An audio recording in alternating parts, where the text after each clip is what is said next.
I am your main man, and today I bring you the world debut of the A.I.R system. This is similar to what you've seen power within the Ring of Fire. And get your Within the Ring of Fire books now with the elite RPG experience you and your players deserve. With RPG passion that will touch your mind and stoke the fires of your soul. You get that right now. The first 4 books are out. Book number 5 will be over very soon. Get PDFs from your main man. Get them on Drive Through RPG. This is the A.I.R system we're talking about. Generalized for period pieces, for the future, for science fiction, for horror, for modern day, for classic fantasy, for whatever your mind can conceive. And we have conceived many ideas inside there. We're going to be bringing you in first for a look at the Crawling Chaos Cult Smash. And we're starting off here, and you guys can get coming and get a look at and see the community of the system, of the play, of the horror. And leave your comments below for the video. Share it, show it with your friends, and this is for the YouTube RPG Brigade convention. And thanks to everyone who put in so much hard work and time putting the convention together. Very good at what is the convention if not role playing? And we're going to be bringing that role playing in. So come with me and drink in that well of mind water that we'll be sharing together for the delight of immersive experience. We're starting off in the current day in Los Angeles, California, with our character Seymour. Now, Seymour, the last several months, perhaps even a year or so, have been very difficult for you and your wife Susan. It's been an ordeal, the stress, the marriage of the big city of Los Angeles, of monetary problems, of jobs offered to her as an actress, or that fell apart, or jobs for your little daughter, your magician show just doesn't seem to pop the way that you would like to see it, the way that you feel it ought to. Now, all of that culminated in a particularly stressful time, and with each and every passing day, you resort to an old friend for comfort, and as that passes each and every day, it becomes more and more. So why don't you go ahead and walk the people through? Everyone that's not playing in the scene right now, I want you to go ahead and hit your mute buttons, and we'll flip over to you guys. So if you hit your mute button, it'll make it nice and quiet for the audience. But yes, Michael, please give the people a bit of a perhaps a bit of a soliloquy to the downslide of your life, to the new companion who you take up with. So please take them into that journey. Lights hit down, much like on the lights of a stage. Stage that says Simon Blaze, stage name of Seymour Livingston, so desperately wants to be on. He's been on a few of these stages before, but this time it's the stage of his own mind, the own dark thoughts over the past few months.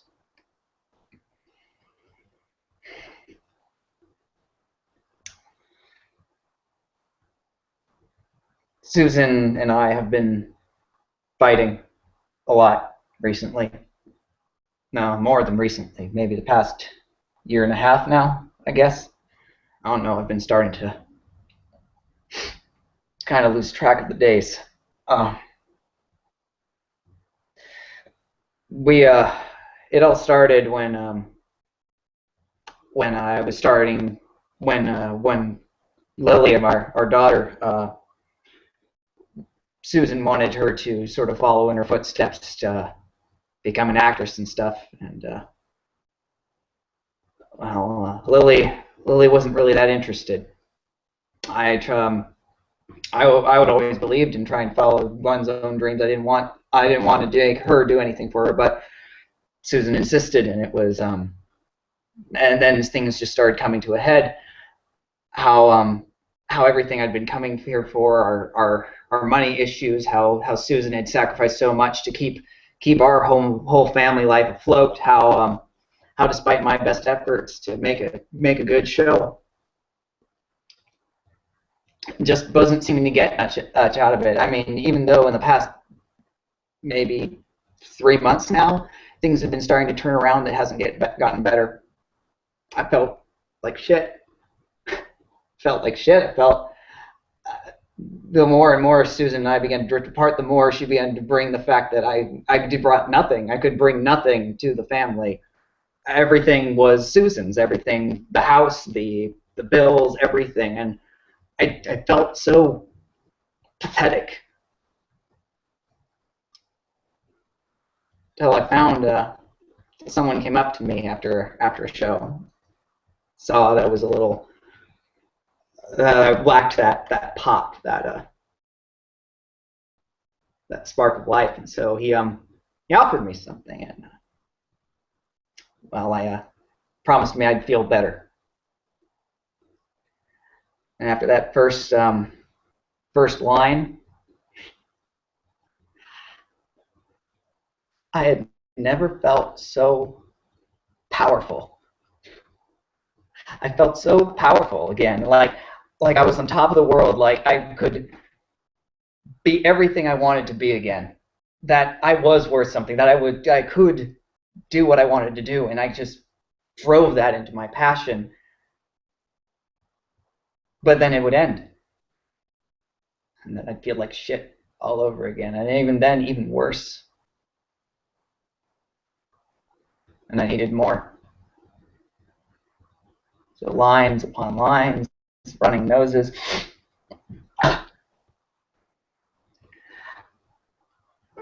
Susan found out eventually. Oh, that was a wonderful night. Such a wonderful argument we had on that one. And Lily overheard us. Didn't want her to overhear that. We'd been fighting for so much, and that's...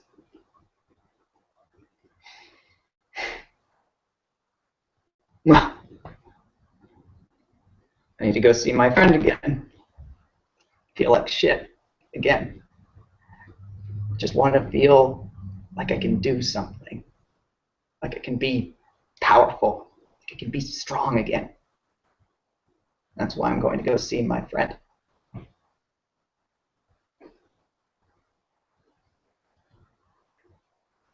So I walk down that alley where my friend is waiting with a nice smile, waiting with a nice little baggie for me, bag full of that magic power, just for me, to make me feel strong again.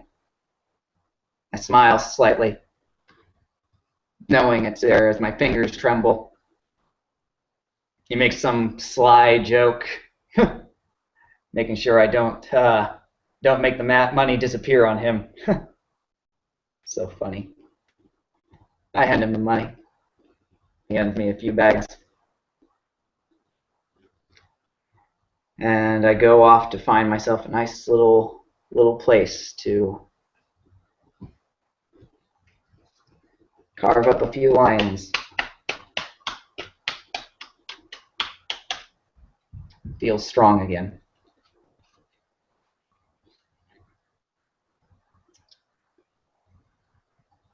Unfortunately, goes wrong.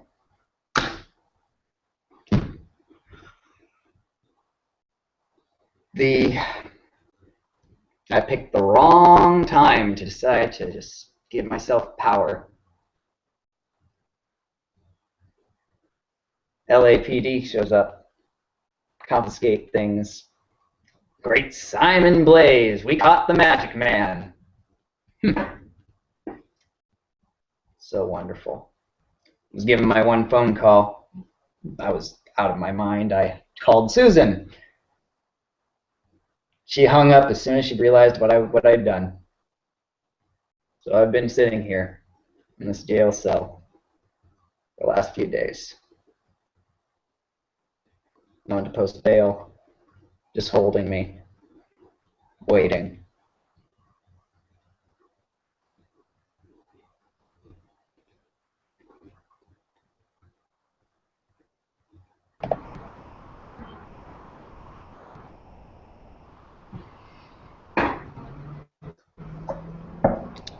Finally, they do let me go, and the first thing I want to do is just see my daughter again. So With what little cash I had left, that was in my pockets, I hail a cab and I head home. And first thing I want to do is I just want to see Lily again. I just want to see Lily, and I just want to hold her and let her know that Daddy's not going away.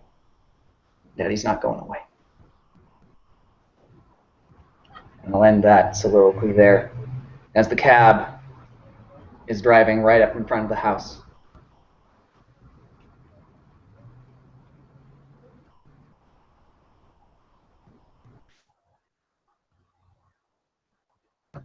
Oh, okay. As you come back to your home, it is at first familiar and very, very nice to be out of the confines of the LA County Jail, of the constraints, of the smells, of the corrosion of the place. Despicable and disgusting. You can see it's late fall. The plants outside of your building are beginning to wither away towards the death cycle of the year. You find a mix of aromas. Yes, it's fresh air, but you still have that congestion, that Los Angeles smog. The building you live in, while not horrible, definitely isn't the best because there's such a large expenditure that your family is forced to endure for all the constant props and dresses and suits and so many investitures that you have to put back into your show to finance things, or of all the days to push uh, for any status signs that you can. You have a very poor quality home, but a nice car. But your daughter is in a good school with uh, certain high ratings that your wife Susan assures you are well worth the sacrifice. But the place you live in, quite honestly, is a shithole. Still better than the steel bars with flake paint of the jail cell. And you open the door and walk in. What do you do? Lily? Lily? It's You hear, Dad. you hear no sounds. It is about 4 p.m. The sun is already starting to get long, and you know it won't be out for too much longer. As late in the season as it is, as you come out, hit your mute button there, window. As you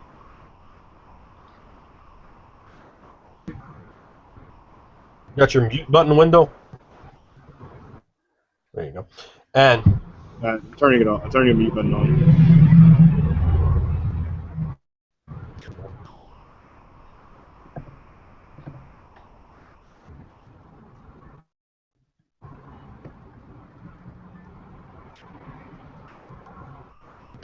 okay, so you find the sounds of the streets close off in the background. Um, and the house itself is nearly completely devoid of sound. It has a hollowness that brings back your words, almost a quiet mocking, as you enter up the stairs into the home. The place is empty, and it seems to have been perhaps packed up in a rush. Lily? Lily? Susan? Susan? What's going on? You see, you see papers. You see papers on the floor. A few books that that are misplaced, and in general, it seems the place is packed up very quickly. As you go through the bedroom, you can see a tremendous amount of clothing. gone.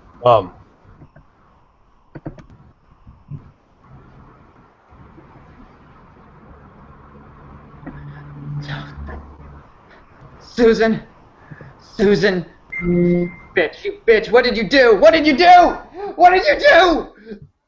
Sid, I just go rushing through the house, trying to find some scrap of evidence that they're still here, that they might actually still be hiding. Maybe Lily's hiding somewhere. Maybe, but no. No matter where I go, no matter where I look, it's just hastily stuffed boxes and missing bits of furniture and stuff like that. No, they're gone. They're gone. I'm all alone here. Oh God. Oh God, what? No. No. Shit. I pick up the phone. I start to dial, but then I hang up. As you do that, you have perception, yes. Yes. What is your sight perception? My sight perception, I believe. One moment. Perception is 3 with the Forte insight, so a 4 total. I'm not even going to make you roll. Obviously, you're very talented in that area. You, as you pick up the phone, as you're scrambling, as your mind is turning, wheels are racing, and sweat beating upon your brow, the feeling of your entire life perhaps crashing down around you. The stress and tension that is only eased by the white powder, swelling up in knots on your back. As you turn, your eye catches something in your daughter's bedroom. You see strange black carving, and you notice, and this is sitting on top of her dresser, and you see a strange black piece of glass. You also notice while clothing is gone, there's lots and lots of clothing that is still left. But you see these items sort of out of the corner of your eye. But they strike you as odd, and they're not something that you've seen or noticed before. I after putting the phone down, as I realize I can't. After just getting out of jail, the cops wouldn't believe me. They wouldn't believe me. I see this. What is that? This isn't something that. This isn't. I don't recall at any point Susan ever buying Lily anything like this. So I approach and I look at this. I look at this carving and this glass. These strange things. What are they? What? As you take a look at the carving, it seems like some sort of igneous rock, porous, and it's done in the style of something very strange. You see, almost looks like a man with, but he doesn't have legs. It's like he's on top of an almost insect-like tripod, and instead of a face, he has what looks like a long tail, almost like a dragon's tail for a head with a maw in it, and it looks most loathsome. 2 arms with small claws extend from it. You can't imagine it's possibly a child's toy, but it is only about 3 inches tall. Still, it has a most despicable aspect. The piece of black glass, however, catches you even more strangely as the light refracts off it as you sort of move your head from side to side, and as the sun slowly dies, that's coming in through the blinds of the window. Some small dust motes dance in that light as the light tickles and trickles down, causing the reflection upon the glass. It seems like it's swirling with a primordial, loathsome aspect of chaos. It moves and swirls. As you look at it, it seems to be almost a pit, a pool of some sort of despicable, chaotic reality. and it stills you for a moment, stilling your stomach and causing your heart to skip several beats as you look down at it. Still, that is what you find. On top of your daughter's dresser, several pieces of clothing and toys sort of haphazardly strewn about, the items just barely poking their way out from under.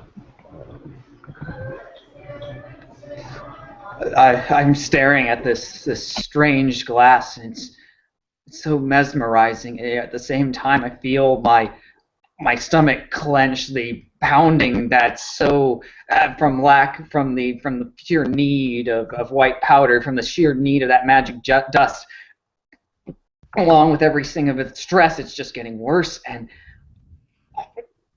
I feel myself retch, and I have to leave. I have to leave for a moment, and I rush down to where the bathroom is as I begin to hurl right into the toilet.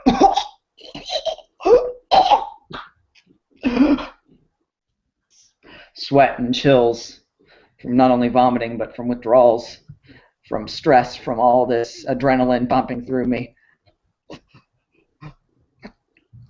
I need to calm down. I need to calm down. I reach for my jacket and I start almost like ripping it open. It's like trying to find something desperately, trying to find something to just. Yes. They did a good search, but a magician always has secret pockets, and I have one left to help me think, help me calm down. And so I grab something, anything, it doesn't matter, a comb, and just tap it up.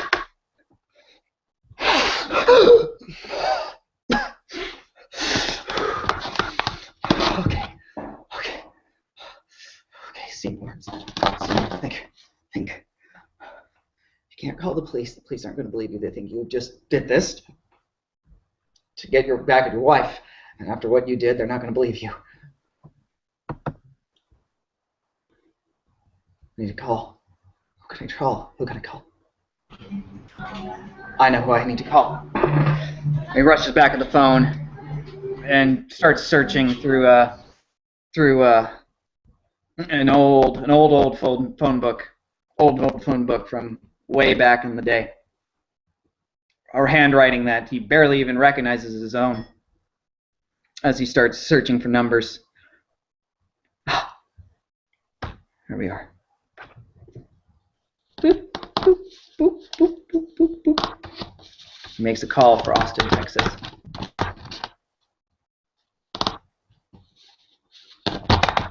For an old friend of his, one that's older than that magic powder. One of 4-3 he can at least trust. All right, so at that point, and we're going to switch the scenes. So, Michael, go ahead and hit your mute button, and everyone else go ahead and flick yours off.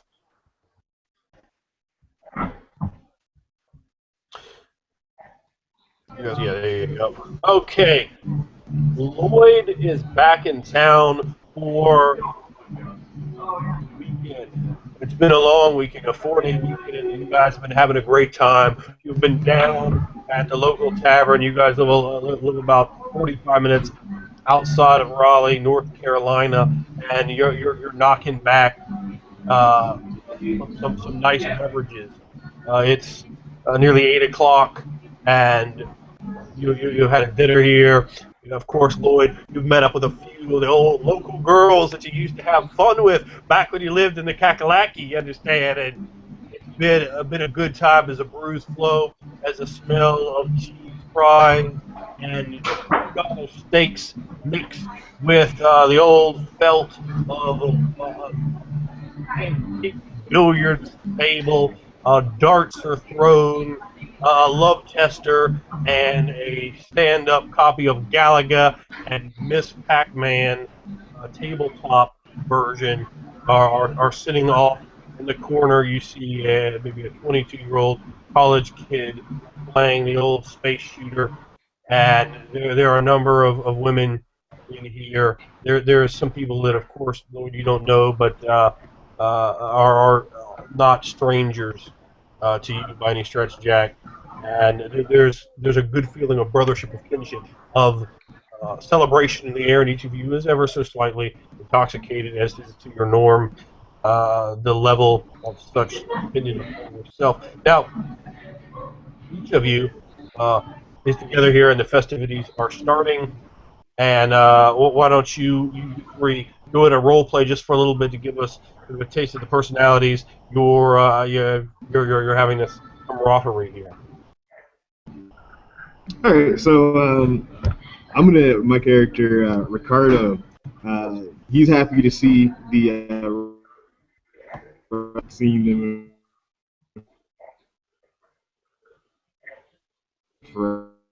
This is definitely like a trip down that he crack at the old Miss Pac-Man machine because he hasn't done that in a while. This guy, he doesn't really look like someone who you normally see in a bar. He's dressed in a long sleeve white button up.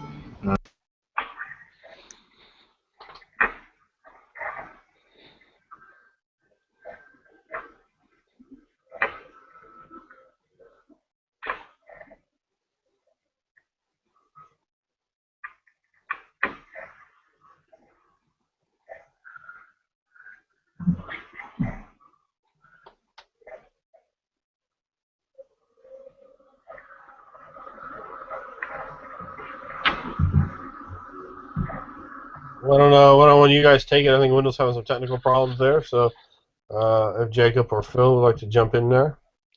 All right. Oh, you go on. Go ahead. Okay. Well, Jack's gonna be sitting at a stool, taking a whip of his e-cig and having just a nice cool beer. Maybe looking at the women, some of the women. He hasn't been married. He's a bachelor. Hasn't been tied down ever. He's never really the kind of guy who got into a serious relationship, even in high school. No. It's been nice getting away from work, where cops only care about locking down doors of a bunch of pop smokers and solving murders. Just hang out with friends. And having a nice beer. All right. You see Lloyd kind of hunched over his drink, his fingers kind of twiddling on the outskirts of the glass as he stares down at.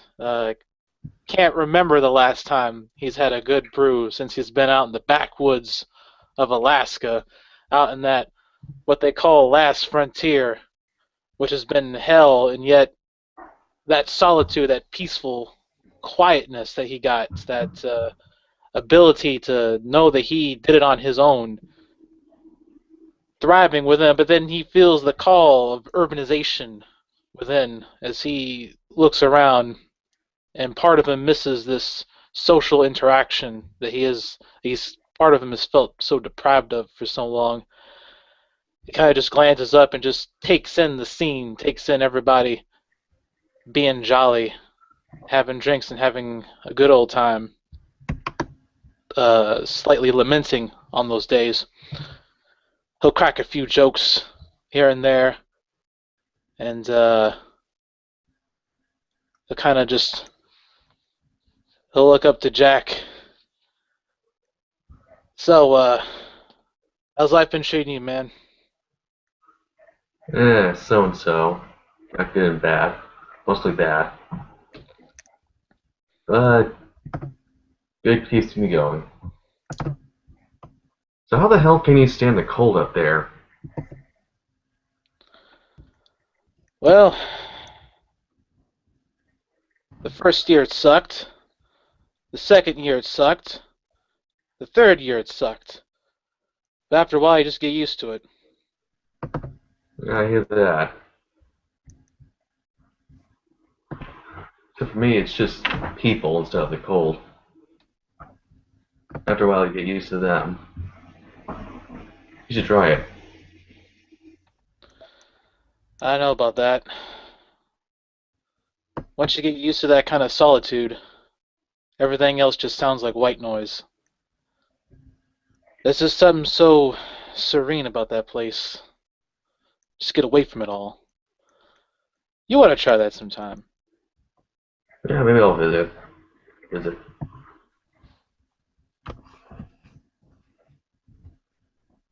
I don't think solitude's my kind of thing. I at least need some company every once in a while.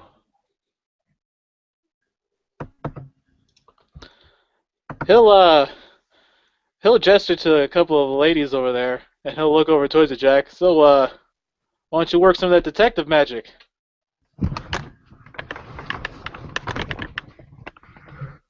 It's a. Well, I guess I could try. Set a pack of cards.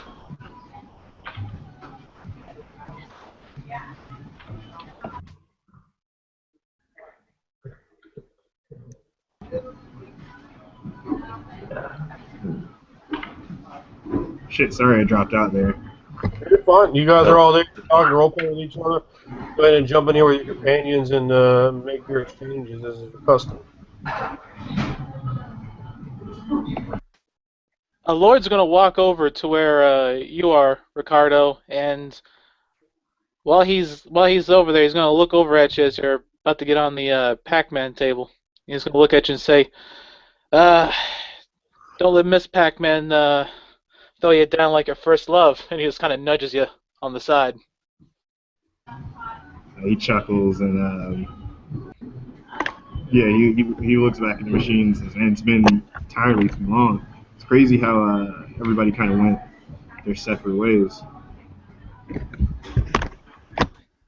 Yeah, what oh, can I yeah. say? Life's a journey, man. But it is good to be back. Kind of pats you on the shoulder as he says that. Yeah, it's definitely better than where I was. Happy to be done with service. It's good to be back home. How's the private detective job going for you? Oh, Jack's over at the bar, whispering sweet Oh wait, nothings wrong guy. to a couple of women and buying them drinks.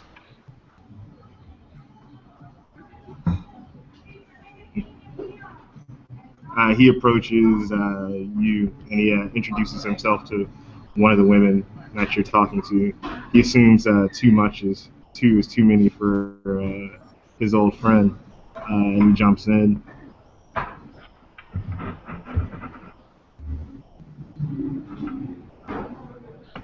So, so did you just come back to see us? See the old boys? Yeah, pretty much. It's a good Or vacation. was it no business down here? Oh, there's always business. Too much. So what kind of shit you been getting into lately? This must be a very exciting job. Eh, depends on your definition of exciting. Guess if you find mutilated corpses exciting, well, I only had to investigate you. I've had way too much of the bloody stuff back during my tour. Oh, I know. I'm glad you're back from that hellhole. Hellhole it was. Don't know why you went there in the first place.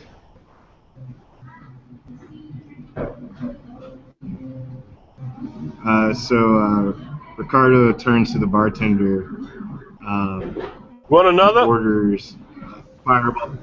Yeah, he orders a fireball whiskey on the rocks, and he orders three more for his companion and his friends and the female that he's talking to. So she seems, at this point, moderately interested, perhaps needing a little bit more liquid libations to spark her interest to a tipping point. And thus, such is provided, and drinks are had. And as the moments continue to drag on, Michael, which one of your friends were you calling? That would be Mr. Frost. Frostman.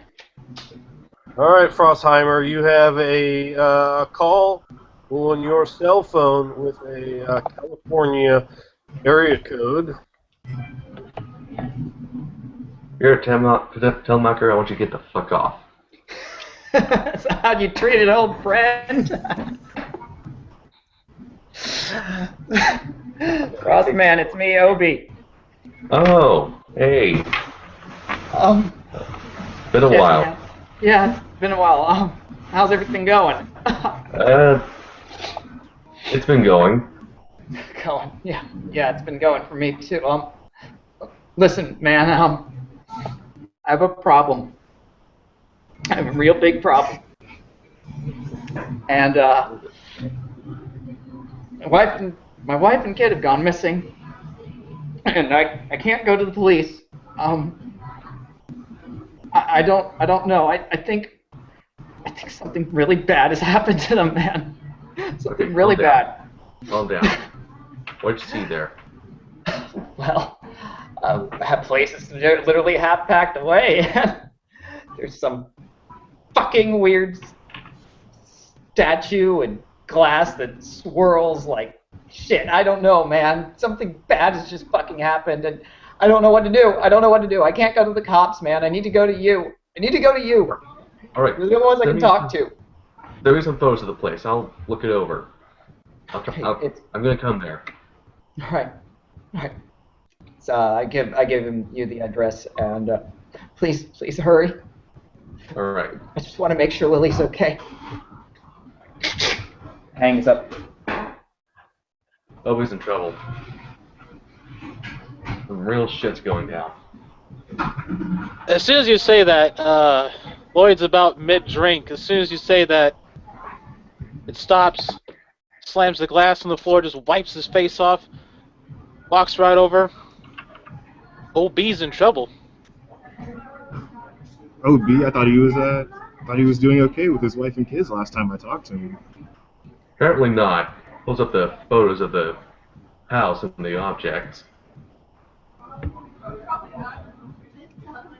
So what did he say happened to his family? First guess is kidnapping, but this is distracting. Whatever this object is, might give us a clue. Might just search the nearby voodoo wacky shops, whatever they're called. What they're called. Voodoo. I don't know. I don't know what they do in California. What would voodoo Place is a shithole. But I'm gonna go down there. Well, you ain't going down there by yourself. I'm coming with you. I'm sure I can get some time off from my classes and make the trip. I would do anything to make sure Obi's family's okay. I'm sure Herman can sniff them out.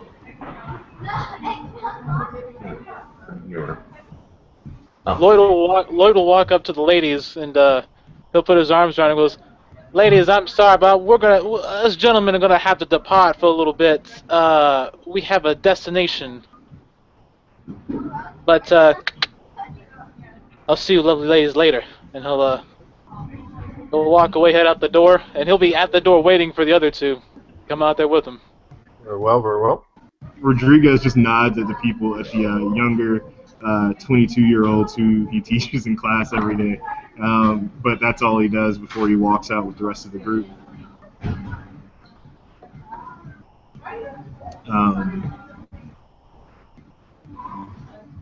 Outside, he has a mid-sized vehicle, black, pretty conservative. Nothing, something that you could expect a pretty straight-laced guy to drive. All right. The group of you were able to secure airline tickets leaving about 19 and a half hours from this point. They are quite expensive, being the absolute last minute. Fortunately, it is not. You're in late October, the very end of October, almost Halloween, and in fact, it's not to the point yet that you have a Christmas holiday travel starting, and you find you are able to acquire 3 seats, not together, but so as we to the next scene. The three of you are boarding the airplane, having your luggage stowed, and you're going to have a connection in Dallas, Texas, and so for the viewers, I want you to drink in with your mind for a moment the large airplane in the late afternoon on the next day, rolling down the tarmac, and its light beginning to fade in the night sky, or actually in the late afternoon sky. Um, Hours later, Simon Blaze, you are at the airport, and you see the plane coming down at LAX, hitting onto the runway. It is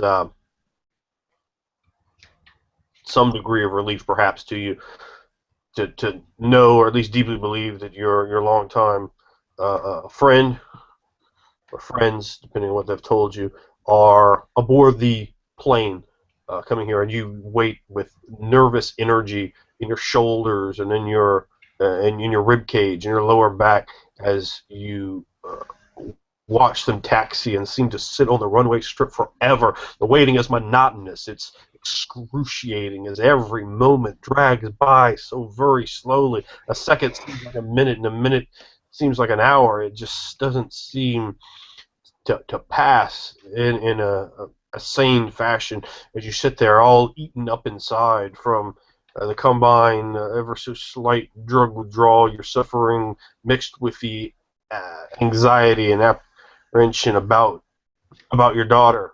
What has your wife done? What has happened? And at that point, finally, down in baggage claim, you see Lloyd will be the first one, but the others coming well in behind him, and you see each other, so you can all join the scene at that moment, seeing each other in baggage The claim. vast virus database has been. So Ricardo's gonna walk up and just reach out and try to embrace Simon Blaze in a hug, and he's gonna put his hands on his shoulders, look him in the eye, and say, "We're gonna find your kid, Simon." Yeah. And, Simon's been the that's entire taxiing, watching down. He's been shuffling a deck of cards, and that agonizing guilt. He hasn't slept since he gave that phone call. He's been awake. He's his bag sunken under his eyes. Obviously, the drug withdrawal, but the just shuffling of a card deck in his hands over and over again. His nose is actually like raw, like he's been rubbing it constantly. And bags under his eyes. There's like a thin sheen of sweat under him. He looks pale and somewhat drawn. But as soon as he sees his friends, at first he doesn't recognize Lloyd, but his eyes sort of widen when he begins to realize who that probably is, and even more enthusiasm sort of builds up, a newfound relief and strength that not only has Frost come in, but all of his friends, every single one of them. And so when Coach comes by to give a hug, he hugs him and he like fully embraces him. The deck of cards is like forgotten. It's just dropped to the ground. He's just hugging him tightly, like a life preserver. Like this is like there's almost nothing can get better than this. Lloyd will walk up and he'll pat you on the shoulder and he'll just look at you right in the eyes and say, "OB, it's been way too long. I hope we could have met under better conditions. We'll find him." God, man, Lloyd, is that you? My God, when you became a hermit, I didn't recognize you when you first came down. So good to see you. And he hugs him too, just full on hugs him again. You can definitely see your friend. I mean, he seems, again, drawn out. He seems very, very nervous, very anxious. His energy is all off and bad, and he seems to have an air of desperation, and even Terra flicking in and out of his personal space of his form visage. So all of you certainly can feel free to interact however you wish there at the LAX airport at baggage claim, or if you're finished, we can go on to the next scene. Well, B man, you look rough. We're gonna have to take care of you before you can help us find your kids. Look, I haven't slept. I haven't slept until you guys got here. I think I can rest a little easier now knowing that you guys are here to help. Oh man, Frost man, come here. Gives him a hug too. Come here. Thank you so much. Thank you. Hey.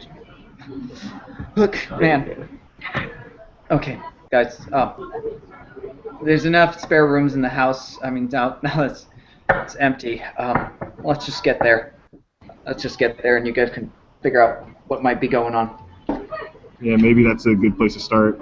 Start looking, see where she might have gone. All right, let's go. So yeah, we you'll leave. baggage claim. We get a cab. Go Yeah, to you the house. find your way back there to your home, and all of you can clearly quite see the predecessor lives in a slum. Definitely not perhaps the way he had put things over to you in conversations with how good this was going with his wife's acting gig, with their daughter getting into acting with his stage career, which he may have embellished slightly to you as to how such things are going. As you make your way up the stairs in his building, he lives on the top side of a family duplex home, and see just a mess. The place is a mess. There's bits of clothing, books. There's gym bags and sweatshirts, clothes of men and women, of children. There's toys and Pokemon cards, all sorts of things, just flowing all over the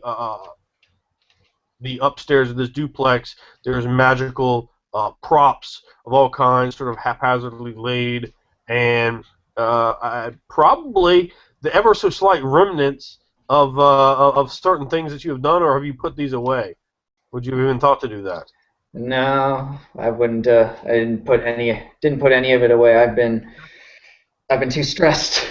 Sure, and it makes sense. All right, so the rest of you guys, the other three, you can all unmute yourselves. You all there in the domicile as well. I need to know which ones of you have Streetwise. Any great Streetwise, and let me know how many you have. 5. 5? Wait, yeah. Well, you don't even need to worry about the roll. I'll tell you what it is in a minute. Do either of the others of you have any Streetwise at all? I do, but it's only 2. I do not. I have none. My character's a squad. I have a 14 investigation. Which one? I know you have it there, Jacob, but does anyone else have it? No, I ain't got it. I do not have it. Okay. All right, and you said you have 5, so 5 is more than necessary. I'm not gonna have you make a roll. You're able to see right there as they're kind of looking around at this haphazard, chaotic hell that his home apparently is. You look over on one of the tables here, or right on the coffee table. There's some coffee table books about magic, and they're pushed aside, and you can see what is clear drug paraphernalia. You see, the little razor blade to cut it up, and an ever so slight amount of what you're pretty sure is cocaine. I mean, just the smallest amount of trace left there on the table. So that's really the first clue that you pick up with your investigation skills. So Yubi, Yeah. was your wife a junkie? No, she wasn't. No, she wasn't. Just then, Jack Frost, you notice some papers haphazardly laying on the ground. They're papers that seem to be jail papers. As you start to scan them out of the corner of your eye, they definitely seem to indicate some sort of release from jail with your friend's name on them. As you start looking at them, he has some sort of a charge. He's being arraigned on uh, for drug possession and public drug use.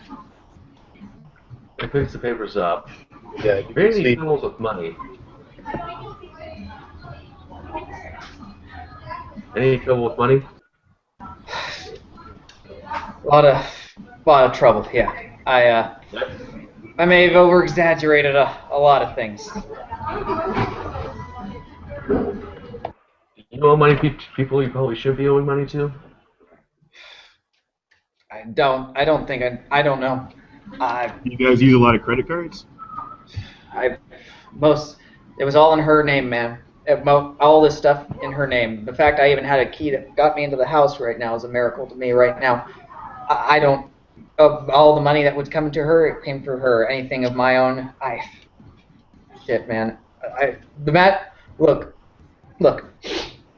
The magic career wasn't doing so well until about maybe 3 months ago. I started being able to pay off my debts. Things were going well, but I don't know. Susan was trying to get Lily into acting, and things weren't panning out too well. I'm not sure if she owes anything.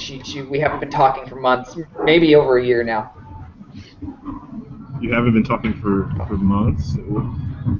Shit. Oh, I'm so yeah. sorry. Well, I guess if you could I say didn't shouting know. would mean there's at least some measure of communication, then yeah, we've been talking, but no, we haven't had a civil conversation in months. Well, this whole mess suggests gang or mob-related activity. Probably selling them to sex slavery. Except for this one object you showed me. You know any weird magic shops or D&D groups? I'm a magician, man. I know a number of magic shops. Like some weird, crazy occult shit. Well, I only really need to, like, most of the stuff I've got about, like, those hermetics, some high magic, low magic, I just use it for the show, man. I just try to make it so I can at least get a good performance and dazzle the spotlight. I don't know that much, but I do know a few people. But I do know a few people who could possibly get us more information. There's a few places I know.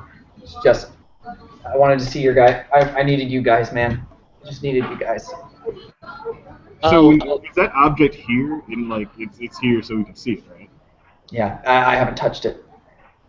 Can we see it? He just points to the door. He's actually like as soon as he's like mentioned the object, he just sort of points at it. Like he's like incredibly nervous So about it. Like he really does not want to go back into that the room. last time Ricardo seen someone so stricken by something supernaturally related and not like brushed off the shoulder, he remembers his time in university when he would study these ancient books, and so he walks over this item and he looks to see if he recognizes it from any of the books that he was really into while he was in college. So can I make a knowledge religion roll? Yeah, well, hold on. No, this definitely would not be religion, my friend. Okay. Definitely not. I have a cult. You have a forte in cults, do you? I think I have a cult too. No. I think it's a cult theology. No. You have a forte in cults? I don't have a forte in cults. No, I do not. All right. So, first of all, what it is exactly is going to be beyond you. However, you could go ahead and give me an occult roll and let me know what you get.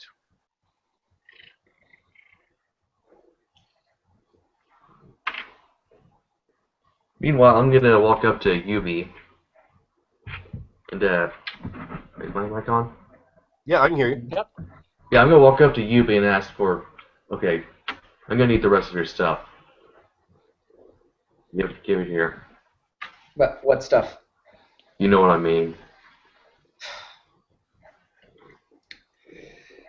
So, I reach into my pockets and I sort of hand out like the last the last bag to him. So I got a 6, Andrew. You got a total of a 6? Yep, total of 6. What did you roll on your dice? I rolled it. Oh, I only rolled one. Hold on. I rolled 2 8-sided dice. Yeah. So I got a. So it's 3 plus 8. Total of 8? Total of an 8. Well, at least a little bit better. You're not sure what there's 2 items, by the way. It's not just one item, and they're very close together. You're not sure quite what the statue represents. You, however, do place it. It's something of perhaps Southeast Asian or Polynesian creation, even Hawaiian, something in that area. It's some sort of idol as well. It's a strange thing. It has like a trapezoid of 3 insectoid-like legs. It has a torso like a man with 4 fingers or claws. It's black porous dome, and the head is much like a tail, like the tail of a dragon with a maw just over the chest at the base of the tail. It's a hideous, horrible thing. It's certainly not appropriate for a little girl's room, which you are most certainly in. You can see by the posters of clowns and My Little Ponies and the various toys haphazardly strewn about the room. The drawers are open. There are bits of clothing everywhere, and it looks like someone left in a great hurry and perhaps is searching for certain things. You also find, besides the statue, there is a small black piece of glass. And when you look into it, as the light refracts off of it at various angles, uh, it seems itself to be to have something ever so slightly under the reflective sheen, because you can't see yourself in it. What you see instead is terrible, ancient, primordial, swirling, chaotic, and it sends a chill down your spine and twists ever so slightly at your guts, leaving you feeling a slight bit uneasy having looked at it. You feel your nerves slightly shaking and goose flesh raising in your arm. It has an unwholesome substance to it, and you know through your occult that it is clearly somehow affecting the tide or in some way associated to some virulent form of occult practice, not some garden variety of witchcraft or this sort of thing, but there is some ill omen to the item that you look at, and it has a substance that makes you really not want to look at it. It's despicable, to be quite frank about it. He looks at it in the same way that someone might look at a train wreck about to happen. He's transfixed for a moment with curiosity, and he approaches it slowly and carefully, looking down, and he feels a cold sweat break out as goosebumps run down his leg. But as soon as he gets close to it, and as soon as he notices that he has no reflection in this small piece of glass, he turns away, and he looks at OB and he says, "What is that? Do you recognize that?" There's just a violent shaking of the head as he's handing over the baggie to Frost. He just shakes his head, just like no, I've never seen that. I don't know what that is. I'm just gonna take the bag, go to the bathroom. Where is your wife from? Like, where'd you guys meet? Can you tell me a little bit about her? You don't really talk much about her on the phone. I met her when I not too long after I got here to LA, man. She was from San Francisco. Wanted to make it big as an actress, and she did well. She did well. We got together because we actually shared a lot of passions. We had ambitions and dreams and stuff like that. We started mowing together. We had interests. Oh man, we got married. Had a kid. Her career took off, and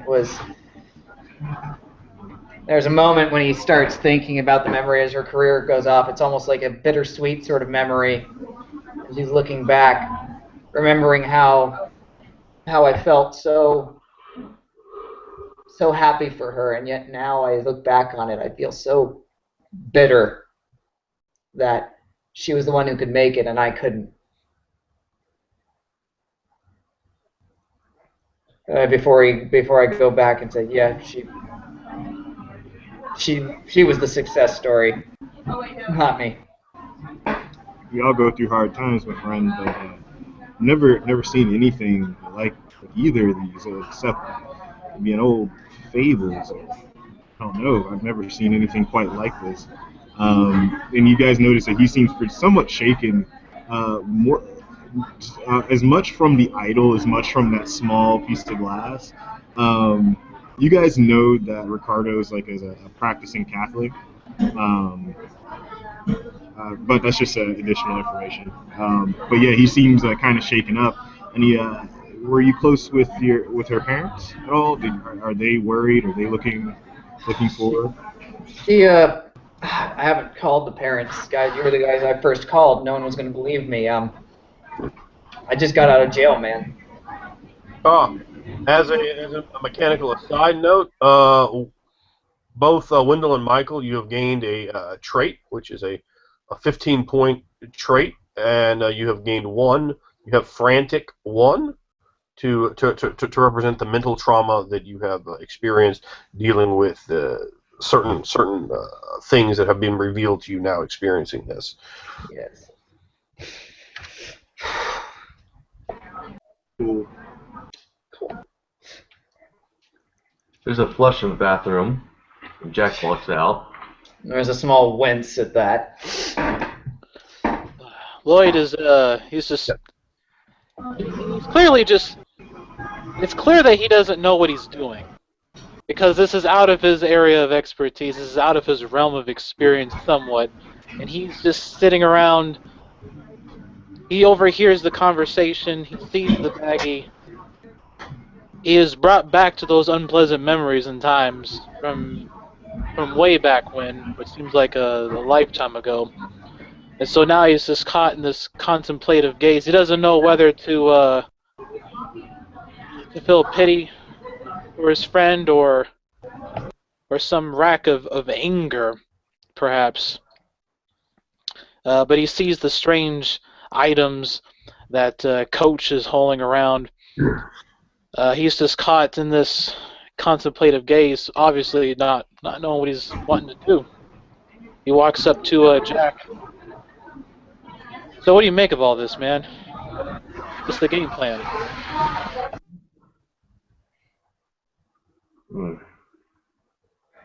Let me think. College boy. Coach. You know any fancy professors might know this shit?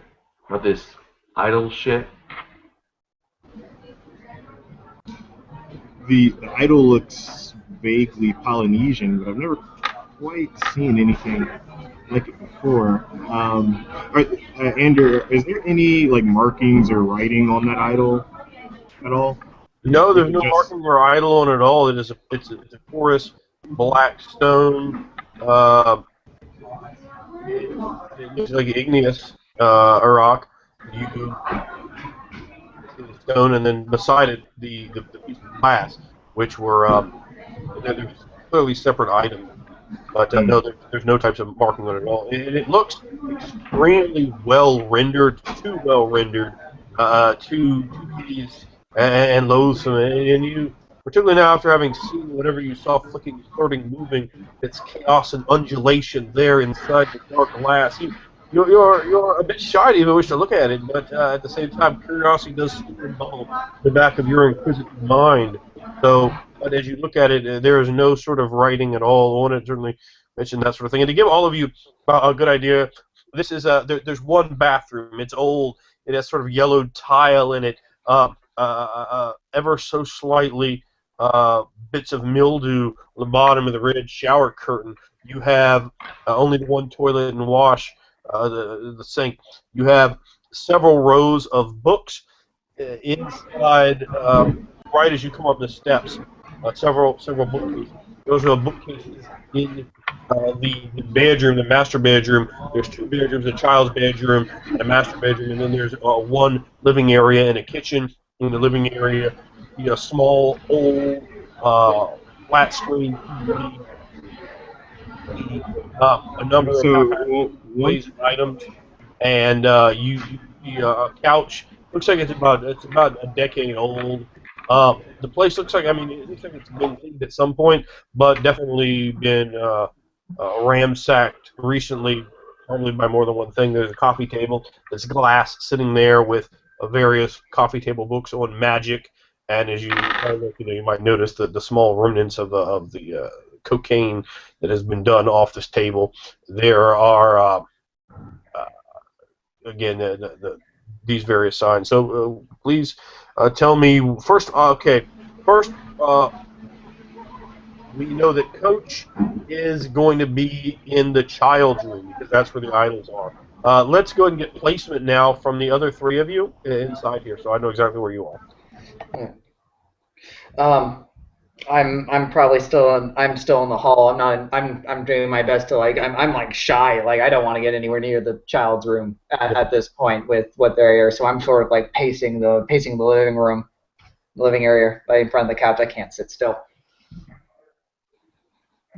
I just got out of the bathroom. I walked over back to the coffee table to look at the magic books, see if anything looked weird. I had to do with that object.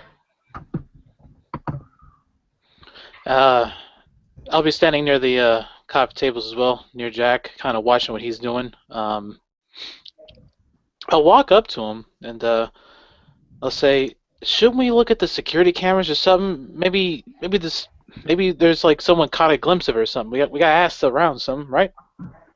All right, I'll check it out. Do you still know how to read, Hermit? Well, what'd you say? Do you still know how to read, Hermit? He rolls his eyes at you. Yeah, I know how to read. Damn it. All right, look through those books, see if there's anything to do with that object Coach has. Those are my books. Those are OB's books? Yeah, those are my books. They're stage magic stuff. That's an autobiography of Houdini. Did your wife do a lot of reading? Yeah, I mean, she did a lot of reading of, I don't know, like literature and stuff like, and sometimes can I acting see- stuff. But Can I see your books? Do you know where they are? Did she take them? I haven't been in her room yet, man. Or if I did, if I wasn't in there long enough, there might be in there. I point in the direction of her room. That sounds like a good place to look to see where she might have gone, if any. So I'll go to that room, Andrew, instead of because at this point he can't stand to look at that Yes. that figure any longer, that glass. So he's actually going to go to his wife's room, but I'll let everyone else do their thing. That's where he's going to be, though. All right. Well, hold on. Let's stay with that action for a moment. Oh, okay. What you do once you enter into the room itself, you can see it looks like someone left in a hurry. There are clothes scattered about. Looks like pulled off of clothes hangers. But you can see a large amount of women's clothing in the closet. It's a big walk-in closet. Surprisingly, there's a surprisingly large amount of clothes and shoes in here. And the clothes and shoes, you wouldn't really know any degree of value, but looking at them, it looks like there's a lot of money in clothes and shoes in here, considering the shabby conditions of their living. It kind of surprises you, the juxtaposition of poverty and excess that they seem to be. Your wife had good taste, OB. Yeah, you could say that. Where did you want to look in the room? Let's start with that. I wanted to start looking at her books, her literature, because I don't know much about his wife, and I kind of want to learn a little bit more about her, because I think she took the kid, and that's where I think she's pretty much the one responsible for that idol as well. So I'm going to start looking at her literature if I can. Okay, what I'd like for you to do is make a site-based perception roll for me. Okay, And hold on, let me get that. Roll stats. remember, if you roll an 8, it explodes. If you roll a 1 and 8 together, that's impression. All right. Not explode. Ones do not count as anything. Sight, perception. Okay.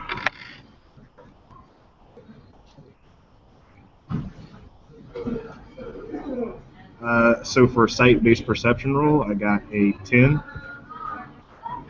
10. Okay. All right. So you're sort of thumbing around as the other guys are out in the other rooms, looking over. You're kind of glancing at all the pairs of pumps and the different dresses. You know, black dresses, sundresses, business suits, all sorts of things that she has. And at the same time, you see all these stage items. Um, Inside the room, you find a number of books. A lot of them are on stage magic and things like that, and you think that they might be your longtime friend items. However, you also see a lot of candles in the room. Some are burnt, some aren't. And So are these like candles that you might get from a Bed Bath and Beyond, or are these candles you might get from somewhere else? Like, or do they have glass around? Do they look professionally made? Like, what are the what? no, they don't look professionally made. That you mentioned that they don't look Interesting. professionally made at all. Um, so as you pick one of the candles up, um, you end up knocking. You're like looking into the closet on the second shelf. There's a lot of candles. A lot of them have been burnt. As you pick one of the candles up, it's red. It's like a deep red color. And there's another black one beside it, and they're both burnt down. And as you pick the red candle up, you knock the black candle down, and it hits on the ground and it begins to roll. You watch as the candle as it rolls. All right, it rolls and it lands just sliding just under the bed. Just under the bed. Yeah, it slides So, just under the bed. so despite him being a little bit freaked out by the idol, he doesn't see any reason not to want to look under the bed. So he just gets down on his knees and looks under the bed. And All right. Yeah. There's a slight amount of dust under here. As you're kind of looking around, like, oh, here's a candle, and you grab it and pull it out. You happen to see two books that are under the bed. This guy is a bookworm. You guys all know this about him. He loves books. He loves reading. He loves language. So he's always willing to reach out and take a book, and he does so now. All right, quick question. What is your character's academics?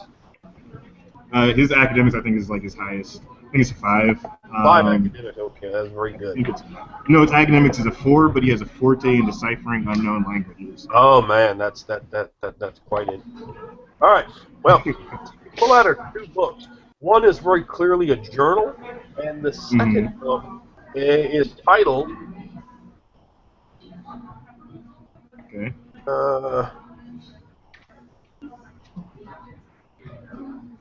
Titled The Seventh Manuscript of the Black Pharaoh. The 7th manuscript of the Black Pharaoh. The book of the Black Pharaoh. The book looks very old. Black Arrow. Pharaoh. Pharaoh. Okay. That makes it a lot more sense. Yeah, the book looks very old, and it has that embossed on the front of it in a gold lettering, and the book itself is black, and there's sort of an indentation impression coming up out of the book. You can see this strange, hoary scene of ancient Egypt with pyramids and what looks like sand blowing in the background, and a side profile view of, and it's very it seems like it's very worn away by time. The book itself, you would guess 80 to perhaps over 100 years old. As you look at the book, it seems the face and side profile is worn away, but having your academics that you do, you know something about history, about Egyptology, and you can see the headdress and the trappings and accoutrements of a pharaoh. And as you look at that, as you can open it up, you can see pages of he would probably open up the journal first, but yeah, he's gonna eventually open this up because he's like fascinated with this. He's like, okay. Oh my God, what is this? It's all right. treasure find. But he would definitely go open the journal first. Fair enough. And we're going to go ahead and start with the journal then. And what you find in the journal is a tremendous amount of some of the strangest written written groups that you've ever come across. The See if you can decipher language. You're looking at the handwriting, and it has some certain characteristics that definitely differ from that of your friends.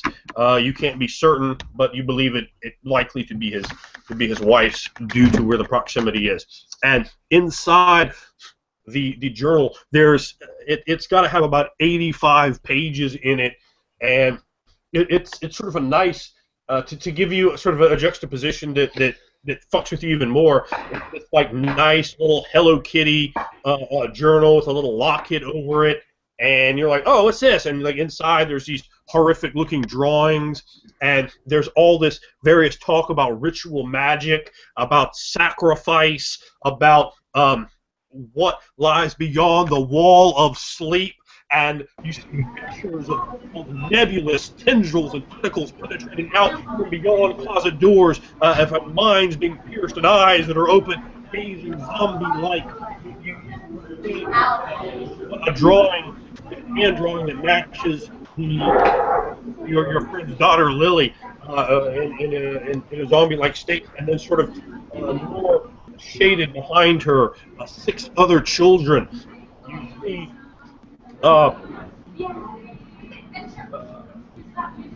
it speaks about the whispering words of the master Belial, and about how this prophet has come, and how her daughter is a maiden of the key. And you see all of this continuing, like it gets crazier with every page. You see in black charcoal, you see the idol put down, and it says the true face. So you find that information, and even because you decipher language, so even the do you have any insight?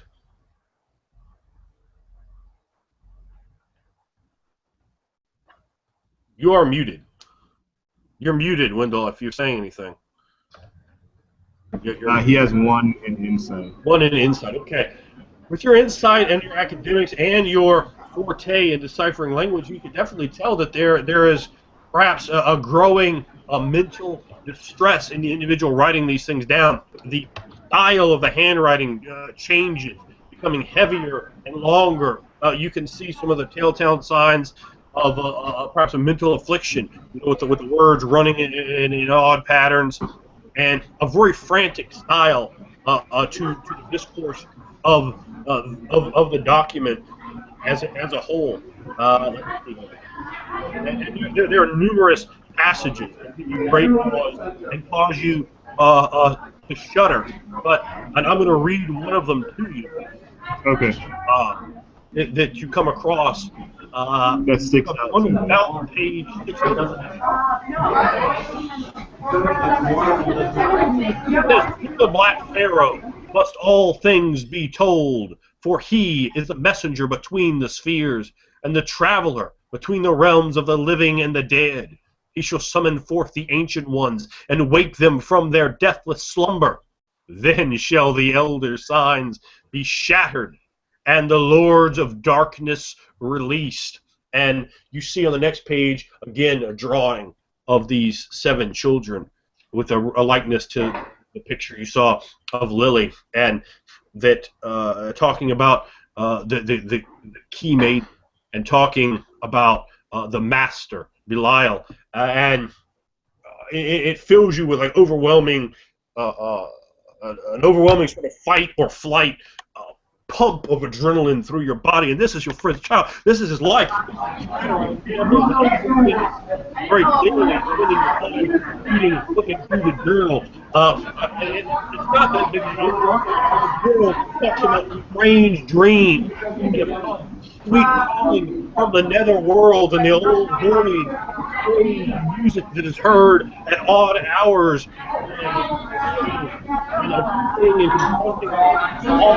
odd and forms of thought in the virtual vistas of imagination.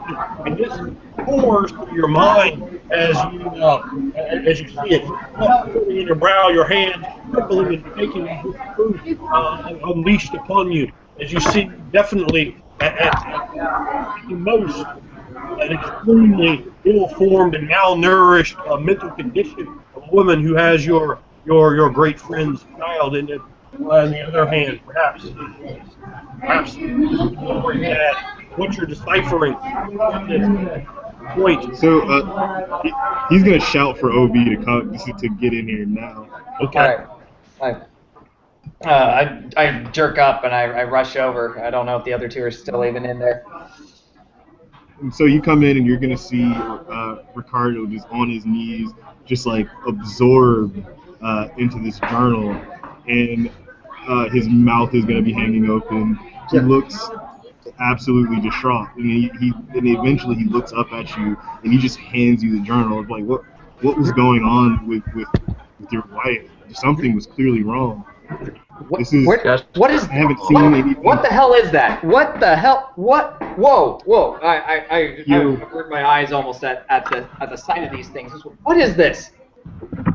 Your wife clearly was not in sound health. I haven't, and so you see just Ricardo like kind of drift off, and his mind is being taken back to the restricted section of his college's Arkham University library. He remembers reading similar things, similar frightful things, but nothing that he could fully translate, nothing that he truly understands. But the only thing that's left is this primal sense of foreboding in his mind, and he thinks back. For some reason, he's brought back to the horrors of war, and he understands what fanaticism and what such dark and powerful ideas can do to a person, and he thinks that perhaps his wife went through some sort of slow mental degradation that would turn her to look out for such dark mythical things.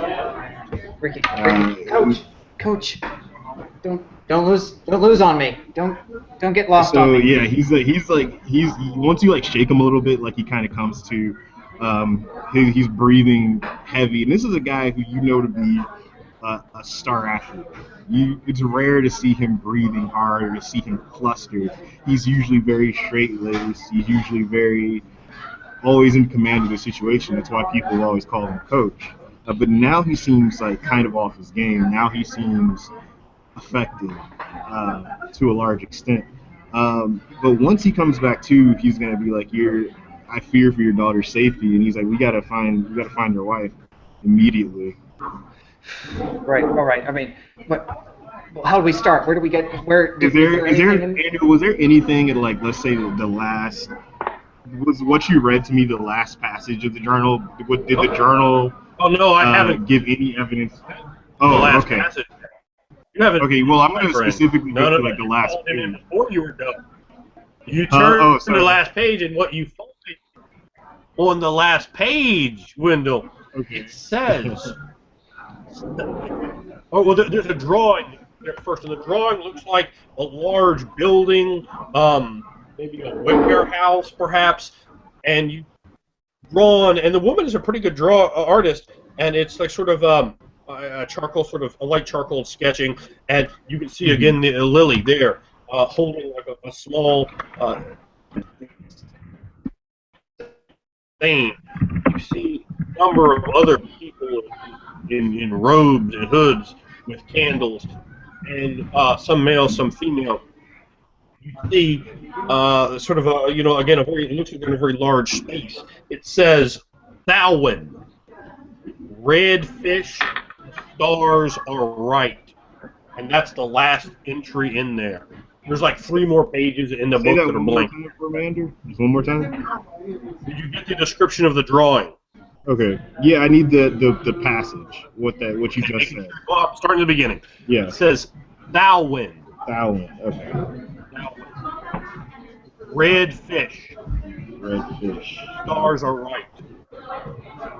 Okay. Thank you. Now, what's your grades in occult? Wendell? 3.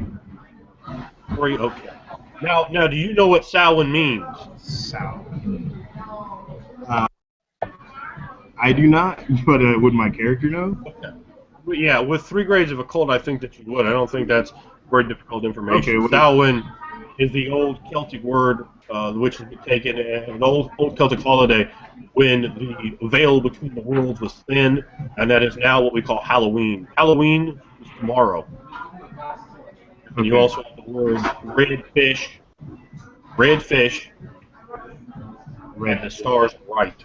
Allen, red fish. Samhain, redfish, the stars are right. So that's information obviously all of you can get a hold of. Also, Window, you had a static frantic before, unavoidable. Now you get to roll your meditation plus mind control, if you have it, against a difficulty of 12. You need a 12 Oh man, to it's not avoid gonna. gaining an This, additional level of frantic. yeah, he doesn't have meditation or mind control. Oh, but look, you're bad shape. You're now, so what you're making is a roll at -4. Or okay. Oh, that's not good. I got a depressed. I got a depressed 8. Okay. So I had 8 and a 1, Well, and I that's, did not make it. that's okay. If you would rolled lower than that, you'd have taken hold. So your frantic is now 2. Jesus. And so coach is You are exhibiting definitely permanent like in. All right, say it again, Andrew. Sorry. I say you are exhibiting additional symptoms, and sanity surely lurks around the corner for you. As you're becoming very short of breath, your eyes are feeling very dry. Your tongue feels large in your mouth.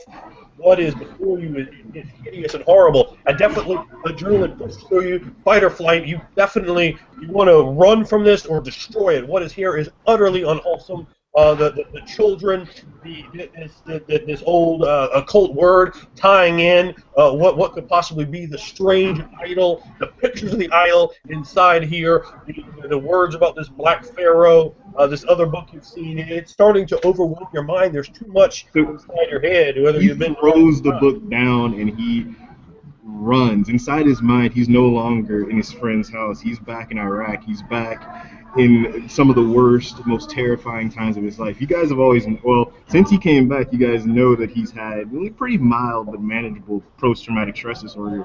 But this is like the first time you guys seen it going full blast. He looks absolutely terrified. If he comes across any of you guys, he's gonna shove you out of the way. And this is a big guy. He's big and strong. If you get in his way, he's gonna push you out of the way, and he runs out of the house. Everything try to stop them. Like, Lloyd, when And Lloyd he- says, trip them up. He tries to trip him up. All right. I don't know what that's rolled against, but yeah. Lloyd will try to grab him from the back and try to hold him, try to get him to calm down. Be This like, is a big dude, and he's gonna resist you however he can because he has to get out. He has to get out of this house right now. He's seeing a child who has a bomb strapped to his chest. He's absolutely terrified. He's horrified. He's trying to get out of that house. all you hear is Lloyd shouting at you, Ricardo! And he runs outside, and he runs to a corner of the street, somewhere Roll between as two well. buildings that feels secure, that feels where he feels alone. And he breaks down on his knees and he begins reciting the Lord's Prayer, and he's reciting it over and over again, frantically trying to hold on to his faith to calm himself down, however he can. I was saying that Jack tried to tie him up as he went out. All right. Did you roll? I'll roll. a What do I roll against that, Andrew? You roll opposed grapple. So that's All right. He has a forte in grappling. Yeah, so He a has couple all you 3 because he's a wrestler. So I'll roll that. Oh wow. Okay, so that's so he rolled a 10. 6 plus. Yeah, 10 doesn't beat a 12 for sure. Okay. Well, So he gets. he grabs you as restraining you. Yeah. But I mean that in itself could be a very dangerous place to be in. The man touched with tremendous fear. So describe to each other how you're holding each other, what you're doing. Yeah. Describe while you're. You know, if anyone else wants to get in on doing anything to Ricardo, what exactly you're doing there. We're gonna try to keep. You're gonna try to kind of tackle and rough my arm for like a football player would, tackling someone, try to stop them. So Maybe try he's to so tie him up. at this point he's so distraught that he's all of his knowledge about grappling just goes out the window.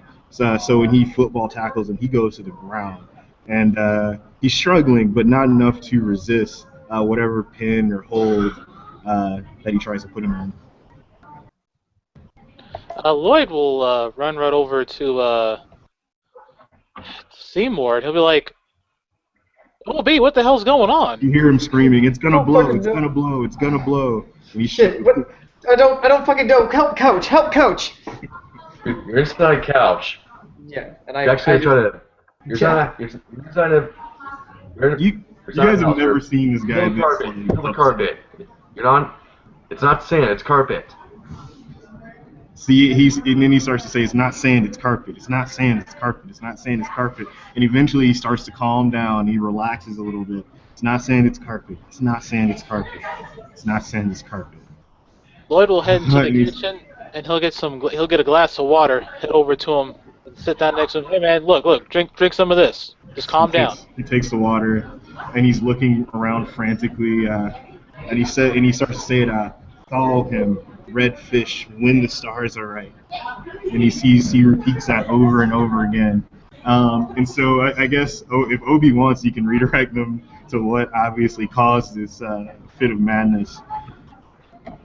I've got one in a cold. Do I recognize that? I have two in a cold. You recognize what? What Coach just said. When the stars are right. Yeah, falcon, red fish, when the stars are right. Well, Obi, you were standing there and you saw the page that you read. So, more information is easily available if you dare. Yeah, no, it's like at that point, it's just like whatever he saw on that page freaked him out. I'm like, as far as I'm assuming it's what he read. I don't want to look at that book. Yep. He tried job showing it before. I saw terrible stuff, and just from a glance, I don't want to delve any deeper into that book. From the stars are right, you don't know. And so you guys hear him mutter to on the death's day, on the dark day, the devils from hell will rise from the pit. And so he seems really freaked out, and he starts reciting all these prayers, and he's just screaming about how the devils are going to come tomorrow, and we have to keep them back. We have to keep the message from being delivered. Lloyd will look up at the rest of y'all. What the fuck is he talking about?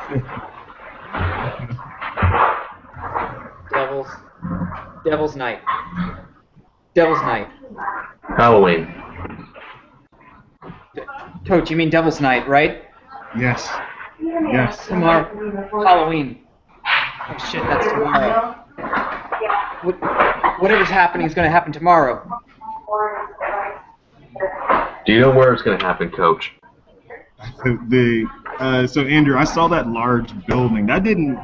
I mean, now that I'm starting to come back to my senses, that large building didn't seem significant to me in any particular way, does it? Or would I have recognized it to represent anything? The drawing of the large building with the 7 girls. Yeah, you see the people inside it.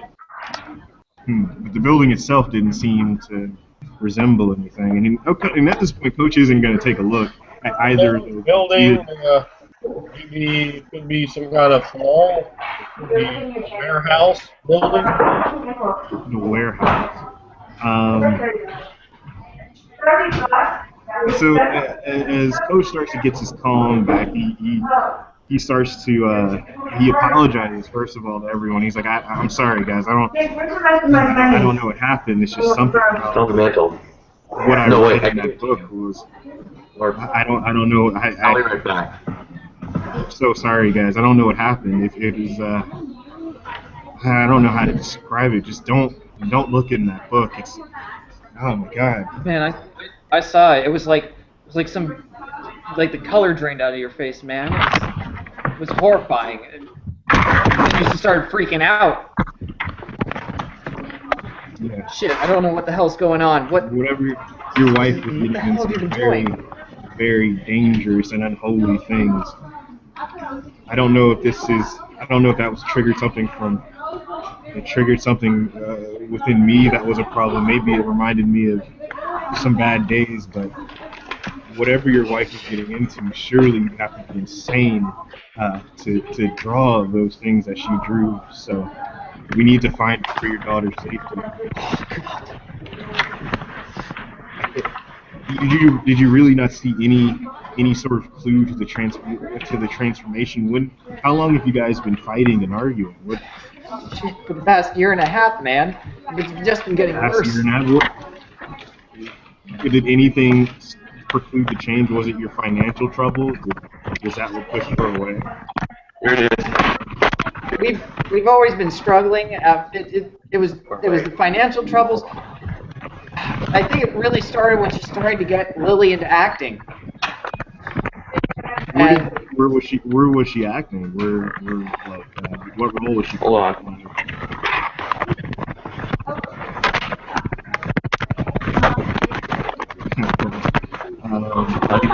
So someone, I remember out of character, someone said something about looking at the video camera. I think that would also be a good thing to do. Whoever mentioned that should mention it again.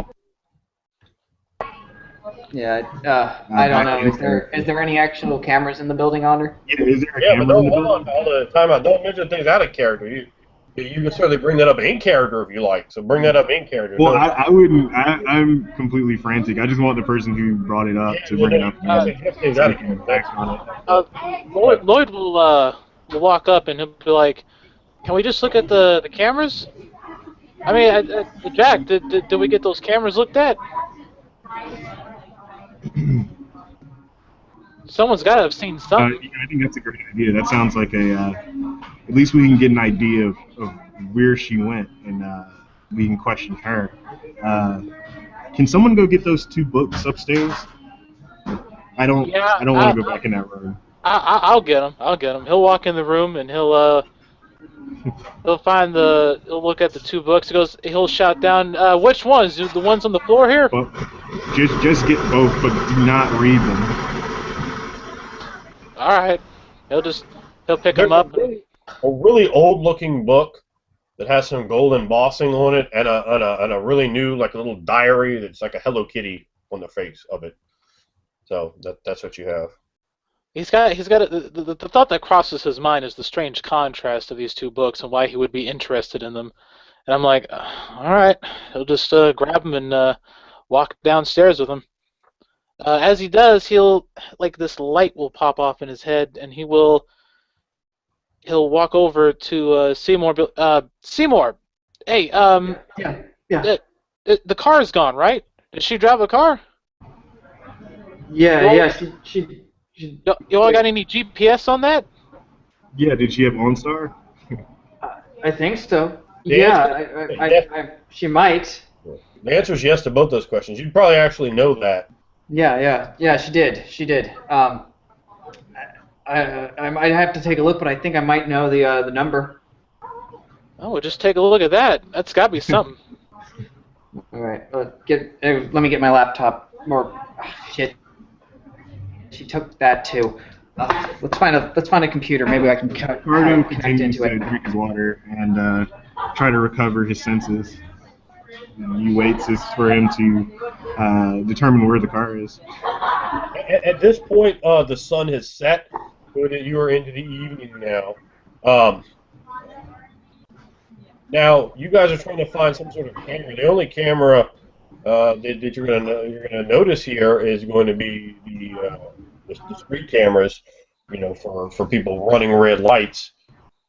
So I don't know exactly what you want to do with that. I don't think it's going to be very useful. No. So let's look into locating the actual vehicle. Yeah. Yeah. I managed to find talk to a neighbor, managed to Look, man. I need. There's an emergency. I just need to use your computer real fast, man. I just need to use it real fast. You're gonna go up and talk to one of your neighbors. Is that what you're saying? Yeah, talk to the neighbors. She took the laptop. I don't have a laptop here right now, so I need to use someone's computer. All right. What you have for a neighbor here? You've gone, knocked on the door. This old, maybe 55, year old, real fat black woman.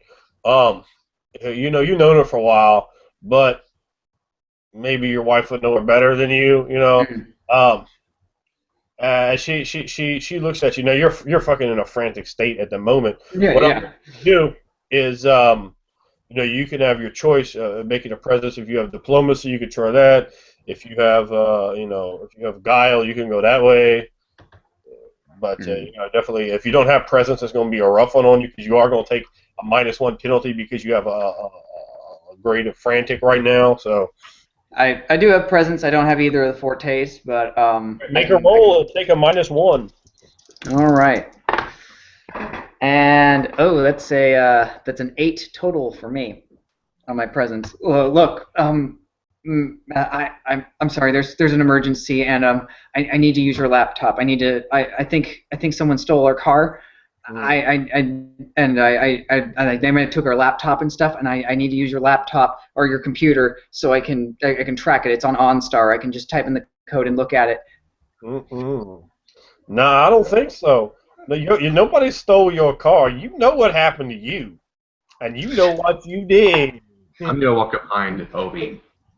Yeah, we need it for an investigation, so cough it up. Wait a minute. Don't cough it. I mean, we need your help. Are you going over to her? Somebody stole our Over here daughter. to tell me what to do. Somebody stole his daughter. We just need your help. No, you come around talking about a car stolen. What you did? Your friend is a crackhead. That boy is a crackhead, and he's coming in my house. I'm gonna come up behind Frost. I have the. It's just bam, the door in your face. Excuse me, ma'am. I realize this guy's been on some hard times, but this isn't about him. It's not even about his wife. It's about his daughter. The guy's worried about his daughter. Can I roll presence?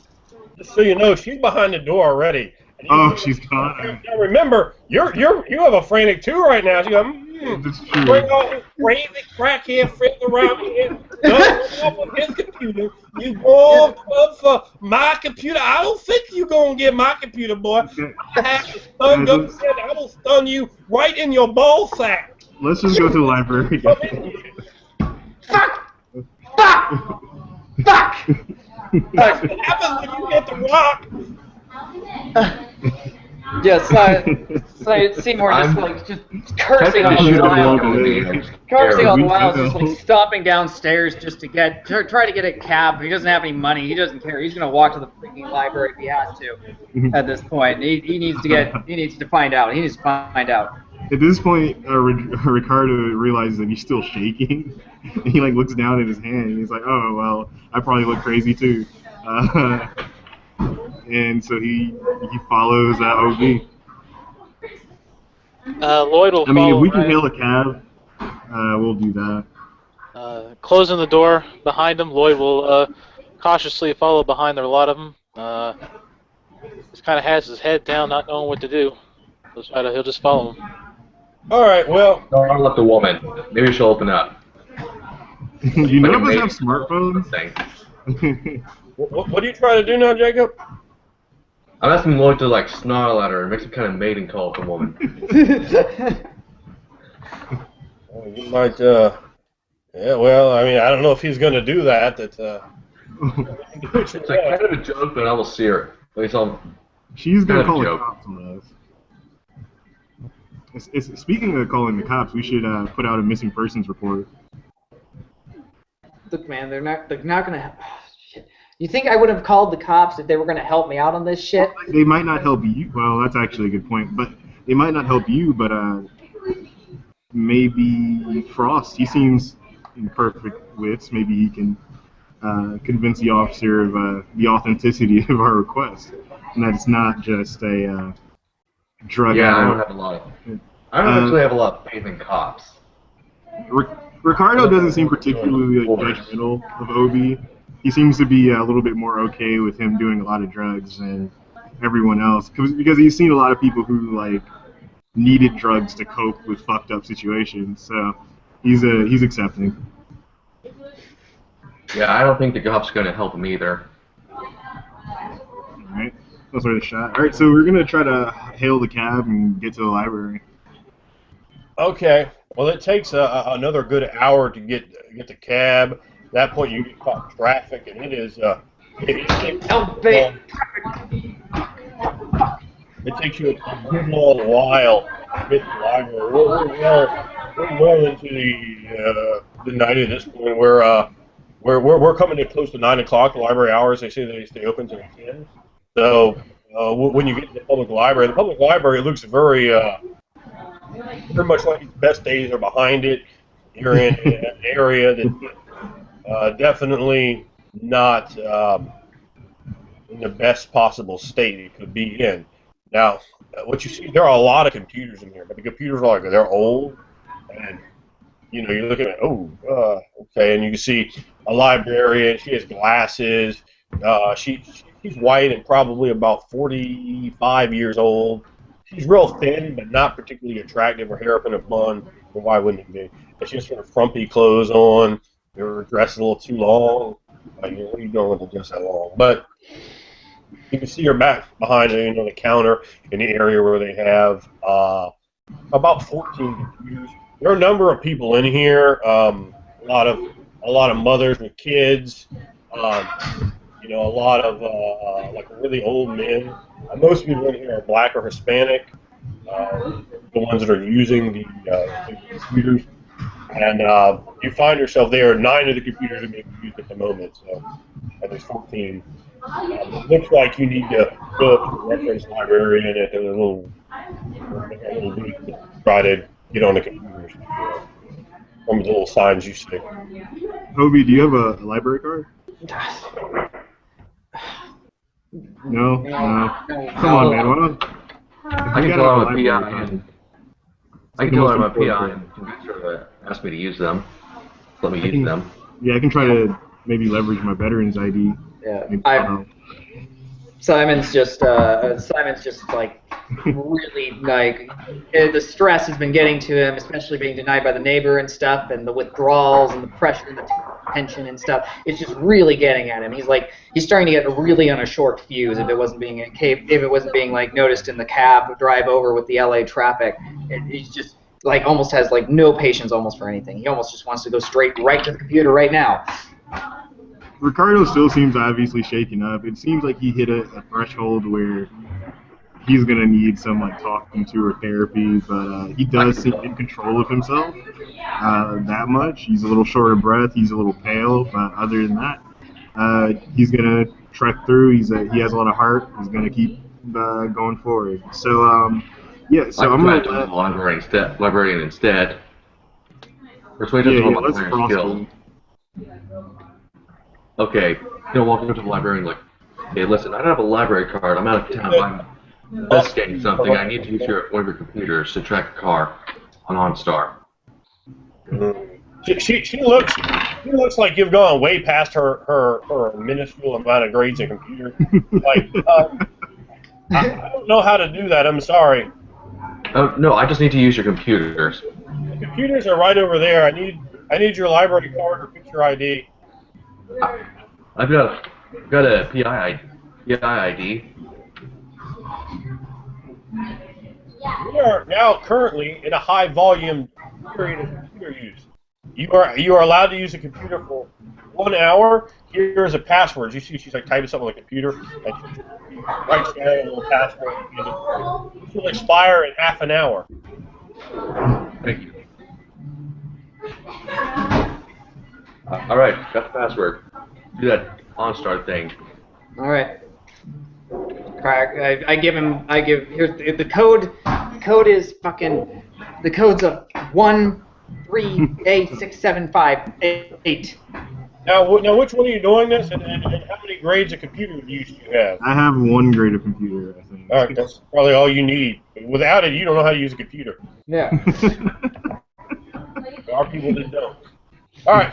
So, are Wendell? You're the one putting it in the computer, or no? I don't know. I mean, am I the best at That's what computers? I'm I have asking. a, well, I think I have a 1 in computer use too. I have a Yeah, one. 1. Yeah, so I mean, I mean, Frost is a little bit more. That's He's all in I a better need. state of mind. Run is fine. So Yeah, I'm gonna I let can, him do I it. can do it. I'll do it.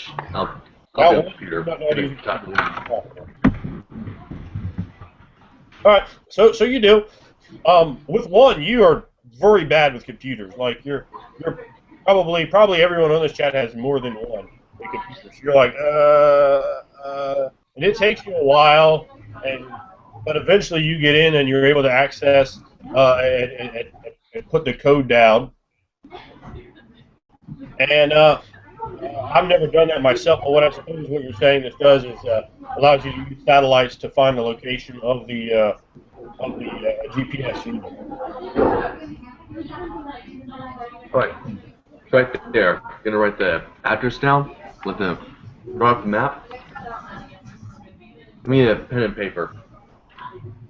Is this the era Wendell. of smartphones, Andrew? Oh Are we in yeah. like 2014? It's a couple of weeks ago. Oh, okay. Well, yeah, we'd all. I mean, we'd have smartphones. This was a weird scene then. Yeah, so I would just copy the address down in my phone, and yeah. I tried to take a picture of the map on my camera. Don't know if that would work, but my character wouldn't know. Yeah. Okay. Oh, Oh, right. This phone. What kind of fucking camera is this? yeah.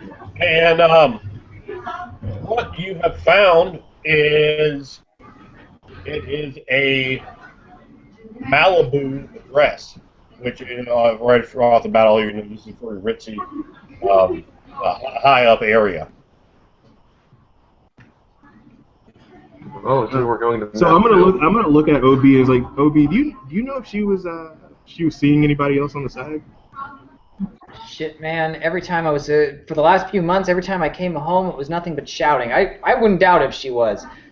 But Because I know this to be a pretty affluent area, and I don't know, man. Hey, Frost, are you armed? What? Are you armed? Do you have a weapon? Do you have a gun? Yeah. Okay. Do you have a spare? Lift my shirt up. I don't have a spare. All right. And you're not taking Jillian. It's my gun's Okay, name. well, I'm sure we won't need a gun. I'm sure this is just there's a rational explanation for what's Probably going better on here. shot than me. You guys see that he has trouble saying it when he hits the word rational. He kind of like gets exasperated and just exhales, and he's like, all right, let's just go, guys. Figure this out. Yeah, you don't need a gun. Yeah.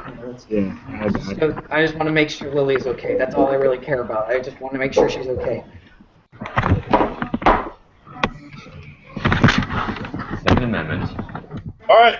So before we have to get another cab to take you well up to Malibu, well late into the night, you find Paradise Fields gated community. There is a large gate there. There is a security officer there. The cab driver he's going to drive right up to where the security officer is at the gate. I definitely Frost with your skill. You know you're going to need to show them proper credentials that you actually live here to get in. That occurs to you immediately, and that is going to happen very quickly. So I don't know what you guys want to do about that, but you need to tell me. Yeah, I'll show them. I told them Jack Frost. I'm telling them I'm a private investigator trying to investigate a kidnapping. Need them to let me in. I'll show them my ID and whatnot. All right. So the security guard looks at the fact that a cab driven by a guy from India with a bunch of random riffraff, two of them are having drug fits. I've got persuasion and diplomacy. Oh, well, hold on. We'll get to there, but we're going to describe the scene first. He's looking at it. He's looking at you. He's looking at them. And you can definitely see you're going to have a hearty uphill battle convincing him of anything. And you definitely know, again, his... I showed them a picture of the object. That'll help. And the crime scene. Well, hold on. Start from the beginning. You start talking to him. What do you say? Look, I'm investigating a crime scene. I got the scene right here. That. I have a picture of the object too. Which house are you here for? I'll phone them. Yeah, Wendell. What house was it, Wendell? Andrew didn't give me an actual address, but I wrote it down. Yeah. So he will show him the address. It's the name of it is it's Sunset Way. It's Sunset Way. It's 17 Sunset Way.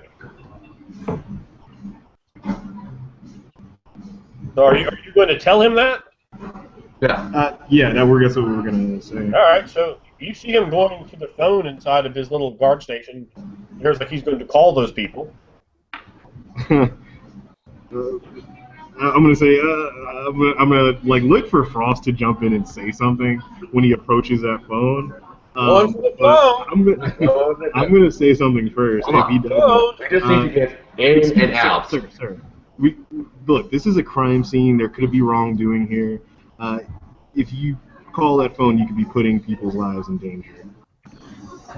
Now, what I do in my job, and let me tell you, he's kind of fat, and he's like looking down and pointing. Let me tell you what I do in my job. I keep people safe. I ain't gonna be no robbery here. And then you hear Rodriguez shout back, "Look at here, sir!" And he flashes his military veteran ID. He's like, "I protected this country. You don't know anything about protection. Right now, I'm assisting my colleague here. I'm a military contractor working for this private investigator, and we are investigating a crime scene. This is of the utmost importance. Now, look, I ain't heard of no investigators driving up in a cab. You gonna be cockamamie. I ain't gonna be involved in this. I'm calling the police. I'm gonna grab him by the collar. Look, Got arms and waddling around. And when he grabs him by the collar, I mean, we're all gonna get out of the. I'm gonna get out. Oh of the yeah, I'm getting out now too. I mean, We're not here to take anything. Hold on, time out. I mean, I can't hear all of you at the same time. What he does when you pull him, you grab him, he pulls out like a container of mace, and he's getting ready to mace your ass. All right, so you grab hold of him. I'm gonna clear that. 172 pounds. He's fucking fat and lumpy, about 5'10". He's fucking ugly. Got some missing teeth and just a fucking nasty looking security guard. He's belligerent. I'm gonna put up my hands like, hey, no, that's not necessary. Hold on. I think Frost, you've grabbed a hold of him, right? Well, I grabbed his collar shirt. You've touched him, and he's taking it, but you're about to take it. And the cab driver seems like he's like, whoa, my friend, no, my friend. All right, so okay. Let's get very slow here because we have the limitation of the G plus vehicle. Frost has grabbed a hold of us, pulling him out. The security guard has reached down and he's getting his mace ready. Now you had declared you wanted to do something, Coach. What would you like to do? I would like to get out of the taxi cab. You want to get out of the cab? Yeah, I'm trying to get out of the cab. Okay. All right. You're getting out of the cab. What would you like to do, Lloyd? Seeing all this unfold is it's like the perfect shitstorm in his mind. He's like, what the hell is that? Okay. He'll just I think what he'll do is he'll get out and he'll try to defuse the situation as best he can. Okay. All right. Now, what is the illustrious Simon Blaze? I'm going to have you in the front seat, and I'm gonna have. Okay. Just to give you the left side of the car is against the booth. Frost is going to be back on the left side. Lloyd is going to be in the middle, and Coach is going to be on the far right. So that's your positioning. You are in the front seat, the right side passenger seat in the front. What would you like to do? Me, so I've been incredibly stressed this night. And I've been incredibly going through withdrawals. The pain's going right through my head, this bundle of tension, and I've been trying my very best, very, very best to try and get what I want. This officer is once more impeding what I need to get to. I need to make sure my daughter is safe. And at this point, as soon as I see my friend about to get pretty much assaulted, and in my eyes, that's what I see. He's about to get assaulted by the security guard. I'm right at the head. This is like, no, you're not going to hurt my friend. I like pull out the car. Basically, what I do is he's preparing to get his mace up. I like barrel around. I like reach for the guy's. I'm assuming he has handcuffs. He might have zip ties or something. But essentially, I click. I'm basically going in like almost a fluid motion. I'll try to like get his cuffs, flick them onto his hand, the one that has the mace, and click it onto whatever, like one of the bars or something. Okay. There, to like make it so that, like he can't actually hit my friend using the handcuffs. You're gonna handcuff him. I got you. All right. So what I'm going to need all of you to do is make an insight roll. This is your reaction. If you have any other bonus from a reaction, okay, go ahead and add that as well. You roll your 2d8, and then you add your insight skill. Woohoo! I rolled 17. 10 total. I rolled 17. 13 for me. Oh, 17. Very nice. You get a -4. You get a -4 if you don't have any skills in it, right? 23. Yes. Actually, I rolled an 8, so it's a 23. Oh shit. I got a 1 in total due to the -4 because I don't have any skills in it. Okay, a 1 in total. So it does not look like you will be going. You'll be going in a good slot. I have to tell you that much right now. Okay. So who had the ridiculously high number? Yeah, me, 23. Oh, that was you, Jack? Yeah. Okay. I rolled All right. 6, a 4, and an 8. All right. Well, look. The security guard goes on 11. So you did defeat him handily.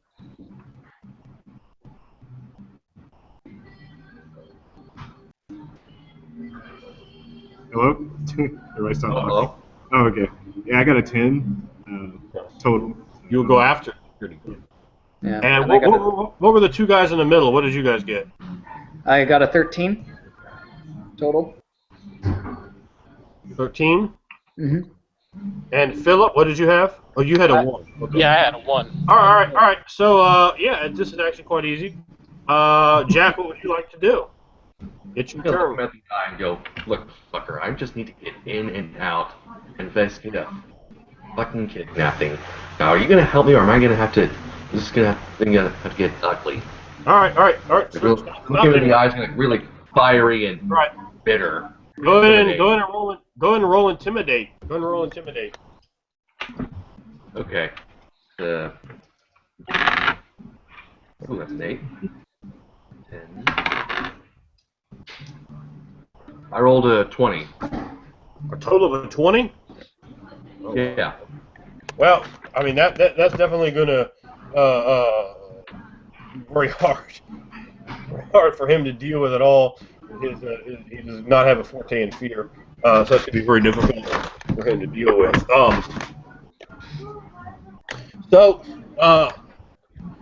Yeah, with a 20, he starts like whimpering, and he looks terrified that he's about to get his fat lumpy ass whooped now that things just got real. So yeah, I mean that 20 is, that's an extremely impressive roll. But at the same time, he hasn't gone yet, so who knows what he's going to do. But who is going to go frantically ripping his way across the cab? You see the cabbie, he's beeping the horn. My friend, this is not acceptable. This is not acceptable. Yeah, no, I just zeroed in at this point. Fuck this guy. Okay. And he's not gonna hurt my friend, so I go for the guards. I sneak my fingers like very dexterously down to where his handcuffs are, slip under the loop, get them out, and raise it up to snap it around the guy's wrists, the one that holds the one that's holding onto the mace itself and bring it down and snap it onto a bar that's like right behind him, so he can't. He's going to have to untwist himself if he's going to want to do anything. Roll sleight of hand.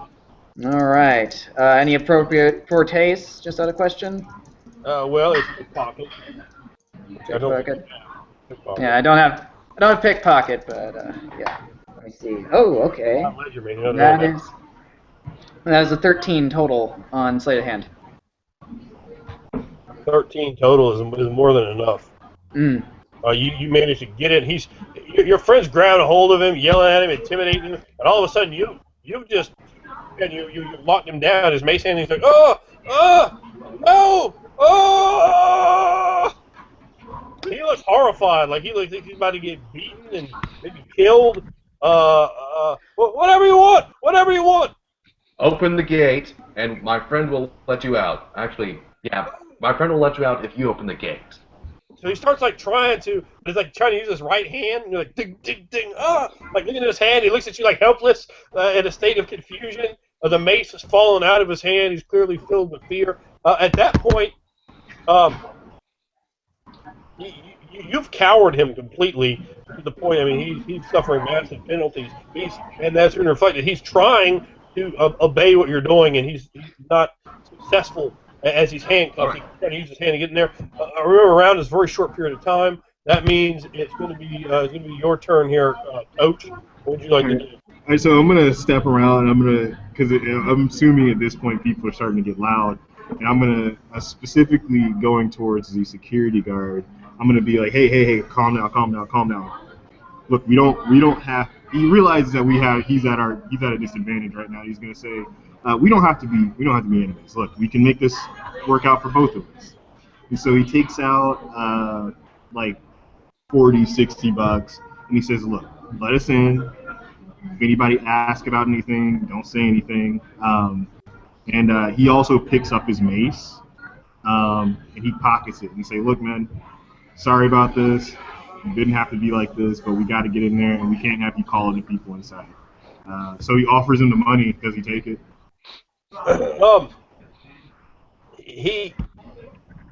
Did you try to force it on him, or are you just trying to hand it? No, it's more like a bribe type thing. He seems very he's terrified. You can see the guy is terrified.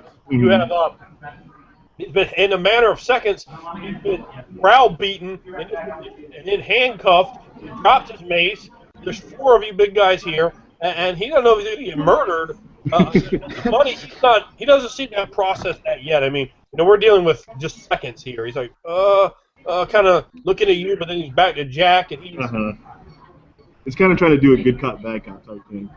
Yeah, right. But again, I mean, like I'm saying, it takes a little more time than just a second for that. Okay. He seems very mentally damaged at the moment.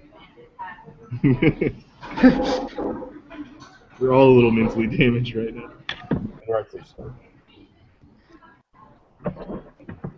So,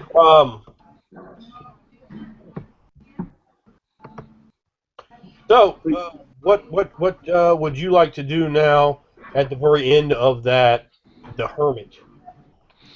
All right. Lloyd's is shaking his head, thinking, "We up Ship Creek now." And he leans forward to the cab driver. He pulls out a 50, just kind of gently pats it on his chest, and goes, I'm sorry about all this trouble. You didn't see nothing. You have a nice day." He'll just get out of the car. All right. Well, that's very good, because his action was, as soon as you had gotten out of the cab, to peel back maniacally, screaming, "You dirty sons of bitches!" And some of the doors are open. In fact, Jack, you get hit pretty hard in the back with the cab door you'd left open. But he is hauling, man. He wants no part of this. He's apparently in the middle of helping facilitate a crime. He's not good with that. God fucking damn it. That got out of hand really suddenly. Really? The security guard, his name is from his little piece of brass. Apparently, his name is Williams. You get off that, and then he's probably close to pissing himself. He's so terrified. And he said, yeah. whatever you want, whatever you want. Thank you, thank you, thank you. He says to you as you're putting money at him, and he looks glassy-eyed and terrified. Don't worry, we're not gonna kill or steal anything.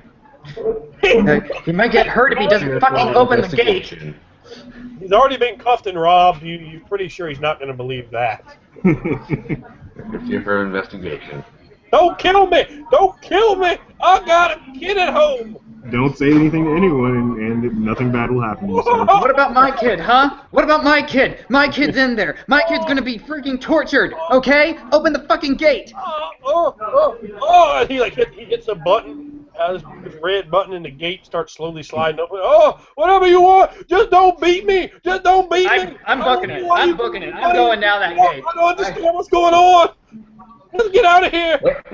Yeah, I'm going after Ubi. Yeah, I'm gonna follow Obi. And I'm in the tail running too, and I look over at the guard and I just kind of shrug my shoulders as if to say a silent "sorry, man," and I just run. Alright, so you also notice, give you the benefit of the doubt, Jack, that there is a video camera in here. You notice this is going to run off. As you might say, expect a guard's little box might have in it. So, all of you have been videotaped committing a violent crime. As you run off from your assault and kidnapping charges that are really going to be looming in the future, you run in there, and well, who knows what's going to happen now? Tell me, how are you guys? First of all, do any of you guys have any grades of stealth? I have one. I think I have one. I have 3. I have 3. I have 1. Okay. All right, so all of you have stealth. Okay, I didn't suspect that, but that's good. All right, so on foot, you're making your way through a gated community. The gated community is quite large. Where you need to go is, it's got to be at least a mile from here, if not more. You're down like a little side street or whatever. You're in Malibu. The houses here are decadent, are opulent. These are people that have money, and it's a little intimidating to you to look at it and see just how this place looks. Oh, do we still have the book and journal with us? You have the what? Yeah, I'd imagine we still have the book with us. Yeah, you the journal. I don't think you took either of the other occult items, did you? No, we didn't take those. We took the books. Yeah. Which one of you has the books? I don't know. I do. Mike does. Yeah, I got them. He has them. Okay. All right. Got it in survival pack. So go ahead and describe to me how you're attempting to make your way to your destination. At this point, you are very close to midnight. We're going to go with 11:37 right now. Mm. Yeah, no. I actually don't really have much presence in mind at the moment. I'm probably just booking it down, like trying to look for the houses. I'm in a very frantic and panicked state right now. I'm gonna try to catch up to Mitchell. Obi. Okay. I'm just trying to stay quiet. I don't really know what to expect. The book still has me very, afraid, very startled, but at the same time thinking realistically about the situation. I'm expecting to come across his wife just with another guy, and this guy's probably in like a weird cult, and so I'm not expecting anything crazy, but I'm following behind silently. I'm gonna try to grab Obi by the back of his collar, sure. You'll probably have no trouble. I'm not that athletic.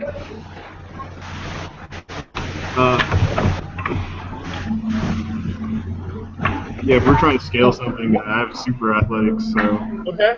I got 1 athletics. What, Frost? What? We need to... This guy knows where the house is, so let's follow him instead. All right, fine. Just get here.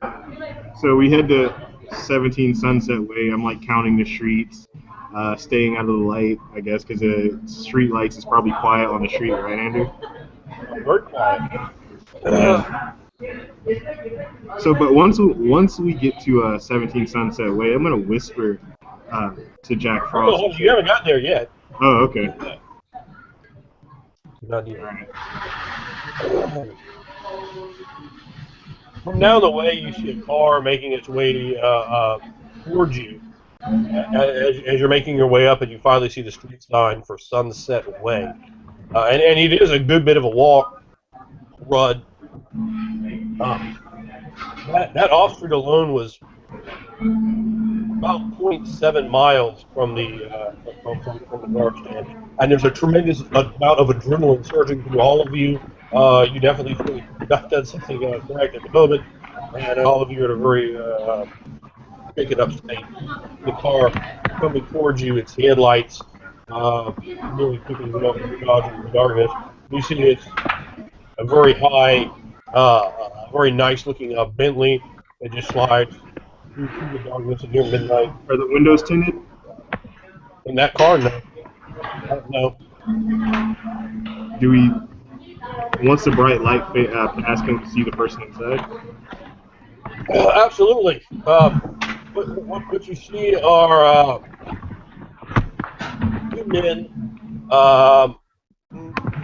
maybe early 30s. One has a light sort of blonde hair, frail features, and a small pair of glasses. The other one has darker hair, and it's just slightly larger than him, still fairly thin. And as you look at them, you kind of see like they're holding hands and kind of close on each other. So that's what you notice. I don't know if anyone else bothers to look, but. Oh, man.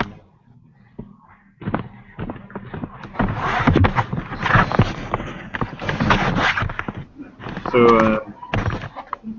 did they seem to take a particular attention to us? Did they No, they seem to be paying no attention to you at all. All right. So with that being said, we're gonna just keep heading in that same direction. All right. The car passes. So as you get down the street, and remember it was 17 houses. It's that's a little bit in itself. As you go down that way, what you see is some headlights up ahead of a car. It looks like someone's gotten in a car. Apparently, you hear a car start up and a car begin to come out fairly quickly from the house.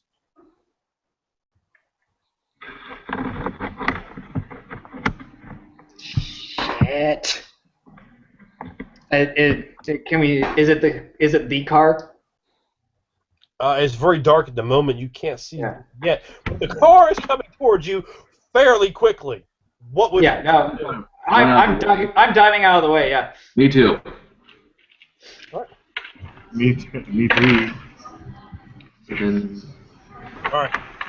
What you see? 13. Who's doing what? Wait, what are we rolling? Reaction? I mean, all you have to do is say you're moving out of the way of the car. Oh yeah, we are. Definitely. You got lots of distance. I mean, you can just slowly walk out of the way, really. It's coming towards you fast. It doesn't look like it's trying to ram you. It looks like it's trying to get away. And it does. As it drives past you, what you see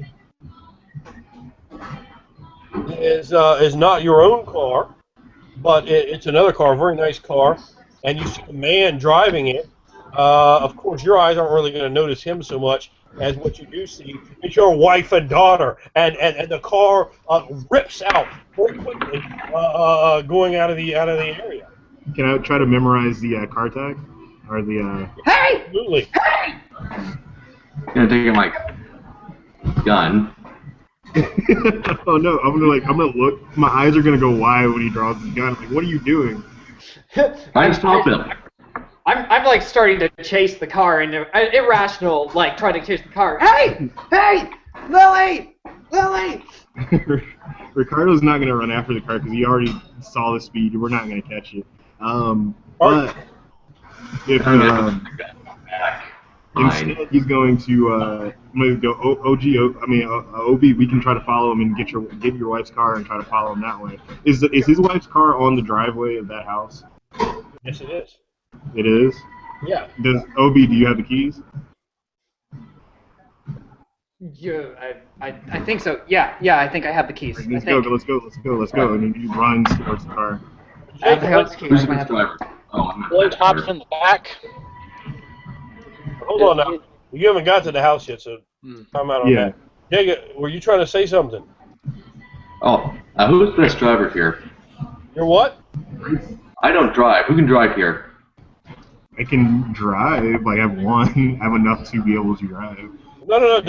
Don't explain statistically things to people. Oh, okay. I mean, You're people right. just, you might be a horrible driver and think he's the shit. I've met a lot of those. Yeah, I can drive, but I'm not going to step up and try to push myself to. Yeah, no, I'm getting the driver's seat. I have the I keys. think so. I'm getting the driver's seat. It makes all the sense in the world. Yeah. I'm gonna get in the passenger seat. Maybe some drive-by shooting. I get in the back seat. All right. Now, I'm going to tell you this. They have a substantial lead on you. As I said, they had peeled out and come around well before you. You know, you guys were at like 7, on, in the street, and that's house 17. They pulled out, so they have a substantial lead on you. Just so you're well aware of that. As you go up, you see the car there. You can still see the car itself looks like maybe it's either been opened up recently or reopened up at some point. And your daughter's 5, and she has a little seat in the back, a little booster seat, and that seat is not in the car. And you don't see any signs of any sort of suitcase or anything like that in the car. But the car is sitting there in the driveway. It's also a Didn't we get in the house and find a laptop? very nice house. It's big. It's 2 stories. You can see, some very vaguely sort of occult accoutrements like gargoyles and things of this nature sort of in the lawn. Everything looks very classy, very nice. It has a well cut up architectural roof with, has very nice siding in the house. Very, very well cut up, uh, high roof. It's 2 stories, big double car garage. The house itself looks very, very large and nice. It even has like a little guest house out back with a huge yard. That's the other thing to impress upon you guys. This isn't like a little neighborhood. All these people have some property. These are like well at least an acre per lot, if not substantially more. Pool in the backyard, little koi ponds, well manicured lawns. This place looks opulent, and it definitely really reinforced your determination you've been pushed into. So the group of you get into the car, and what do? I started off. I'm panicking. I almost stopped for a brief moment, looking at the very house that she's been staying in, and for a moment, and taking in the opulence and stuff. And this is what she always wanted. She wanted to be living the high life. She wanted all of this. And at the same time, it boils inside me that I couldn't provide that for her, that she always pushed me down for that. And at the same time, looking at those gargoyles, that gothic sort of architecture, there's just that weird feeling of like some sinister feeling inside, like something is terrible is going to happen. I just bolted to the car. I throw in the keys. I turn it, start up the vehicle, and almost before even the rest of them even get in, I'm starting to back out. I'm gonna wave him down. Try to get in the car too. Yeah, even as the car is backing up, I'm gonna jump, open the car seat, and dive haphazardly into the back seat. It is currently 11:51 on your car's clock. As you come in, music starts up on the car. It's the dinosaurs marching song. Your daughter loves it. It's the dinosaurs marching in. Very inappropriate for your setting as you peel the car out. Now you're driving. What are your grades of drive? Just out of curiosity. It's only one. Good luck, buddy. Okay. Yeah, I know. Roll them I'm double. not in a good state of mind right now. Back. The neighborhood itself is well lit, so that's something that does work. in your favor. As you come peeling out, back hitting the main road of Paradise Fields, Paradise Boulevard, you look back and you see that car is passed by, and you can see it's like way down. It's the other side of the gate, way down the street, and your Yeah. car is coming up towards the gate, and well, you start approaching that gate. Of course, the gate itself is locked, shut, and you can Grab see it. your fat security guard there.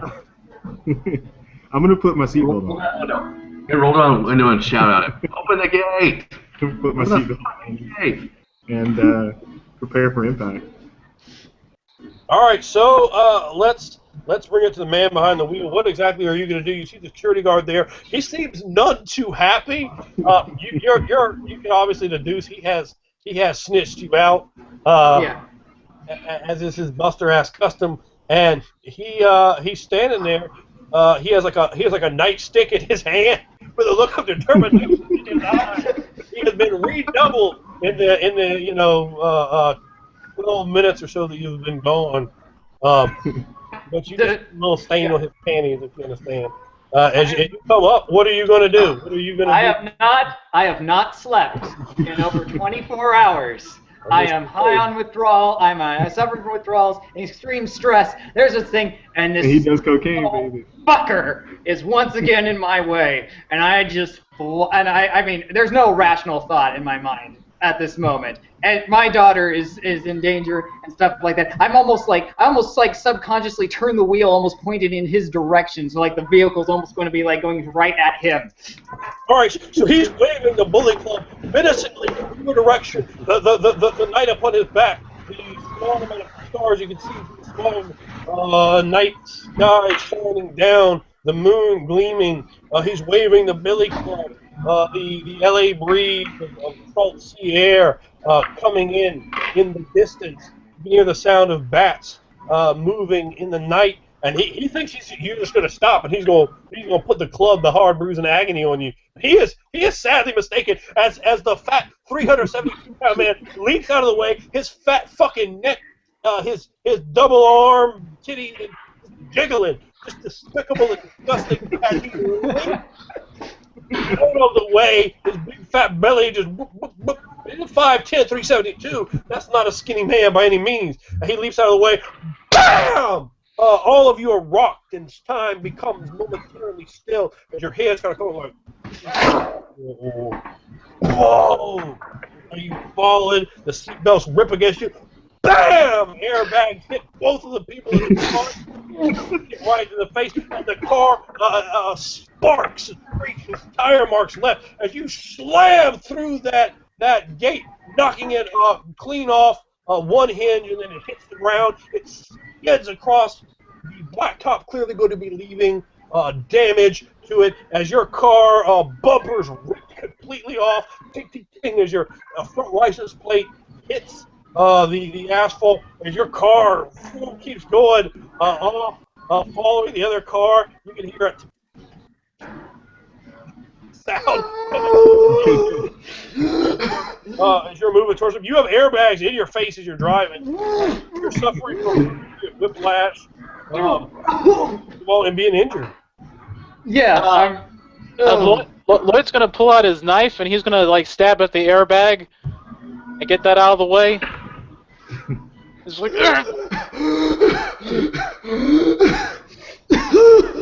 Drive! watch the damn road! Watch the damn road! Drive! I just have the foot on there, and I'm like very. The only thing I have on me, I'm just following the yellow lines on the thing. That's the only thing I'm trying to focus on at this point. Is just trying to focus on the yellow lines, keep myself somewhat straight. And even then, I'm having a hard time breathing. My arms are so sore. I can barely breathe. My neck is in so much pain right now. It's like the line doesn't look like one line or two lines. It looks like there's four lines. So it's like really, the car's kind of swerving as I'm trying to like stay somewhat straight and gain my focus again. Can we still see the car? The other car? Yeah. Yeah, I think I can see it. The other car, you think so? Way, way, way, way down the hill ahead of you. You think so? Now you can see two cars there, so you're not sure. Like, you know, if it's been another car or if those are two different cars. You're all kind of like confused at the moment. And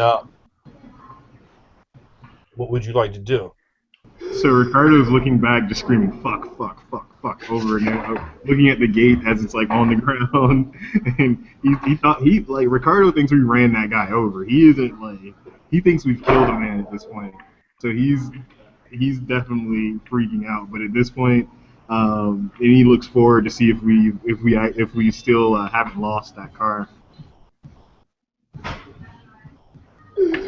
At this point, Lloyd will look over at Ricardo. He'll just grab him on the shoulder and say, "We're up shit creek now, soldier boy." Well, you guys continue. As unbelievably unwise as it is letting the individual that is driving, and particularly in his current state, continue to drive, he does, and he continues, and you can keep hearing a tick, tick, tick, tick, tick, tick, tick, tick, tick sound from something that should be making that in the car. You see the bumper of the car is completely gone, as only one of the headlights works now. You can tell that as well.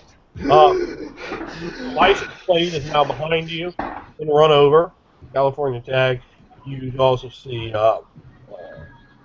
that car as you're flooring it, trying to get up there. So, distance, you hear another sound well in the Oh distance. no! Woo, woo, woo, woo, woo, woo, woo. And you know that fat guy security guard is going to lay you out. You know that's coming. You best get away. So now he's screaming, "Drive!"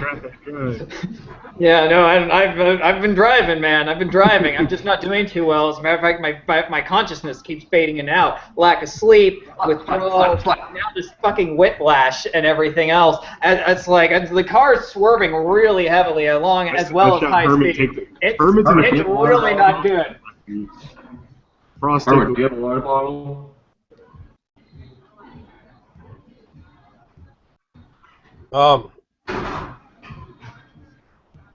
Like your survival bag or whatever? So you guys continue on after them, hearing the sirens get ever closer. Fortunately for you, the sirens eventually go off into a different direction. As I'm going to need you to go ahead and make for me a drive roll there, Simon Blaze. All right. Drive. Ooh, I rolled an 8, so I could roll that again. So that is a 15 total. 15 is pretty good. Something's wrong with the car for sure. You don't know how bad that is. But we're going to just keep that in the back of your mind for now. Yeah. You're able to. I'm in a lot of pain right now. Able to get the car pretty fast as you're pursuing off of the vehicle, and the way you're able to make it out is the vehicle ahead of you is sort of racing and tearing away quite quickly as well, which tips them off. You know, not necessarily individuals that possess a great degree of knowledge and skill in that area. So, what exactly do you plan to do here? Well, at Where's this that water point, bottle, Hermit? What's that, Simon? Where's that water bottle, Hermit? That what? Must be if Hermit has a water bottle, so I could splash someone in Ubi's face. Try to keep him awake. Okay, he gives you his water bottle. He's like, "All right, here you go, man." Okay, just sprinkle some into his face. Stay awake. slaps it in my face, like slapping myself awake. I am really wishing that you didn't flush that shit. Right back. You guys keep role playing as you're driving. I'll be right back. Yeah. As I'm just grabbing onto the to the fucking thing, as I'm just trying to, it does seem to help. I am focusing a lot better. As I manage to straighten up, and I'm pursuing the vehicle that seems to be peeling out behind us. And in front of us, I should say. Pocket. Maybe this will help. Look at the bag with cocaine. thought you flushed that shit. Well, I want to make you think that. Give it here. Give it fucking here. The hell are you all doing? This ain't no time to be doing lines. You're keep driving. What are you doing? I actually have to say that probably is the time to do cocaine. Yeah, At this point, Lloyd is freaking out. At this point, he's grabbing his side of his shoulder. He's got whiplash going on. Hold on, here. I'll smash the cocaine thing up with my hammer, with the hammer of my gun. Yeah. Like, my fingers, like, this. I just, it's pure desperation, and the fact that this is already a dangerous situation as it is. I lean down to the coke-lined gun barrel, and I just snort that shit right there, and powder across my nose, stuff like that. So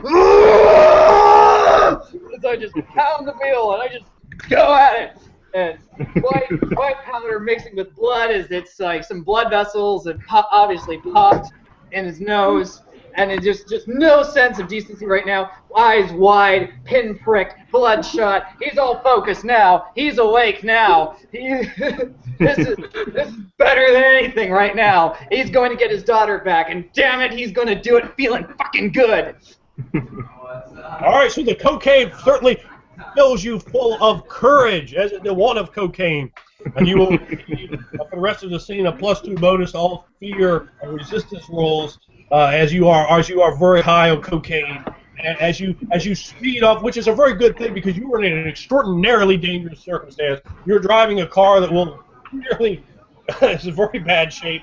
The airbags are busted up, flapping against you, making it hard to see, hard to deal with. You have police somewhere in the vicinity with a description, likely your license plate, which they could have just picked one of them up from the additional crime scene you created, and you're feeling and chasing in a high-speed chase after another vehicle. As you're getting closer to it, you can make out the vehicle is the same one. It's a yellow Jaguar, a very nice vehicle. You see your daughter, maybe in the backseat, but I mean, you're still a good ways away. They're going fast, you're going fast. You were going faster, and you hear somewhere in the engine, perhaps. You don't know. Definitely not good news for you. You're getting closer to their vehicle, which is going very fast. Now you're really into the city. You're speeding through red lights. They're hitting sharp rights or strong lefts, and there's other vehicles sliding around. It's 12. It's 12:09, so officially Halloween, and you know people are honking their horns. Asshole! What the fuck's wrong with you, you stupid son of a whore? People are Fuck you, bitch! You suck a dick! How about that?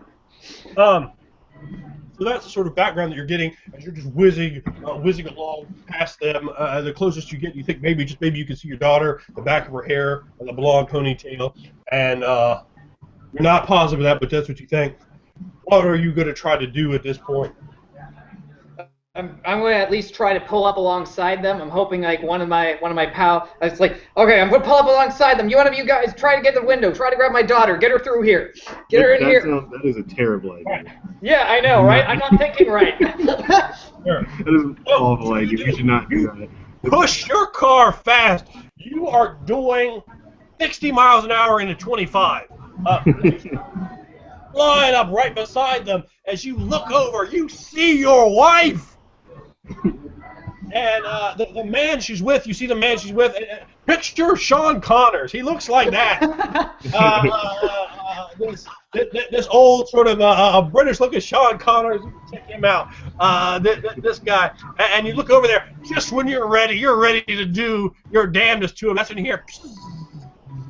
And all of a sudden, your speedometer goes flip, flip, flip, flip, flip, flip, flip, flip, flip, and your car starts swaying, and then it starts slowing down. No! And they're speeding up, and you see your wife looking at you, and her eyes are full of hatred and rage and scorn as you could just see this venom inside this little viper. and she's going to do what she wants to do, to damned to hell with you, as your car slowly starts going off, and there it continues to pull away, speeding on up past and away into the LA nightscape of lights of red and yellow around you and everywhere in your car. And you're finding your car is having a lot of difficulty responding to brakes, responding to the gas, and the speedometer is going up and down, and it's horrifying again in of its own right. Now this is going to be crazy now, but I think when the car begins to slow down, Lloyd's going to try to jump onto that car. Holy shit. He's going to have his knife out. He's going to use the knife as leverage. He's going to stab it into the car and just try to use it to hang on. Oh shit. Oh shit. I'm crazy. That's a hell of a deal right there. All right. Do you by any chance have the jumping forte of athletics? I don't have the jumping forte, but I do have athletics, though. Give me a 15, man. This is not easy what you do. And we're going at like 60. Holy shit, man. Oh, that's an 8. I get to roll again. That's a 20 in total. Oh shit. All right, as unbelievable as it is, what would you like to do? That's a very good roll. All right, this is how it goes. As soon as Simon starts talking about getting onto the car, I see the wife and daughter. I immediately jump into action. I open up that door. I see the car next to me. We start to slowly fall back, and as soon as I feel that some instinctual animal instinct kicks off, and I leap onto the car, knife out. I stab it onto the side, and then I just wrench my way upwards as the car swerves around, and I see the vehicle driving backwards, and I think to myself, what the fuck have you gotten yourself into now? As I hold on for dear life. The Jaguar is a small car, and you are on the car. To the heart. I mean, everyone knows that something's happened there inside the car. You make a boom, a big impact. How much does your character weigh? It weighs around 200 pounds. Do you have any athletic fortes or any acrobatic fortes? No. All right. Unfortunate for you, but so additionally, for the rest of your horror, your friend has leaped onto the car that is being is recklessly driving more than double the speed limit, and your car is stopping. Yeah. Shit. We gotta. Hermit, God damn it, Hermit. We gotta change vehicles and follow him. We can't let him go off by himself. Yeah, I'm So, trying to stop. as The a- brakes aren't working. All right. So you nearly caused a wreck. Another car is almost slammed into you from behind as your car is like going between lanes, and you're going very slow now, and people are screaming and yelling at you. It's extremely high situation. We need to change vehicles, guys. We gotta try to get one of these people's vehicles. Got away with Follow. one of them down. So we start to slow down and come into a stop.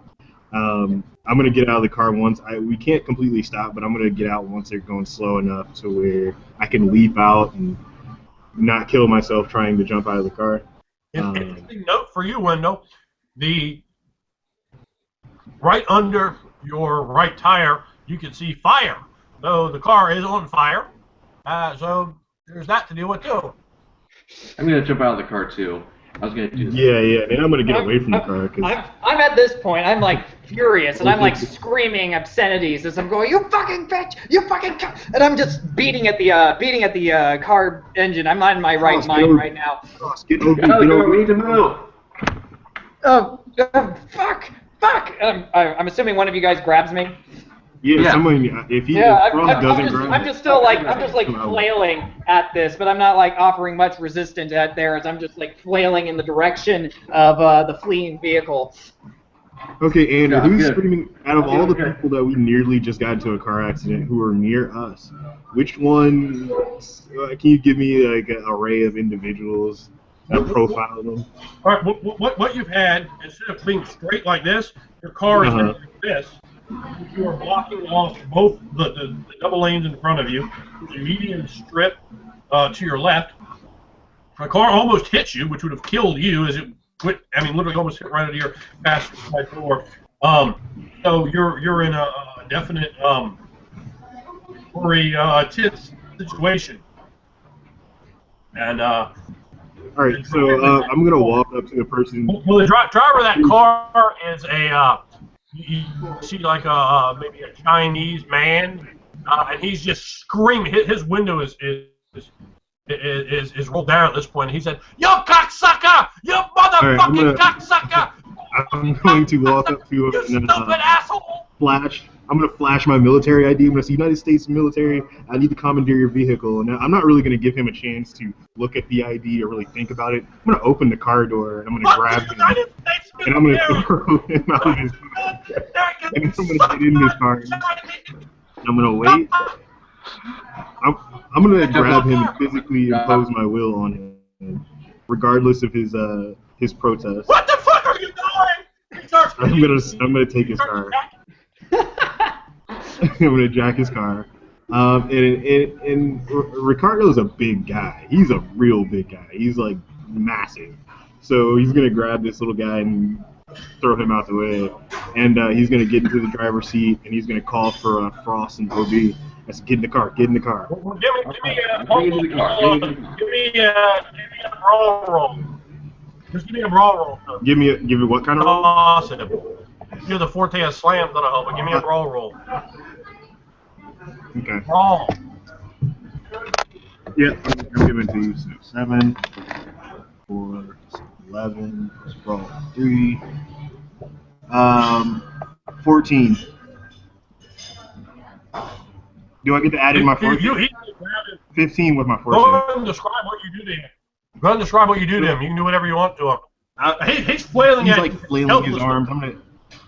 I'm gonna like catch his left arm, catch his right arm, and put my right arm under his underarm, and I'm gonna use that leverage, turn around, and it's gonna be sort of a judo throw. I'm just gonna toss him out to the side of his car so he's out of my way. Then I'm gonna sit in the driver's seat, wait for my companions to get in the car, and then I'm gonna speed off, going around the crash vehicle. I dive into the closest door, which is one of the back ones. I'm gonna get in the passenger seat. All right. Get my gun ready.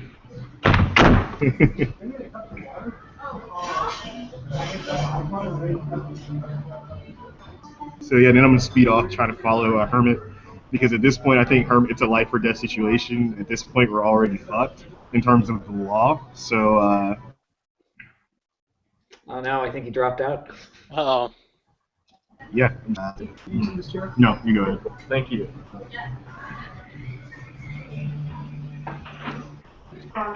Did Andrew drop? You know what? Let's take a break. I'll be right back. Yeah, me too.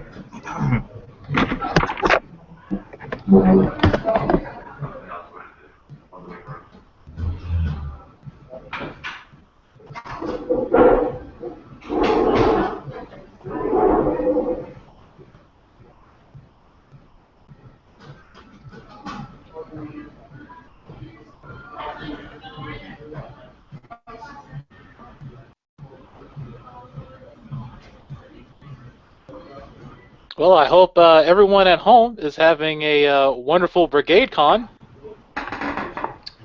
Certainly hope so too. This event has taken a different turn than I was expecting it to go, but I hope everyone else who's been following along has been enjoying it. Mm.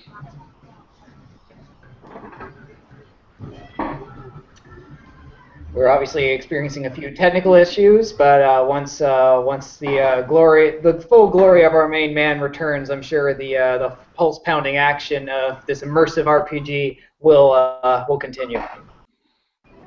That is correct.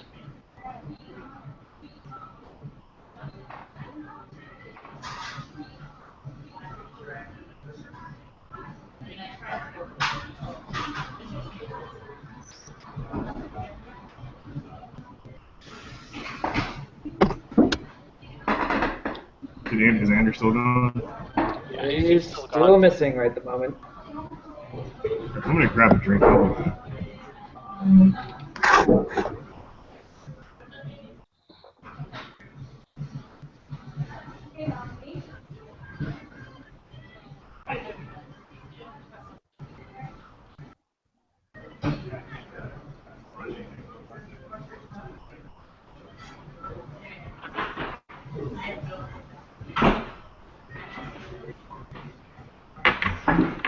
Oh, looks like Andrew's coming back. Ah, here he is.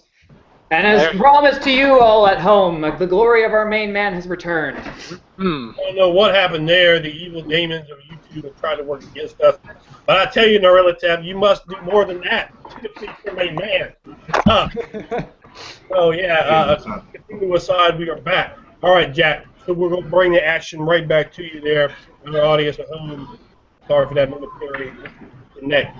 But we have some very hot, heavy action as the car, the Jaguar, screeches around the hard right. We have the Hermit with a knife in the back of the Jaguar. Who knows how many $1,000 of damage that's going to do? But it sure as things aside, you got the knife in the Jaguar. You're hanging on. This is a rough deal, but you did make a good roll. So, what do you try to do to advance your position or to rethink your action? I'm going to try to get onto the driver's side, still hanging on with the knife, and then I'm going to try to open up that door and get this guy to stop. The objective is to try to stop this car so that the rest can catch up. Well, you got a knife, and you're on a car. Okay. Oh boy. You're on there. You made a good roll. You don't have a. I'm gonna have to make you have an acrobatics roll. I feel. Acrobatics, though? Balance if you have it. Acrobatics balance if you have that one. I'd even let you use acrobatics if you have that one. I mean, gymnastics if you have that one. Nope. I got nothing in acrobatics. All I got is athletics. Yeah, you in a bad way then, man. Okay, there we go. That's a -4. Let's see what happens. Oh. All right. Well, that's an 8 I rolled, so that's a. Okay. Let's see. All right. 14 in total. Is that Oh what? wait, no, that's a 10 minus 4. 10 total. All right, considering a 10 is pretty good still. However, this car is going 53 miles an hour and just hit, and that's coming off of a very sharp right. There's other cars honking horns, people yelling, cars moving away. You know, you can see some people getting out of nightclubs. What the fuck? That guy's on a car! A 25-mile-an-hour commercial zone. And they're whipping around cars. I mean, they're just going straight, hitting up the sidewalk. These are people in terror to be found. As you start slowly making your way around, you see the window come down, and the man, Sean Connor's like as he is, he has like a fucking umbrella. The motherfucker starts poking you in the face with an umbrella. And you see his wife, Susan, is over there. She's driving the car now. He has the gas. You're getting poked in the face with an umbrella. That's what's happening to you. Drive the car up next to them. Load the gun. So yeah, I commandeered that man's vehicle and Yeah. heading towards Hermit. Drive up next to them. You guys are not 100% sure of the way that you need to go. There was some serious trauma that happened there. The sight of them was lost. There are other cars involved. That car's gone somewhere. What I'm going to need to have you guys do is, I guess, Wendell, you're driving, yeah? Yeah. Make me roll, man. Just roll the dice and see A driving. if you can go in the Just right roll direction. Huh? What, a driving roll? No, just roll it. I ain't driving. This is just Oh, sheer just luck. roll. Okay. Oh wow! I rolled a 1 and a 2. Okay. All right. About your damn luck. All right. So you've been abandoned. You're being poked at with an umbrella. You can see his daughter Lily is back there, and you hear her say, "Mommy, there's a man on the side of the car."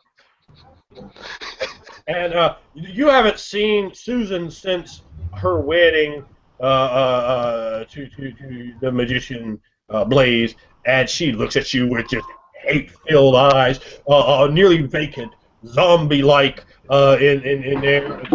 And you are an object and you will deny what must be done. And so you must pay a price. And she's going back and forth going, oh, shit! You know, I mean, you're constantly almost falling off a car doing just over 50 miles an hour with other cars around it. This is unbelievably terrifying to you. And while you're trying to balance yourself there, a man is poking you in the face with an umbrella. Well, that might sound comical. Then he poked you in the face with, a long, 2.5, 3 foot long stick right in the face. He's trying to hit you in the eye or the throat.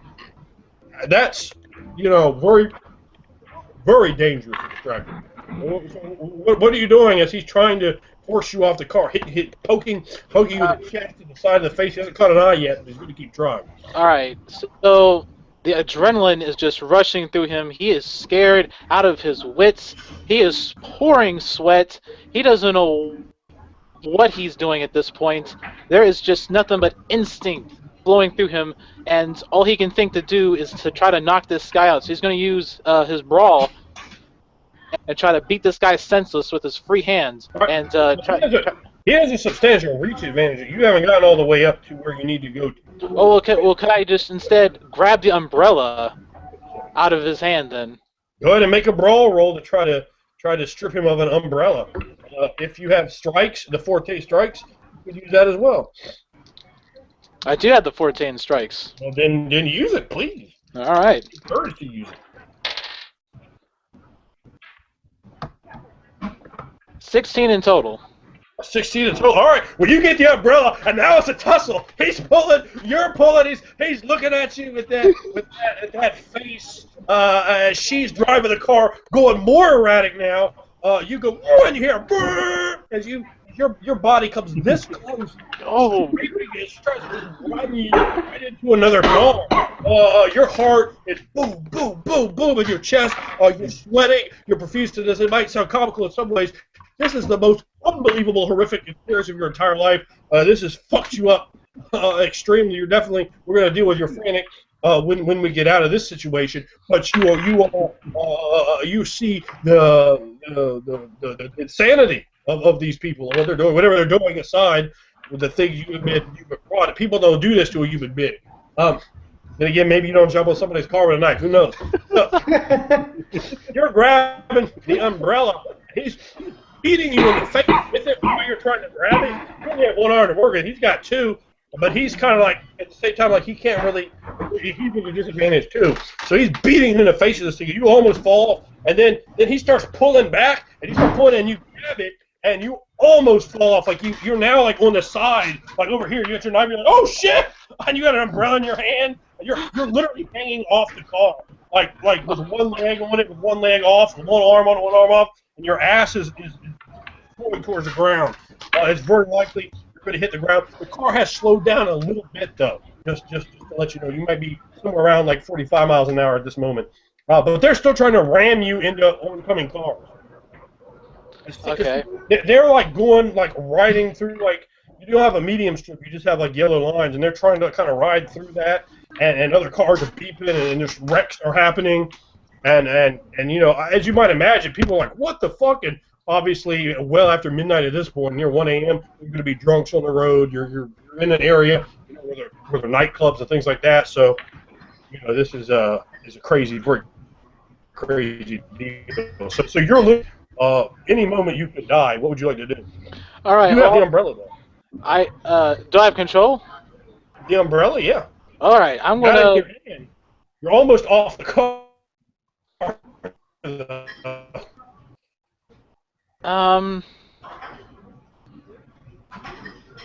to do now? I would like to take the umbrella and jam it between the steering wheel. And try to like jam it, just to try to stop its movement from being so erratic.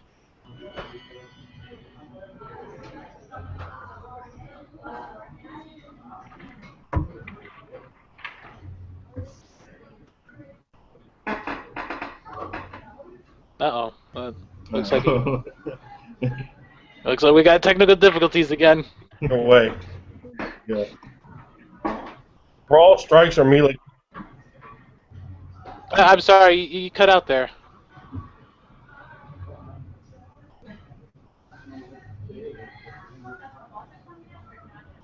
Can you hear what I'm saying?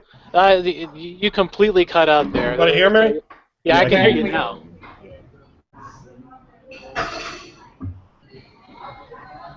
Oh, you can hear me now. Okay, good. Start cussing you guys out. All right. Yeah. Go ahead and make your brawl, strikes, or melee clubs. Whichever you want to make. All right, you got it.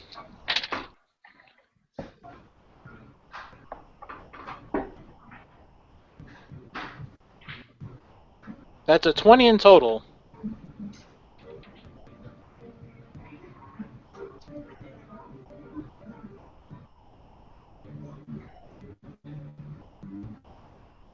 Oh. Are you still there? No. Looks like we had some serious lag spikes. Yeah. Okay. Well, I gotta take him on a 20. I'm definitely fully immersed. Oh, you gotta be kidding me.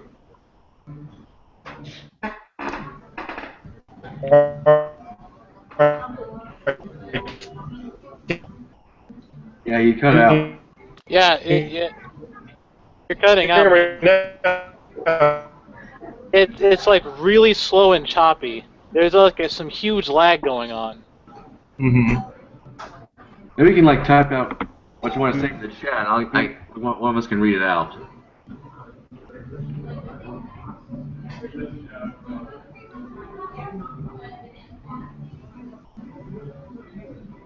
Maybe you need to log off and log on. Yeah. I was having problems like this earlier where it just wouldn't let me on for a while, but eventually like stabilized.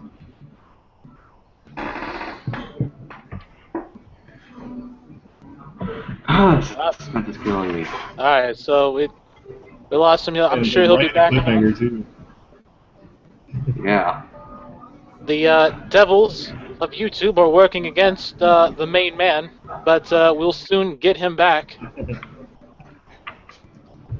I am going to grab something to drink. As we get closer and closer to the culmination, chaos itself seems to be infecting the Ghoul Plus. Oh. Me now. Yep. Okay. Am I here Yes. now? Yeah, Yes. yeah, you can hear you. What happens with Phil? You jam the umbrella right into the steering wheel. We're going to come back and see exactly what effect that has in a moment. Now, to the other side, you guys are in the car, trying to make your way across the other car that's blocking up everything, running across the sidewalk and such. Now, what do you want to do to try to relocate this car? Well, two things. First thing I'm gonna do is I'm gonna try to follow the path of destruction. Everywhere this car has gone is gonna be people stopped. There's gonna be cars, like I imagine, just kind of scattered out on the road, trying to avoid the car chase that ran through. But also, I'm gonna turn on the radio, and I'm gonna try to flip to whatever like news station that might or may not be reporting on what's going on to try to figure out. Get a good idea of what direction we need to be headed in since we've lost him. Well, there's no coverage of the news that they'd have to have some sort of chopper or vehicles, a car, police would have to be chasing you. Be up and ahead in front of that stuff. Of a car with the license plate of like an APB. They're telling people to call in the 911 if they spot a car with the plate. If the car that jacks another man's car. He's Yeah, laying on the yeah. ground. Fucking motherfucking bastard! Well, I know I'm gonna have to ditch this car pretty soon. Yeah. But I did want to see if I could get back on the trail because right now my main concern is Hermit's safety. For all we know, he could be dead. All right, Likely go already a is. perception sight roll since you are trying to use clues, and as I've described, there are a good amount of them. Perception sight. Yeah. All right. Yes. All right. Perception. All right, dice. Don't fuck me over this time. Okay, that's a little better, not much. I got a perception of 12. A 12. Okay. Basically, you start coming around. You try to navigate through some streets. Like, I don't know. Oh, wait, over here, I see something. And you're going very slow, and you start thinking you start to pick something up, and you can still see like people out front of nightclubs, like talking like crazy, like pointing at streets. Just things that help you put together. All right, so at this point, I'm going to because we can't be in this car for very much longer. I'm going to pull over once we start getting into the more occupied nightclub area, and I'm going to tell everyone to get out of the car, and I'm going to try to disappear into the crowds for now as we try to at least myself on foot. I'm going to see if I can follow the destruction, follow the turbulence caused by this car chase on foot for the rest of the way. What are you fucking talking about? We can't move that fast. Well, I think we can't stay in this car any longer. There's bound to be people looking for us. We either have to change cars again or we proceed on foot. Or we get bikes. That's a great idea. We're gonna have to steal someone's bike though. I mean, that's what's got us into this mess in the first place. Right. But I am gonna get out of this car because at this point it's a liability to our personal freedom. Yeah. So yeah, we're getting out. Yeah. I'm not gonna drive anymore. It's the car now. As you're literally hanging off the side of the car, instead of attempting to say rectify your situation in any possible way, you make the car come to an amazingly abrupt stop. That does a couple of things. The first one is you become immediately and completely dislodged from the car, and what you remember is the car screeching to a halt. You become dislodged from your knife. You go flying past this man, and you see his face. You look at him with wide eyes. His head comes down, and his head smacks on to the Jaguar's steering wheel hard. You see that, but unfortunately, that is not important to you at the moment. As you go flying off of the car, and you hit something hard, and it is black. Yes, it envelops you. The rest of you spend some time making your way down, hearing random talk from people in and out, men and women, slinking night dresses. Think a night scene, L.A. These are hip, cheaply attired individuals walking around, but their talk is this insane car chase, a Jaguar flying down the street, a man on the side of it trying to climb we're following that trail. the driver's side window, hacking the thing apart with a knife. Someone says something about an umbrella. It's carnage. It's wild, unbelievable carnage. As you continue to make your way, you see car after car after car. There are about a dozen car wrecks. At this point, you've already begun to see cops coming in, but they're coming in, ambulances, the fire department, everything's coming in. You can hear that they're putting together. They're trying to get roadblocks. They're trying to get eyes on them. You see up above you a helicopter.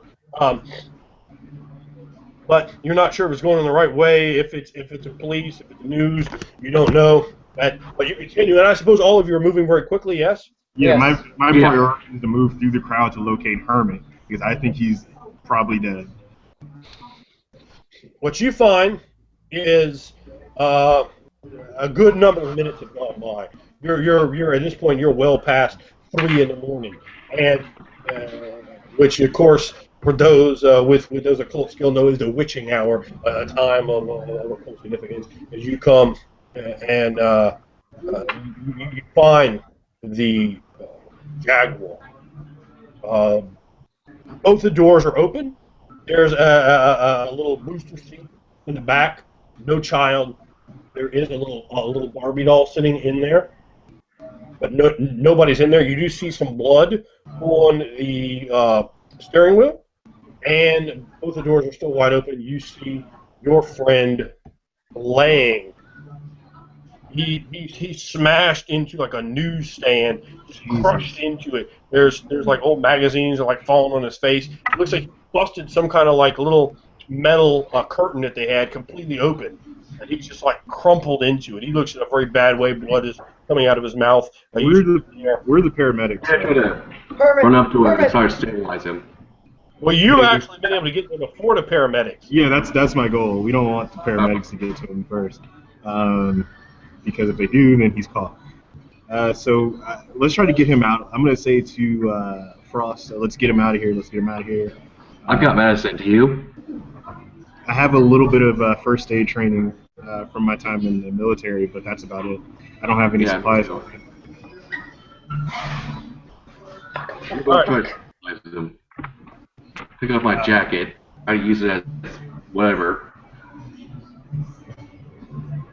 So yeah, we're gonna try to get him out of there first. I don't think we should try to treat him here. Let's get him somewhere secure, secluded. Well, there are many alleyways around here.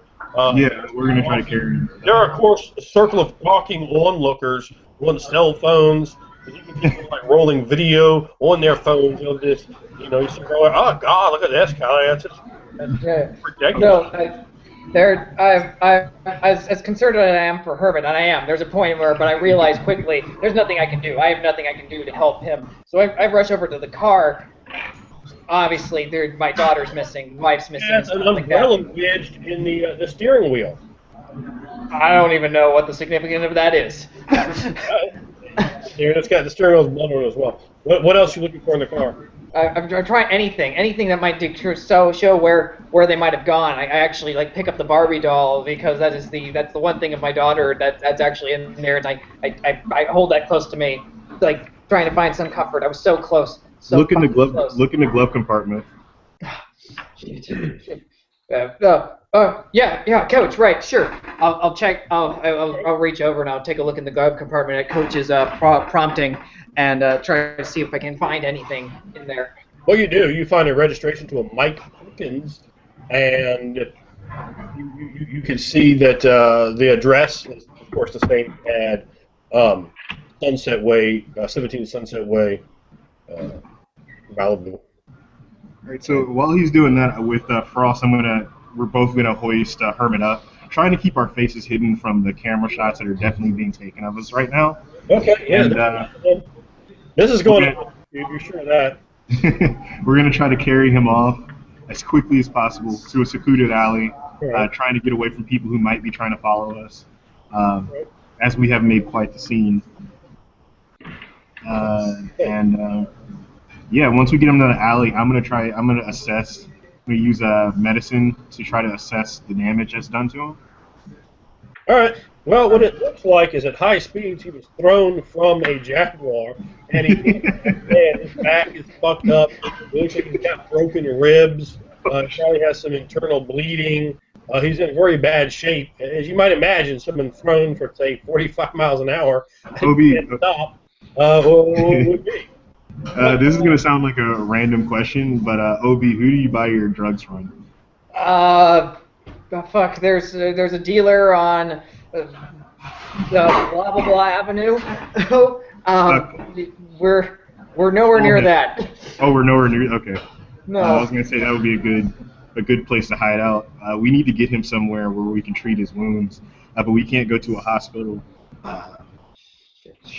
So right now, Ricardo's looking around pretty frantically because he isn't sure what to do in this situation. Hermit's in bad shape. He needs treatment. But if we go to a hospital, we're not going to be able to help Obi's daughter because we're going to jail. That's we're going to jail. So we need to stay. We need to stay on the down low, and we need to stay hidden. But we need to figure out a way to help Hermit.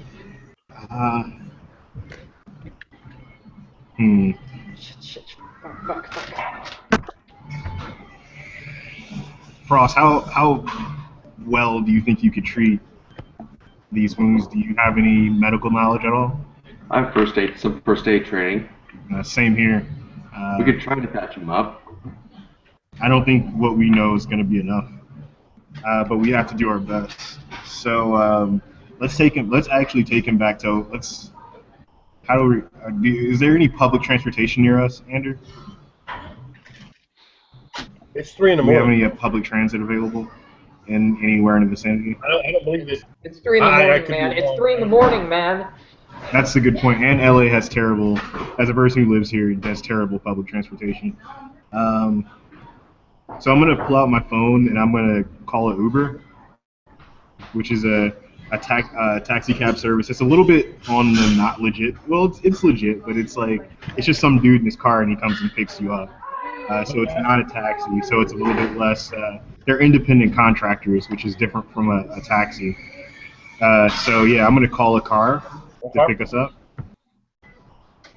and we're gonna head back to OB's place. I'm gonna tell it. Yeah. You tell him. You say you're the guys down in the dark alley. You have to come pick up. Yeah, we're gonna get whatever landmark is close and out of the way of the large crowds. We're gonna go there, and from that point, we're going to get in the car. And I don't. How are Hermit's wounds? How visible are they? Like, are they more bodily? Is he bleeding from the face? What is he looking like? Well, it looks like he's got maybe some internal bleeding. You can see some hemorrhaging under the body, and again, hemorrhaging is such. The longer you have, the more it's going to start showing up. You're pretty sure he's got some broken ribs. His back looks to be in bad shape. But his face is pretty clear, right? On the back. No, he didn't Oh, hit his face. Hit the back. He's got a big gash, a big one, like 4.5 inches long gash, bleeding on the back of his head. There's some blood coming out of his mouth. He's fucked up. I mean, before we leave that alley, I'm gonna take off my button up, and I'm gonna try to use that to clean. What? Okay. What if we had the Uber person try to take him to the E.R. and we go on without him? That's a good idea. I didn't think about that. So yeah, obviously Ricardo's still pretty shaken up, and pretty riled from the situation, but that's a great idea for us. So yeah, I'm still looking pretty clean. Relatively, I have been in a car accident or 2 or 3, but yeah, I'm gonna call the Uber and I'm gonna tell him to take Hermit to the ER, and I'm gonna. Do we know?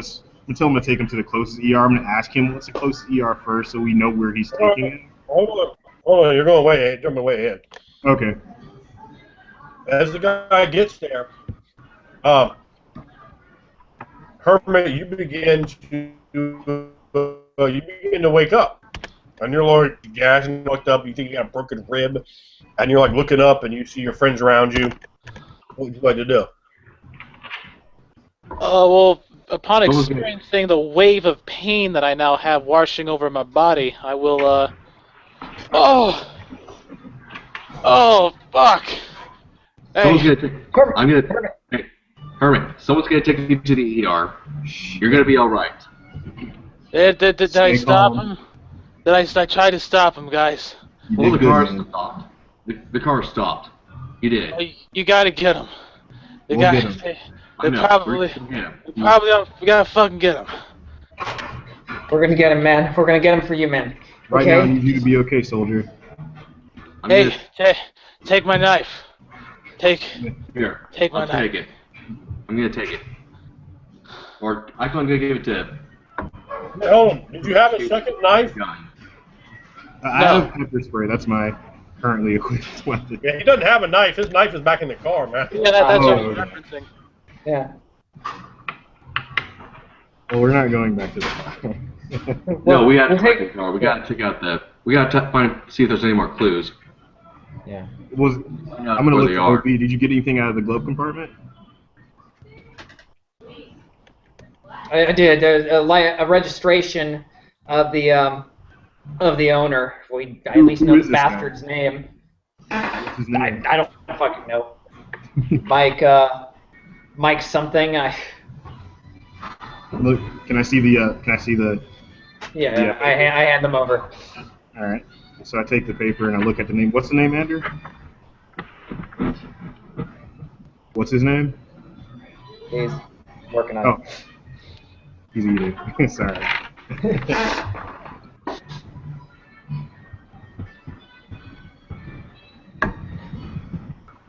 it. Mike Prudent. Yep. It's all good. That's his name. Mike Pruden. I don't recognize the name. No, a guy like him living in a place like that, I wouldn't be surprised if he was paying people to make sure his name wasn't known. You think it's could be a fake? I don't fucking know, man. I want to get my daughter back. That's all. I want to get your daughter back too. We gotta figure out where this guy went and what he wants with her. Let's go back to the car. See if there's anything else there. Yeah, I thought I saw some blood. I don't really remember. He must have gone on foot. He couldn't have. It can't be far. So let's. I don't want to go back in that crowd. Lloyd will speak up with a little bit of blood coming out of his mouth. That blood's from that son of a bitch that's driving. I got him good too. Before We need to follow the blood. back there. We'll need to follow blood the trail blood is our trail. best bet. But we have to stay We'll keep our head low. Just take the car. Take the car and try to get him on. I don't think that's going to be an option. It's probably swarmed by police and paramedics and firefighters by now. We'll keep our heads low. And so we'll just. We'll have to, look, it's a Lloyd, good chance. We're gonna get her, Lloyd. Don't worry. Just stay with us, okay, man? Just stay with us. I ain't going nowhere. I'm just stubborn to die. Come on. He reaches his hand out for you to try to lift him up. Just go get that bastard. We're all in at this point. The heart's on the table. Man. Go.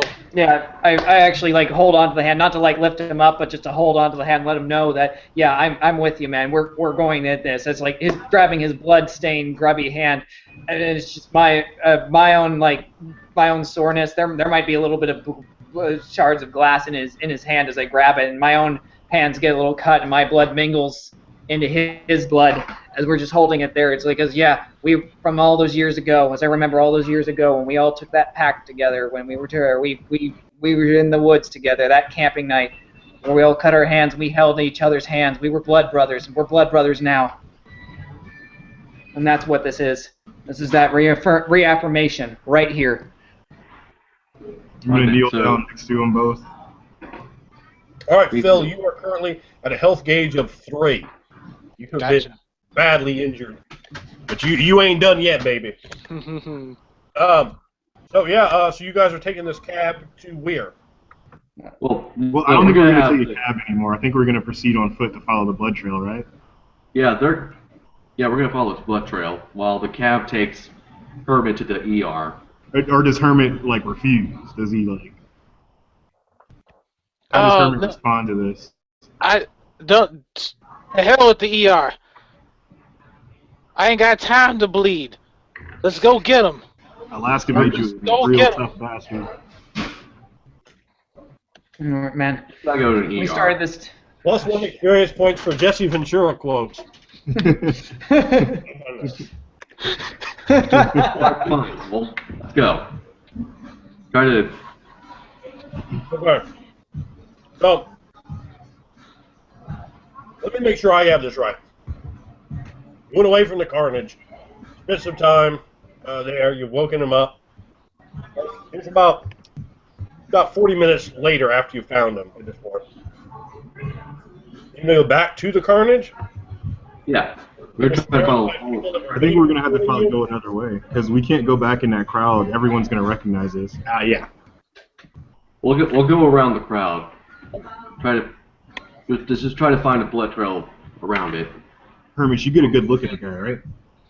Yeah, I gotta go look at that pasty bastard. I know where he is. So, I guess. I just fell into a fucking host. Give me a break. I know, man. I'm giving you, if you don't know anything, it's perfectly, I understand. I think his head is all busted up. We just gotta follow that trail. We'll find that bastard. let's go. And he'll try to stumble. He'll probably slide back down. No, at that point, I'm like grabbing onto him. I'm gonna help him try walk and too. let Roll. Yeah.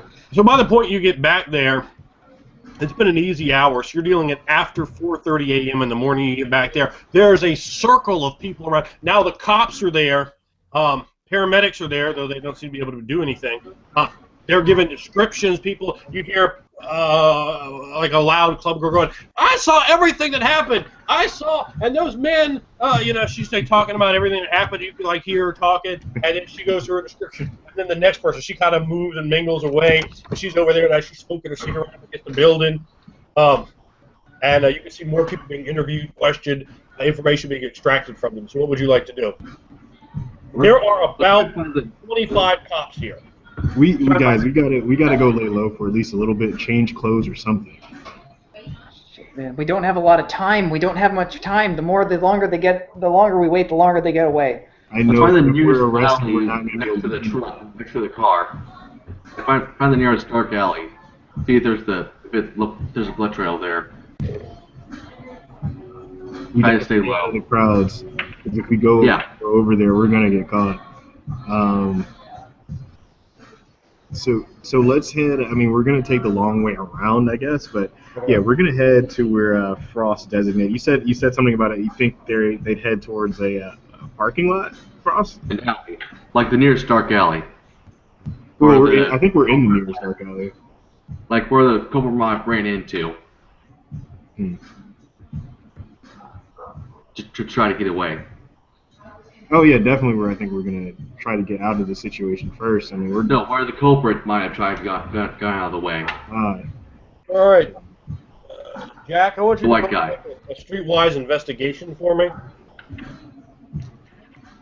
Okay.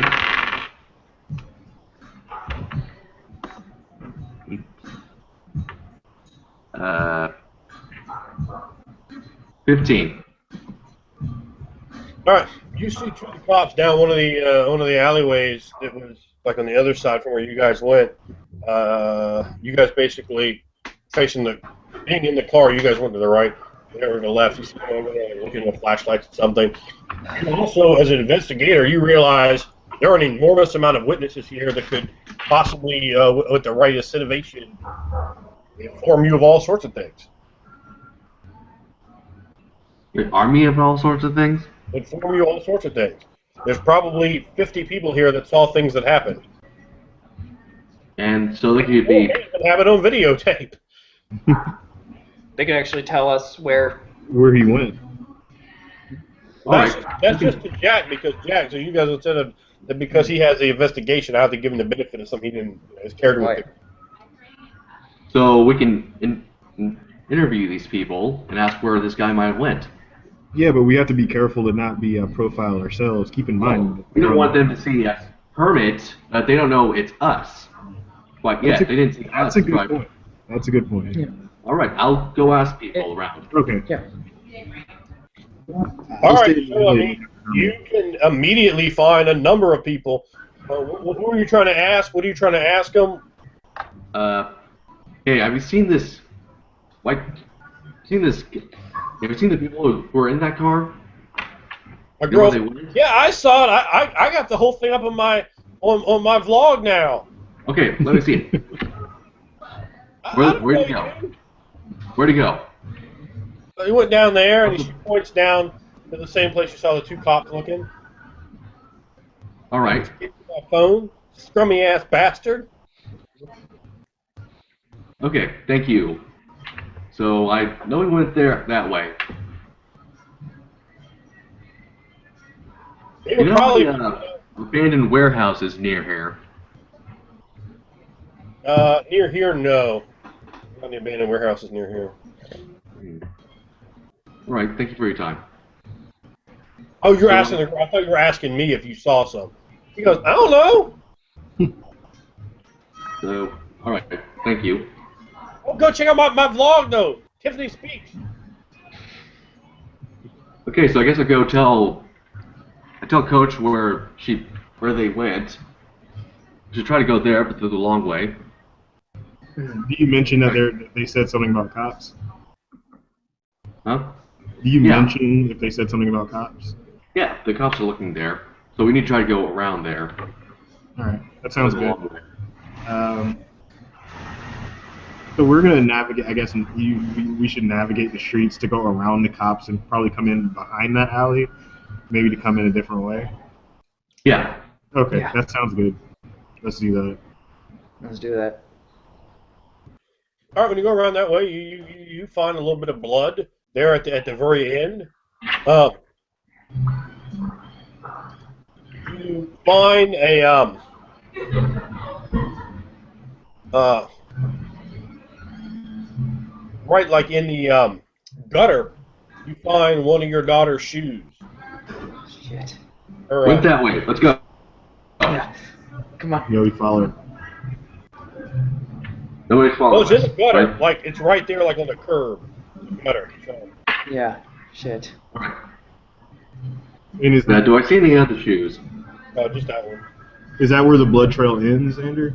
That's the last. Well, you don't even see any blood there. You saw a little bit of blood in the Oh, I alleyway, see. Okay. and then you see that shoe there. Okay. Do I see any other clues? Maybe? That's it. Do we see any bystanders, like maybe some homeless or, you know, anybody who might have seen? 4:30 in the morning. I'll give it to you. Yeah, there's an old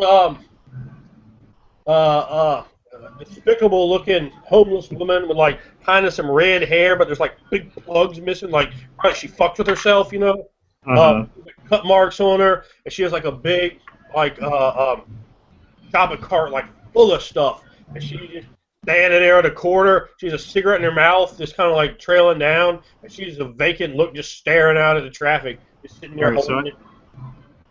I'm apprehensive as soon as I get a good look at her, but I take out a $20 bill and I All approach right. her. Well, she's Hey, homeless excuse me. and clearly in need of money, so her eyes become less vacant when she sees $20 coming towards her. And what she starts doing is that she starts getting herself like as pretty as she can, looking at you. What you need? What you need? Hold on, quiet down, man. Quiet. I need your help. I need your. He tries to shush her. He starts putting some despicable looking dentures in her mouth. Yeah, that's all right. He starts doing makeup on her face. You can get this. You can get this if you help me. Oh, you can get this, baby. You can get this, baby. Come on. An alley's only a walk away. Okay. No, that's not what I want. That's not what I want at all. I need to ask you a question. Want this? You watch. She turns around and starts shaking her ass at you. That's what you want. No, stop. No, I do not. Let's go, I do not want to pay you for specials. And we're looking for someone who. Ricardo just like steps back and lets like Frost do his thing. All right, so she starts coming over to you, starts touching you, and Ricardo holds her at arm's length, like a little kid, like holding her back, like so she can't reach. Yeah. Like, no, Oh my god. Frost, do something, help me. Okay, look. We're trying to find someone. We're looking for some dude with a bitch and a kid. Have you seen one go this way? Come this way? Huh? What you mean? You don't want to take family in the back alley? This guy. The guy who came through here, kidnapped Death, got our friend's daughter. We're trying to look for him. Oh, little girl. Yeah, what goes in trouble? Little girl, come by here. Okay, where'd you go? Yeah, which? Which way? Went down that way. Which way? Are you sure? Yeah, Sure. there was an ugly guy, and there was a woman, blonde-haired woman with big breasts. What you want? I can have big breasts for you. And she looks really fucking crazy, man. I'm pretty sure she has lice as well, so. So I'm not sure if I want to trust her. Like, what do you think, Frost? Well, we got no other choice. I mean, is there anyone else around? No, it's pretty late. Thank you for your help. And he kind of like tosses the money at her as he tries to like get away. They took a left. I've seen it all. So yeah, he kind of tosses the money at her and tries to get away and head in that direction. Cab. It was a yellow cab. They got in a cab? They got a cab, a yellow cab. That's what I told you. Shit. I know the driver. You know the driver? Really? Do you really know the driver? His name is Dirty Dan. I'll take him in that back alley sometimes. Oh, okay. Has he ever taken you back? Well, I wouldn't be helpful. He took the back. He took the back and took the front. He took it all at once. Oh no. Oh no. You did too. He's about to drive away. They could go anywhere in a taxi, Frost. Go anywhere. No, you can't go anywhere. You stay here. Yeah, You of have course. Dirty number? You have his number? Yeah, do you have his number? I don't think she has a cell phone, Frost. She doesn't seem like she has a cell phone. It's a blue cab. We'll try it anyway. And you asked for Dan. What is his last name? Maxwell. Dan Maxwell. I call him Dirty Dan because the thing he does. Okay, well that's something. We have a Have name. number? Yeah. I don't know about that. You got to call the cab company. I got so I it. take out my cell phone. Somewhere. And she has a mass of stuff. Probably take 4 hours to find it. I got a card in here somewhere. So I'm gonna leave Frost to continue talking to her while I I pull out my phone and I call Give me a it. ride. I'll get him a ride. You want a ride? No, I don't. No, I don't. Don't want to ride. So I call the cab company and I ask for it. I tell them I left my wallet in a cab, and I tell them that the cab driver's name, he called himself Dirty Dan. Oh, you mean, Dan. yeah. Dan Maxwell. Yeah. Dan Maxwell. Dan Maxwell. Well, I mean, if you left it there, we're going to have to charge you when he comes back. Well, that's fine. I really need to get my wallet back, sir. But you're going to be charged, sir. Do you understand what I'm saying to you? I mean, I understand, and I'm willing to. Or whining, you're going to pay the man.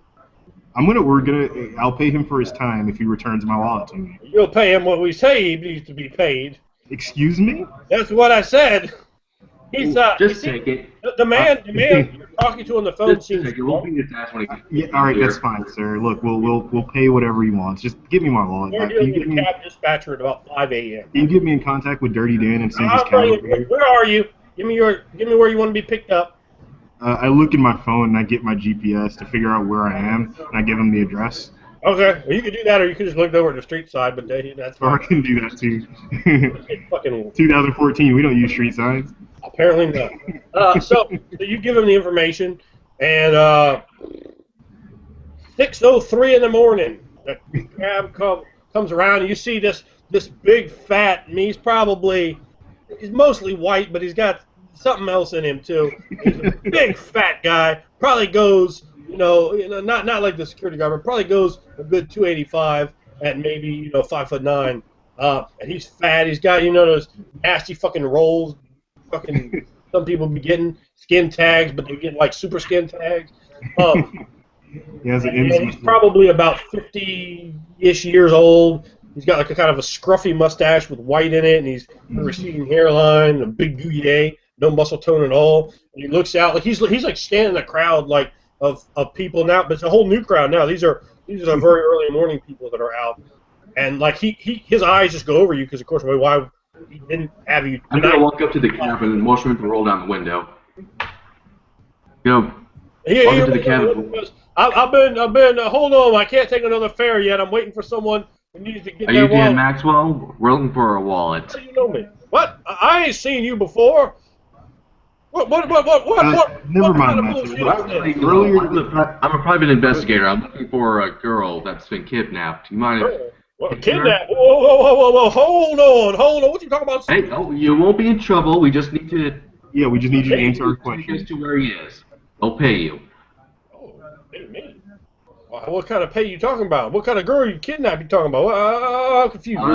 Earlier this morning, I you crazy drove to this a blonde little hair blonde shooter girl, kidnap a girl. an older We white. need to take it to him.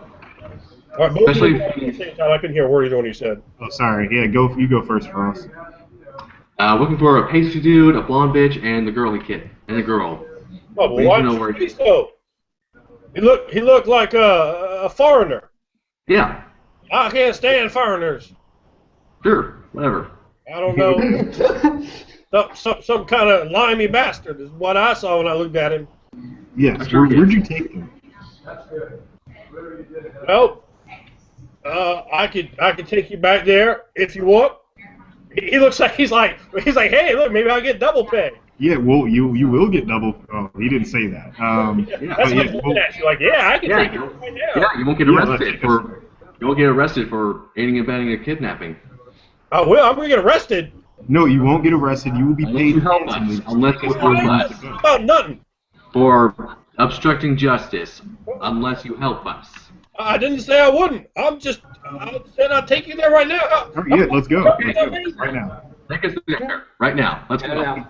Yep, as we help Hermit in. Oh, shit. What's wrong with that guy? He like points at him like, wait, like all of a sudden, like you're browbeating him, like you're like he's probably heard cop because it's fucking 6 in the morning. He's worked all night, and then he's like, wait a minute. And so something's obviously not clicking in his mind. He's like, wait, what's wrong with him? Sir, that is not your concern. This is a matter of national security. Oh. You should drive. Wait, I thought you was a little girl kidnapped. What do you mean national security? So he flashes his military ID, not enough to Okay, time to let's look take at us it. there. Puts it back in and says, sir, we need you to drive. Just take us where you took that old man earlier today. And this won't be any of your concern any longer, and we'll make sure you get paid. Oh, well, I like the last part of that. All right, let's go. And he begins to drive you, and it's although it is early, you're talking over a few minutes, rolling about almost 6:15 and leaving, and it didn't seem like he took him that close to where you are. You start hitting that LA morning traffic, and Oh, no. So we've been up for a very long time, and we've been through a lot of things. So as we're stuck in that traffic, you start to see Ricardo he actually starts to doze off, and this is a guy who has like a lot of stamina, but even he's starting to get a little tired at this point. As well as his doing up. It's like Simon completely conks out. Like as soon as they're in the taxi, he is out. He's been up for maybe over 30 hours. The cocaine high has gone down at this point. He is the stress and energy has just finally collapsed. He is completely unconscious.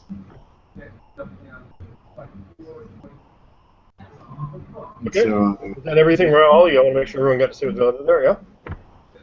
yeah, we're all pretty tired. Yeah, well, you should confirm that. The adrenaline starting to wear away and edge off as you all continue through the early morning LA traffic. And at first, it's not that bad. It's 6:15, 3:07. It's getting a little worse. It's 7 to 7:30, all the more worse. And you're going well across town. And eventually, you come to the docks. Right out there. Pacific Ocean, on the docks, and you see row after row after row of huge warehouses. And Okay, I'm starting to perk up. At this point, Lloyd will slink over to Simon. He'll just kind of start nudging him, like, "Hey, wake up, wake up!" And so when Ricardo wakes up, he seems like startled when you wake him up, because he didn't even realize that he fell asleep. So he jumps up. Are we there yet? We're kind of there. You see the warehouses? You recognize these warehouses? So the cab is rolling very slowly down this old, gravelly road right out here. You can see out on the bay, there's various boats sailing around. You can see, there's various vehicles parked around, and a lot of work vehicles, white vans, like large trucks delivering various things, forklifts, and so forth. And there are a few people like, way off in the distance. Most of these, they seem either not to be used at the moment, not to say they're abandoned, but they're probably for various items that are brought in off the port. And that's when he starts coming really, really slow. You look up and you see a big sign, a stencil, and it looks old. Like it's partly like kept to crack. Like it's this big ceramic stencil hanging there, and it has like what they call like bullet holes in it, and it looks old. And you see it has the word red fish on it. So then you see eyes the wide. immediate recognition, yeah. When stall him. So then he mutters it under his breath, thaw him redfish, when the stars This are one right. right here. Thank you, sir. And then he hands him the money, which is like twice the fare. He makes it worth the guy's while. At this point, I think Ricardo's probably out of money. Uh, so that was his last kind of hurrah in terms of The guy funds. takes it. He looks happy. And he gets out of the taxi and he looks up at the warehouse and he just feels like a stark sense of foreboding that, like, on one hand, he feels like something's coming, but on the other hand, that fear jolts him awake. He doesn't feel, he feels suddenly a little bit more aware, because he feels like at this point it's about to be necessary that he is aware. So he looks to Frost. He says, so what's the plan as we go in here? Charging, guns blazing. I don't have a gun. I have this pepper spray that I took off the security guard. I can't. I guess that'll be enough. Look, we can't go in guns blazing. We can't go in. Hermit's really badly injured. We can't go in guns It's in your blazing. room. The cabinet on the table. No, it's in her room, and it's in Mom's room. So, Andrew, what's the entrance like for this warehouse? Is it like a large warehouse door? You have a large warehouse door, and you have right around the corner door as well. So you have at least 2 points of ingress into the building. At least 2 points in what? There's at least 2 entrances. There's a large door. It looks like it's used for tractor trailers, forklifts, things like that. Large amounts of merchandise, and then there's just a door. It's a brown door with some rust on it. What you need to do? Okay. So I approach Bronx and Obi, and I kind of get them together, and I say, so I don't think we can go in there guns blazing. Look, I don't know what's going to be on the other side of that warehouse, but do you think there's any way we can get the authorities to come and investigate this place, perhaps even on false pretenses, but at least then it won't be us by ourselves going into what could be a very nefarious situation. We don't know what kind of resources the foreigner has. Guys, I don't even know if we're. I don't even know. Simon's still out of it. Like, even though he's been awakened, it's like he still hasn't come out of it. Like, he's so sleep deprived, and he's so come off his line. His words are sort of like trailing off. He's going, guys, I don't fucking know if. At this point, idea. OB, your daughter might be in there, man. Now it's time to nut up. At this point, there's a drug thing in there, like a meth lab in there. There could be a meth lab in there, which is all the reason more we should be cautious. At this point, Lloyd will just start stumbling forward, and as he does, he'll just say, "Fuck it, I didn't get thrown into a goddamn newsstand and black out, so we could just sit here and chatter. I want to sneak up in here. I want to see what's going down." He starts. Well, I guess that's our best bet to at least see what's what. He starts crouching and moving slowly, as he has no want or need to move fast, considering the condition that he is in. Feeling the pain racking throughout his body, he winces with every step. Every breath hurts, but he's got to go forward as he approaches the door. All right, you arrive at the door, the gravel making a slight amount of sound under your feet, kicking up with the slightest amount of dust. It's cool. You can smell the bay breeze. Seagulls are gathered. It's a little after 8 in the morning. Perhaps the dust is constricted by the morning dew on the rocks, making them slightly slick, and you feel that sea breeze caress against your skin, against your hair. The gulls call, perhaps cheering you on. Alaskan sun that you are, at least transported, and you see the rusting brown door directly in front of you. What would you do? I will attempt to see if it's I will see if it's open first. I'll just turn the handle and see if it's if I can open it, and if it is, Yes. all right, I will slowly push it open and peek through ever so slightly. Okay. And it's very hard on you, and you're like, oh, your ribs. It You're definitely not as quiet as you would otherwise be able to be, being well into the clinic. You open the door slightly and you look in. You see a number of people in black hooded robes. You see something. Let me. You see a number of people in black hooded robes. You see an enormous amount of candles in here, and that is the only light you see. There is this enormous pentacle on the floor, and you just catch ever so slightly the side face of Susan. You catch ever so slightly the side face of this man Mike, and he's back on like a slightly raised dais, and you see two large columns with bowls of something in them, and the other individuals are standing about, humming slightly, almost chanting. You see seven blonde-haired girls, about probably 4 to 7 in their age range.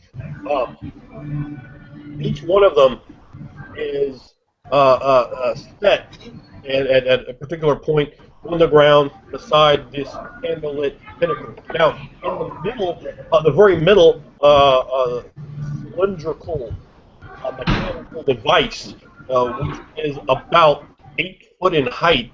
It has strange gears and mechanisms, and it has blinking lights on it. And from it come these cords, long cords, and the cords themselves are attached via some sort of syringe to the back of the girls' necks, to their spinal column, and you can see some sort of fluid very slowly seeping out of their bodies into the thing. The girls' eyes are open, but they seem to be in a paralytic state.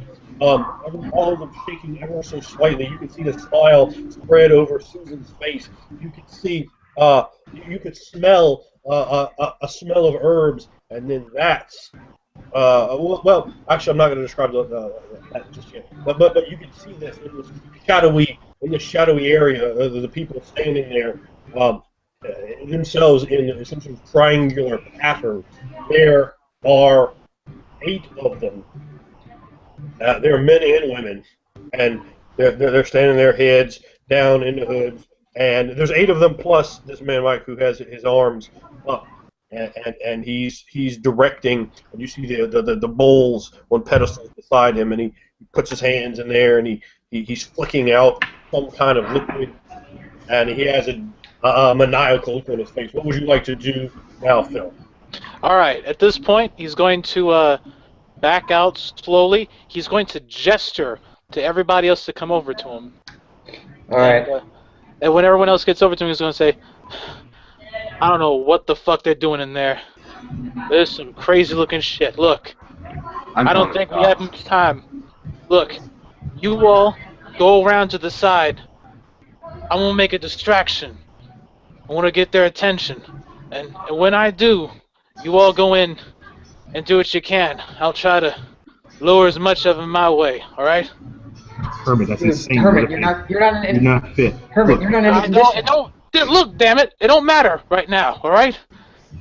I'm as good as done, but look, if we can save some of them, let's do it. Alright? I didn't come out here for nothing. Now you all go around, and I'll do what I do. Go. And he'll just start pushing y'all slightly as he crawls his way back to the door again. All right. I'll do my best to make sure none of them get to you, Hermit. There's also tons of boxes of some different variety and crates in such a very large area. And the shadows dance wildly, creating a macabre sense in the air, the strange smell of the herbs or whatever it is, the strange beating and buzzing of the cylindrical machine, the essence that it's drawing out of the young girls, twitch and shudder. Okay, well, he's going to pick up a handful of rocks and He's going to You know, count in his head around 2 or 3 minutes is how long he thinks it's going to take them to get around. And when it happens, he's going to start taking the rocks and then he's going to toss them in different parts, specifically towards the corner, uh, as far as possible. Try to distract them away from where he is. That way he can, You want to throw the rocks as far away as you can. yeah, just against the wall to make a loud clang. I understand what you're saying. Gotcha.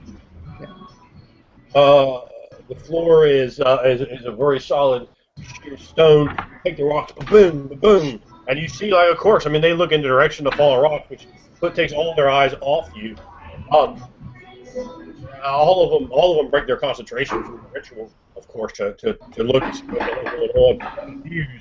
Of course, obviously, some of them also had some pretty bad time tonight. So, all right, what do you do at that point? Well, right, so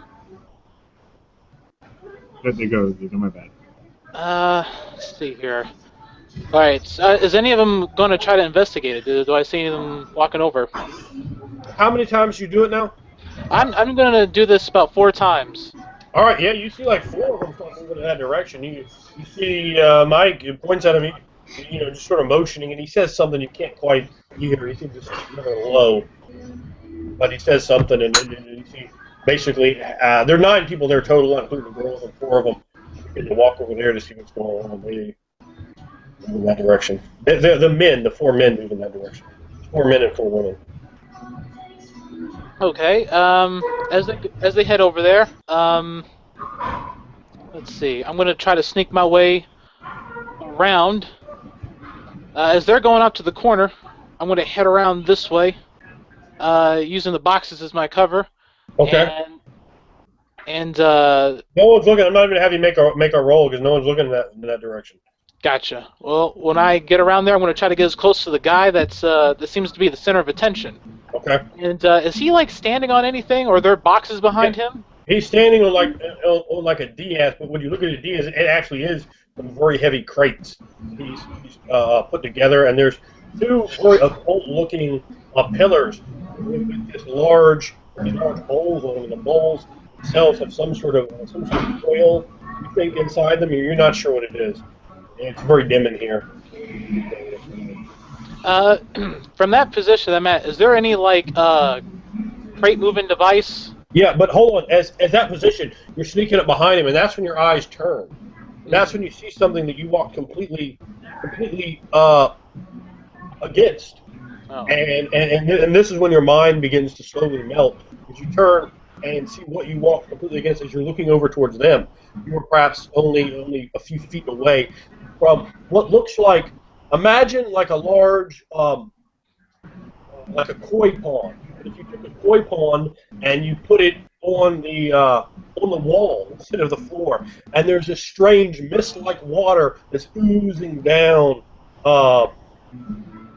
very very surrealistically, and it moves and it undulates and it froths and it bubbles and it slides out. But that's not the problem. The problem is the strange dark form that moves behind it. It's those undulations that cause your mind to slowly boil. What you see is apparently very far back from it, an enormous shadowy figure that seems to move and roil. It seems to not have any design or desire to obey any form of law or order. It defies physics and moves forward and backward, and it seems to have a multitude of appendages and strange whip-like, snake-like extensions from its body, and it's shadowy and dark, and behind it and around it seems to be boiling ancient primordial chaos, the fabric from which the universe itself was created, things that existed before the Big Bang. You see truth and purity, and in the face of madness and chaos, something dark stalks and moves behind there, something that wishes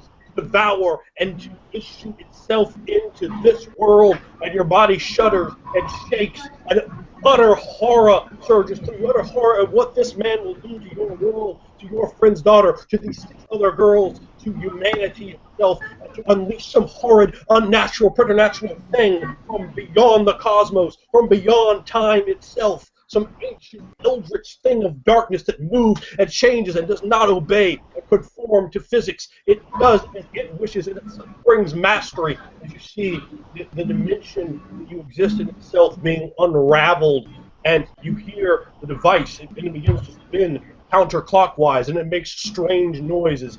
This cylindrical 8-foot-tall device with strange buttons, and you see something is happening, and more of this essence is being drained from the girls, and you know there's only moments left, if there's any time at all.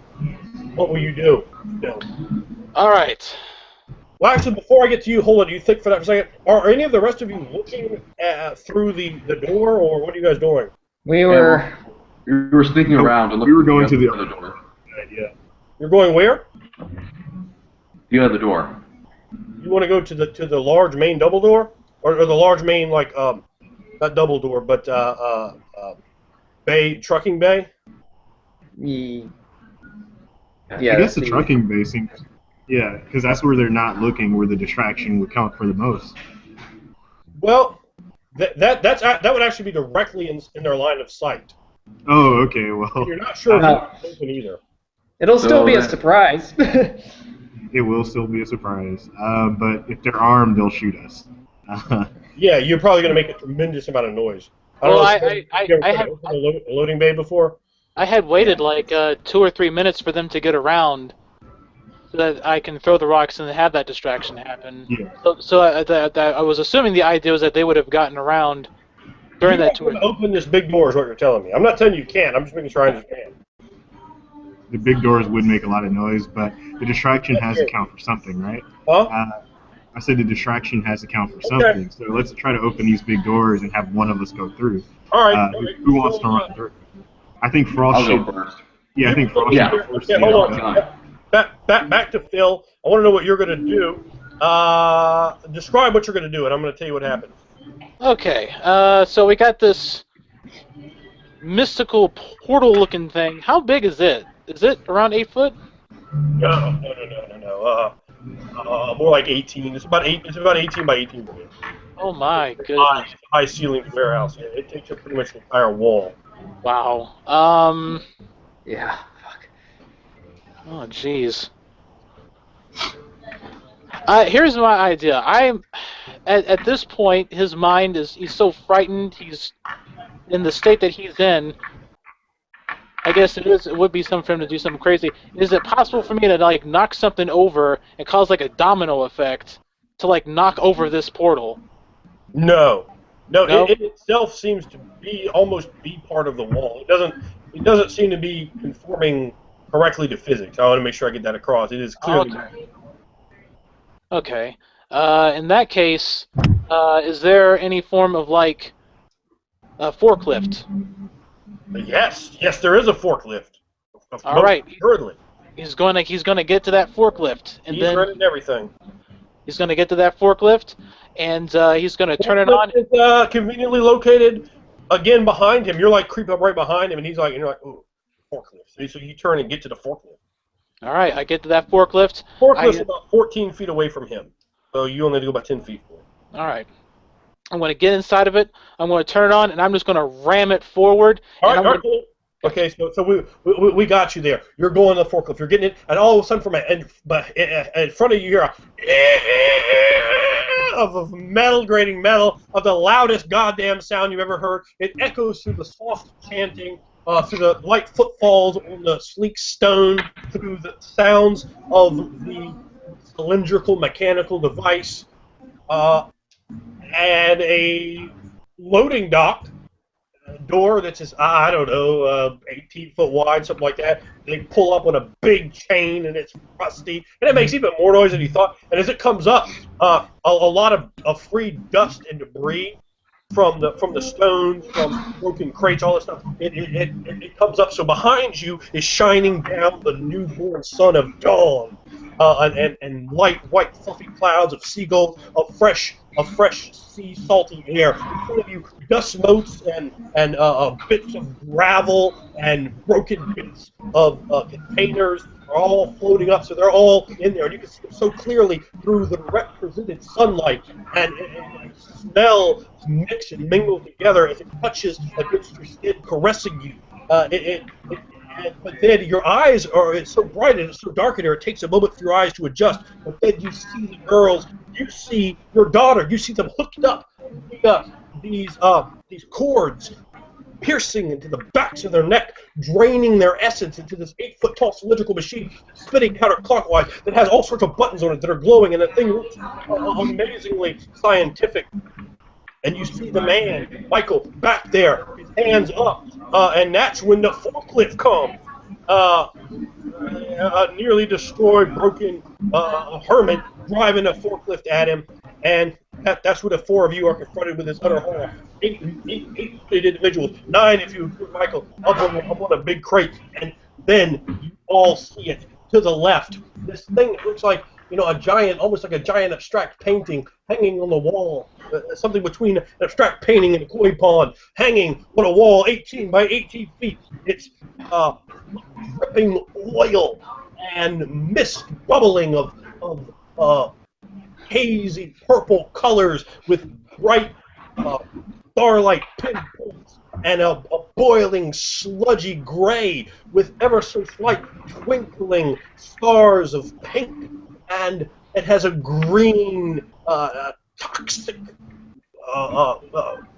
coloration to it that all mix and roil together. And behind that, it's not that, but it's behind that where the sheer chaos of ancient eldritch times, of something that's beyond space, beyond definition. You cannot apply and wrap your mind to it. It is something that is hateful and blasphemous and ancient. It is cosmic entropy formed.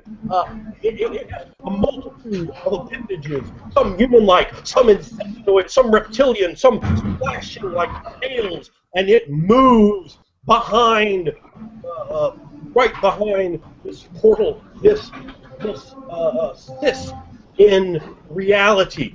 The reality itself is being peeled away. So something from another dimension, perhaps something that is non-dimensional in its ancientness, is going to push through that bladder and enter reality, and looking upon it, it makes your mind feel as if it's going to melt. Tears form in your eye, nausea, abject horror, terror fills you, and something so utterly real and so unbelievably unwholesome confronts you directly, only some 45 feet away from the door. It moves and presses against the bubble, growing in its strength as the cylindrical device becomes louder and spins more, and the children become paler and gaunter, and their eyes open, mostly blue, and the color of their eyes is drained from them. Death, no! The children and the cult members, all eyes are directly forward. And right then, that's when a forklift comes into play. What will you do, Phil? All right, I'm going to ram that forklift forward. I'm going to ram the bastard that I rammed into that machine. And he's going to be, during this whole time, he's going to be crying. He's just got blood and snot and tears running down his face. If I get there, let's make a drive roll. Gotcha. -5 because -5. you are in the quick. Gotcha. Oh boy. Come on.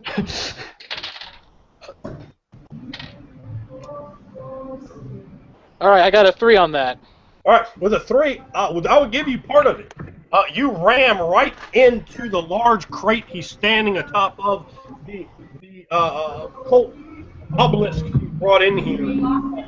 Topple to the ground, the oil spills from them, and he goes hurling forward as you hit into the base and you flip it over. He goes hurling forward, smashing onto the ground, his ankle slightly trapped under the base. However, the cylindrical device is undisturbed and the girls do not react. You are, fortunately, in all of your action, completely covered sound-wise and visually, as the cult is looking forward and your companions made a tremendous amount of noise. At that point, though, that's when you see the knives come out, the vicious, wicked cult member knives.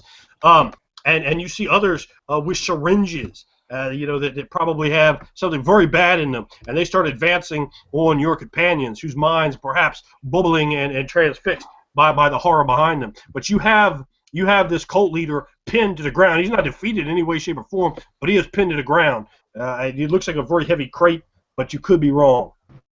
So at that point, I'm going to need to know from the three of you. You're going to need to go ahead and make a reaction roll for me. Let me know what you got, and we'll go from there. Ooh. 8,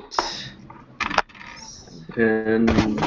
14, 19, 2, so 21. You add your insight to your reaction roll, right? Your insight, a forte in reaction. Sorry, 22. That's what I have. 22. That's impressive.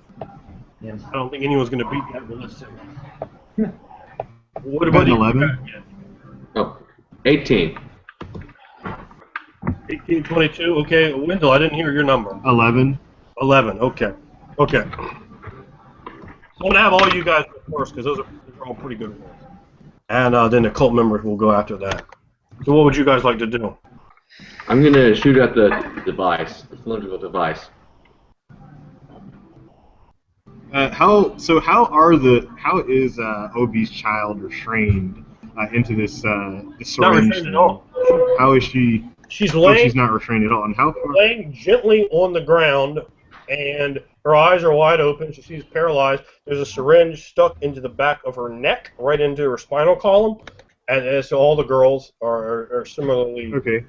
How many cultists are between myself and her? They're actually at this point 8. I mean, they're all closing in on you. 8. You Wow, yeah, that's I a mean, lot. well, you had no degree of surprise at all. Yeah. I mean, you guys ran right in their front door. I was like, all right, that's what you want to do. That's fine. We got it. Do whatever you want. I mean, it's your game, but. Okay. Well, I mean, right at this point, there's sheer panic overwhelms Ricardo.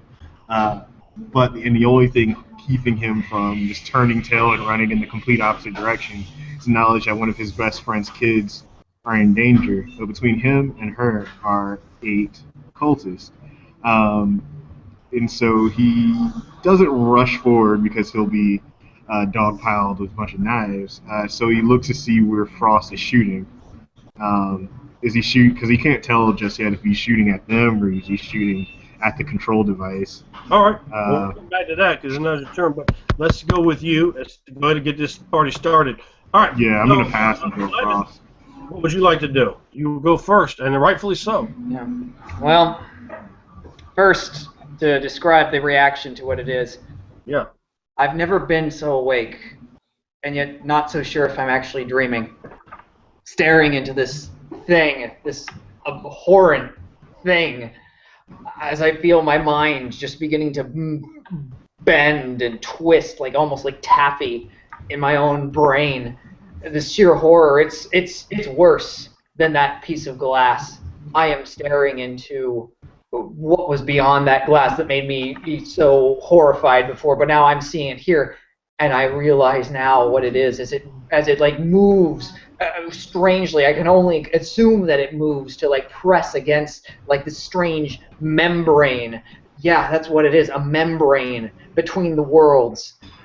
And I am utterly horrified. And there's my daughter right there in the midst of them all.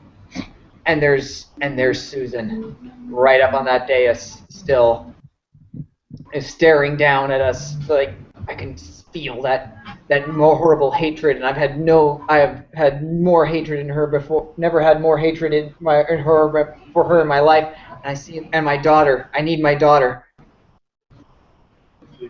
And then in between me is 8 people.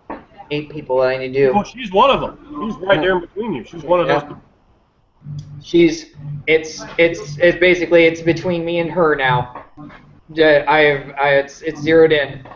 Yeah. All those fights, everything has condensed down into this moment. She's the object at this moment, so I'm rushing out. I have no physical skill whatsoever at a fight, but it's literally it's a fight. It's a fight for not only my daughter's life, but the world. I can feel that right here, and I am willing to give everything for it. All right, what is your hate? It is 2. All right, I'm going to give you an extra hate as you clearly deserve it. All right, so given the circumstances, I am going to allow you to add your hate to your roll, to your to hit roll. But if you have no brawl, you're still going to take a -4 penalty. Go Roger ahead and that. go ahead and get it done. Yep, that is what it is. I have no brawl, so it's if I'm adding the 3 in there, it's regular -1. Okay. So I got a total of 7. A total of 7. Hold on. Yep. As I Okay. That's going to be enough, man. He yeah. has absolutely no evade, and she has a 5. She's also an extra, so you have defeated her. You can kill her, you can knock her out, you can do whatever you want to her, but make sure your descriptions are vivid. Yeah. So I'm walking towards her. She has a syringe in her hand. She like tries to lunge at you, and she lunges probably at the wrong thing. What do you do? I basically this is how I do it. Is I imagine she lunges at me.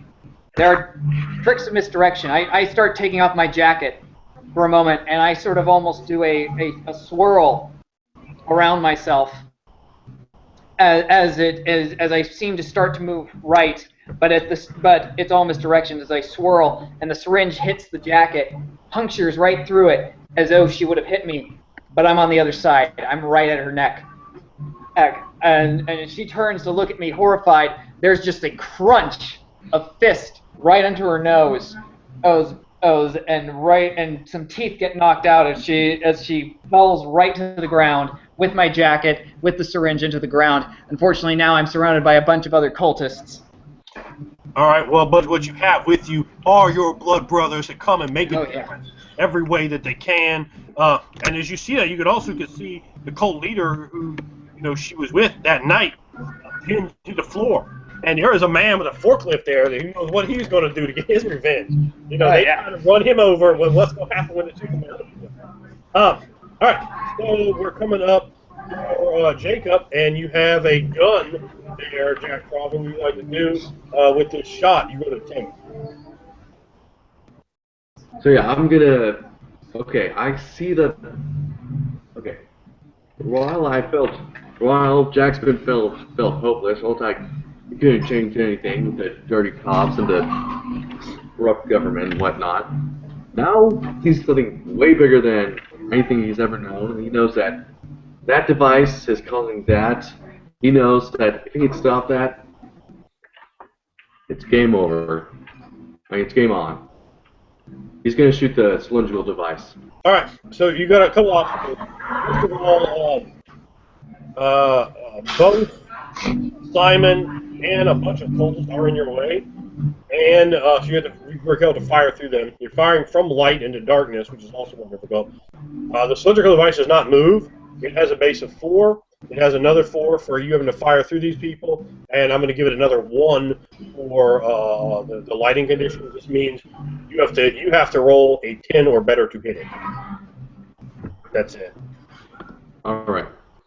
That shouldn't be a problem for me. I don't think it will be, but There we go. So 7 plus 14. Total 14. Okay, you didn't get any boost, unfortunately, and as you might imagine, this thing does have some armor rating to it. So how much damage are you going to deal total? Your armor surpass as well. There's 5 damage with 1 armor surpass. All right, so that's a total of 6. All right, so your bullet smashes into the thing, leaving a small hole in it, and it goes through. The thing begins to light up even more brightly and spin counterclockwise very fast, and then it stops dead still. Then it starts spinning clockwise. Then something opens up on the top of it. It's sort of like that, and then it opens up like this on the top, and you see the fluids begin to become sucked out much quicker from the girls. And Mike, the cult leader, looks up and he reaches his arm up. This shall be but the first fane of the Black Pharaoh. A crawling chaos shall devour light and life. Curse upon all of you! And those of you in the front begin to feel like your flesh itself vibrating as if you were a tuning fork. You're like, and something has happened. Some sort of foul magic has been used against the three of you in the front. But that's going to bring us to Ricardo. What would you like to do at this moment? All right, There so are 7 I see Obi run forward. His hate driving him forward before me, and so once he starts to run forward, despite the fact that I'm terrified, despite the fact that my eyes are transfixed on that strange membrane with the crawling chaos behind it, I run forward right behind him because I'm not going to let my blood brother die by himself. And so the first cultist I get to, I'm going to attempt a fireman's carry to pick him up. I don't know if I can do this in one turn, but my intention is to throw him at some other cultists and use him as a weapon. So my left hand. All right. That's not so only can I roll, grapple, or slam? Huh? That would be a slam, of course. All right. So I'm gonna roll that. Okay, that's not awful. So it's 6 plus 5 for 11, and then 11. That's easy plus enough. 3, 14. And I have a forte and slam, so that's going to be 15. Very easy. You hurl a cultist through the air, and he hits 2 other cultists, and all of them are knocked down. They're laying on the ground. They're like, ah. Yeah. So he gets control of his. He gets control of his blade hand, and his other arm goes between his legs, and he picks him up on his shoulders, and he presses him up, and he throws him into another cultist, and he stands guard before his friend as his friend punches his wife's grill out, as she surely deserves.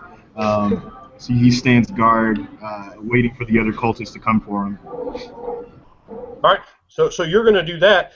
Now, what we're going to do, and bring it right back to the cultist, and what you're going to do when cultists come for you. So 2 of you are going to be piled on. The 2 cultists are down. 1 is really down, and there's 5 more. That's going to be 3 and 2. Now, what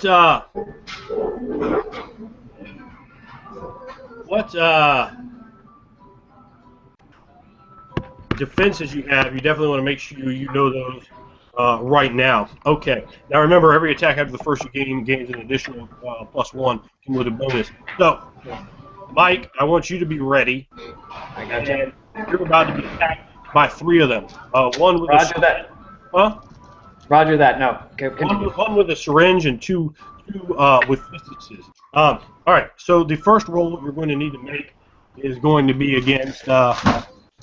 Okay, you're going to need to make 1 against 8. 1 against 8. All right. If you have no acrobatics, you're at a -4. No, I have acrobatics. Unfortunately, I only got a 5. A total of 5 when you roll in. Total 5. That's not yeah. good. Nope, not good. I rolled a 1, so that was.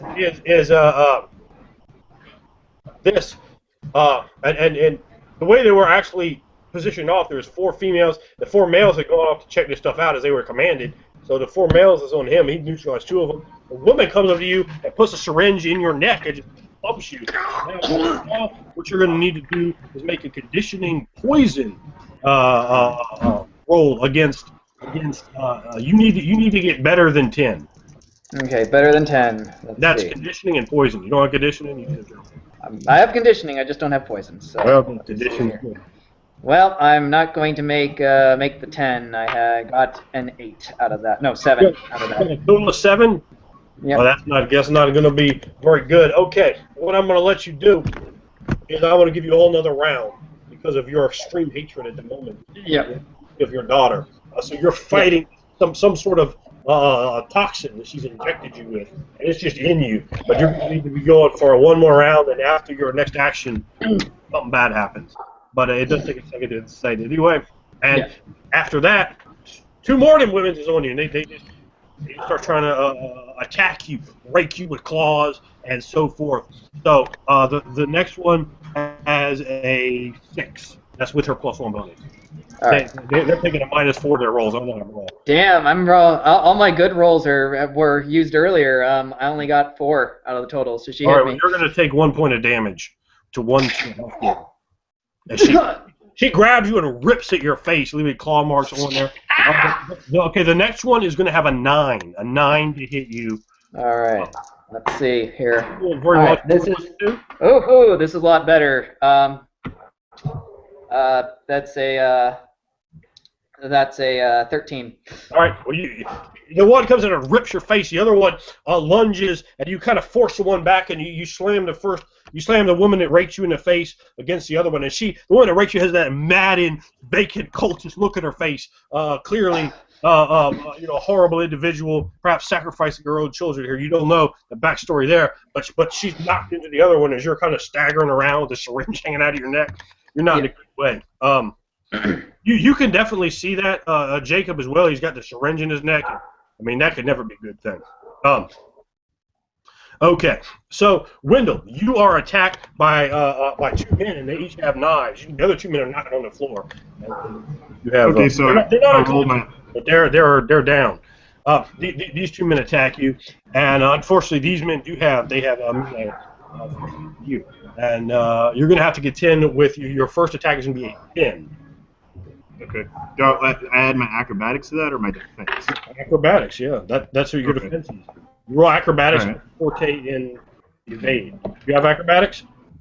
I have 1 in acrobatics. That's enough. You know. I got a 10. Oh, you got a 10? I got a total of 10. Yeah. That's all you needed. That's all you needed.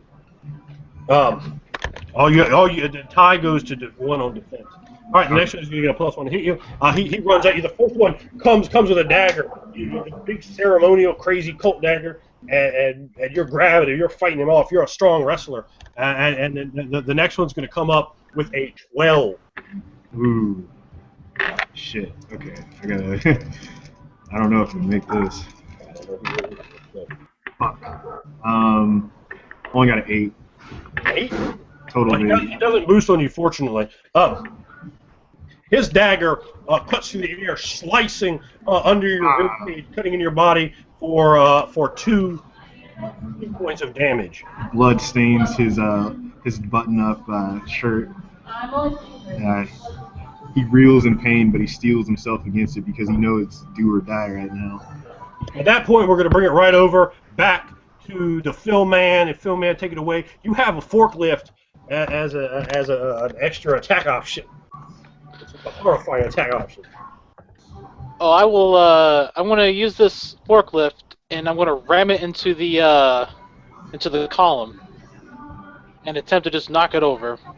Column? Yeah, I'm just going to knock it right over. Do anything I can. At this point, he's just got tears and blood. He's just. He can't comprehend what the hell he's just witnessed. He is just not in the right state of mind. All he can think of is just getting something done. And to him, that column is that thing getting done. Let me tell you, though, your character does have it in his mindset that girls are not that far apart. Oh, really? They're not that. I mean, you might be able to get through them, but you're really bad off. You don't know how to drive a forklift, and you're suffering from a amount of franticness right now. It's something that just occurs to you. Even at the moment I've been saying you have 30. You might run one of them over if you roll badly. But do what you want. Okay, well, and in that clarity, I might not do that. Instead, I will. Oh no! I'm gonna get out. I'm gonna grab the cultist and I'm gonna ram his head into the gears of that machine. That's what I'm gonna do. Why not? All right. So you go over to him. He's trapped. He's not beat up though. You're really beat up. He's a little beat up. He's got his head gimmicked but he's got it on his leg. He's definitely not an extra. His leg is trapped though. So what would you like to do to him? You're going to get off your forklift and go over and pick him up? Yeah. Okay. Yeah, I'm gonna pick him up. Gonna punch him in the face a few times. And I'm just gonna just throw him right into the gears, hoping that they just grind him to pieces. Now, do you have brawl slams? I don't have slams. I have strikes though. But you have. Well, that doesn't matter right now. You're not punching or kicking him. But Right. you have some brawl. All right. You don't by chance have the athletics forte strength, do you? No. All right, you're gonna have to make an athletics roll for me then to get him free. He does have a heavy item on his leg. I'm sure you're not gonna be rough or gentle. I'm sure you're not gonna be gentle with him, but I still need some kind of minimal success. I'll be nice and say give me a 6. All right. But you have a -5 penalty. Remember that to every roll you make. Gotcha. Well, I just rolled an 8 and a 1, and I know that they cancel each other out. Good. Well, no, they don't cancel. The 8 just doesn't explode. So you have Okay. 8. Okay, I just have 8. Your athletics is. All right. Well, 8. That's 12 in total. Well, Minus 12 5. minus 5 is 7, so you barely make it. So you yank him up by his hood and his hair, and as you pull him up, you see like there's a big bandage on him, but you kind of rip the bandage and you kind of actually open it up, and the blood starts pouring again. The crimson map for the cultist. Crimson And he's map. trying to hit you and fight you back. As he's staring at you, the cane is Sean Connor's like eyes, and he stares at you. His dimension cult-like demeanor, very English in his expressions. As you yank him up, it looks like his ankle is broken, and you start like grabbing him by the head and pulling him, knocking. You remember, there's an enormous amount of candles that are burning between you and this device. You're actually just knocking him over left and right. You almost slip one time, and there's so much wax on the floor, like on your shoes, because you're kicking so many lit candles over that are just dousing your feet in wax. You're coming over, and he's like, no! And he's like hitting you like in the back of the head, like boom, boom, boom, boom. And you're like, you almost black out at one point, as you and the top of it's just spinning around with these gears, some 8 feet in the air. So what exactly did you make your brawl roll? No, I did not make my brawl roll, but now I am. Let's see what happens. Maybe he'll reverse it, puts you in the gears. Who knows? Uh-oh. 2 1s. Oh no! Oh no! Oh, bad time for you. All right. Bad time indeed. So you grab him, and in fact, I'm gonna let you describe it. You grab him to put him in there, but instead something horrible happens to you. Okay, so in like his bloodied stupor, blood dripping down, tears, he can't even see straight. He slips forward, his grip on the guy relinquishing because of all the wax on the floor. He falls over. Some of the candle wicks get onto him, catching him on fire. As he now is on the ground on fire, flailing around. Now a burning, bloodied mess. All right, so the cult leader says in your face, "You shall not defy the crawling chaos. A new order begins in primal this pedestrian warehouse is his new fame. Is into the womb of this world. You will die. You may live here with us forever and exalt us in an orgy of death and violence the world has never known." I'm gonna shoot him in the head. Like, you're on fire. Bring that right over to my man Simon Blaze. You slowly begin to feel the effects of this poison take hold of your body. You see your daughter before you. Your wife lays on the ground, a broken jaw. Her desserts. These other cultists are attempting to defy you as well. Yeah, there's. What would you do? At this point, it's like there's this burst of adrenaline. He realized something. He can feel it. He knows when there's poison in his veins. He snorted enough of it for his own highs, but this doesn't feel good. But he knows he needs to get to his daughter, and so he sees her. He sees her in the distance. That cold, that pale girl of his, being even more drained, withering before his eyes.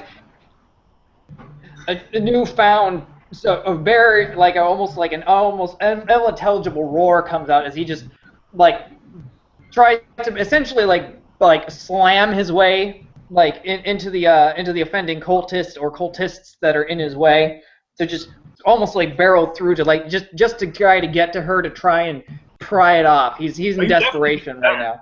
Definitely could do that. Yeah. Without a doubt. Yeah, but still -4 penalty on that. Yeah, move actions can be used at any time during a reaction round. The women, they're on behind you. You can feel them. They're on you. They're with you. They're about to get with you. But you're grabbing your daughter. What do you try to do to her? I am as much as this. I know the syringe is in my neck, and I'm trying to grab my daughter, and I'm trying to essentially I'm trying to I try to unhook her, pretty much. Try to find some way to unhook her in my stupor. Well, you have a syringe in the back of her neck, so yeah. Yeah. I mean, you know, it's a good thing to do, but you think you can unhook her. Yeah, it's the best I can do at this moment. As far as I know, I at least have her in my arms. I've been trying so hard to get her in my arms, to feel her again, and I need to get her away from this. I need to get her away from this and stop whatever this is that's happening. So honestly, in a panic state, I pull the syringe out of my daughter as I try to keep her close to me, and try to keep her body weathered against like the impending doom that's coming at my back. Okay. You crouch over. You pull the syringe from the base of her skull, from the spinal column of the neck, and you see her now pale eyes wide open. As you hold her, as you start coming over, as the women begin to viciously kick and claw at you from behind as you attempt to defy their occult ritual. Your daughter holds, you feel her hands very weakly hold on you, and she looks up and she goes, "Daddy, I love you." And you hear the words, "I love you," as darkness flames you. At that moment, mist begins to roll out of the portal on the wall. It begins to roll out and fill the entire floor. The dark form that moved and changed and swirled on odd appendages begins to come closer and closer and closer and closer still. In the background, the light shines in, the dust motes and bits of gravel dancing in the air. Seagulls call, but it seems like they're so far away. That sane, real place is so far away as an abstract world of horrors begins to dominate.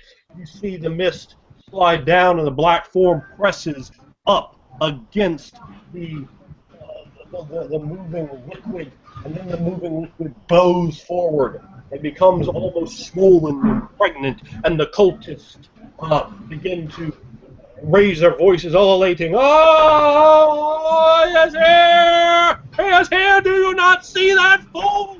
One of the men says to you, Coach, "Time for your defiance." And with that, we're going to come to you, Jacob, and to your to your actions.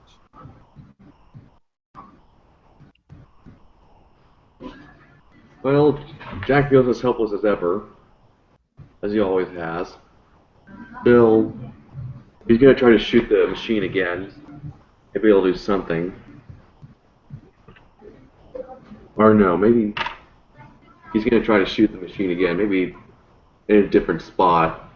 Maybe that'll stop everything, or not. It doesn't matter. That's what he's thinking. I'm not saying that. I'm really enjoying this. Good. I'm gonna shoot the machine. He's gonna shoot the machine. Have a shot then. 3, 2.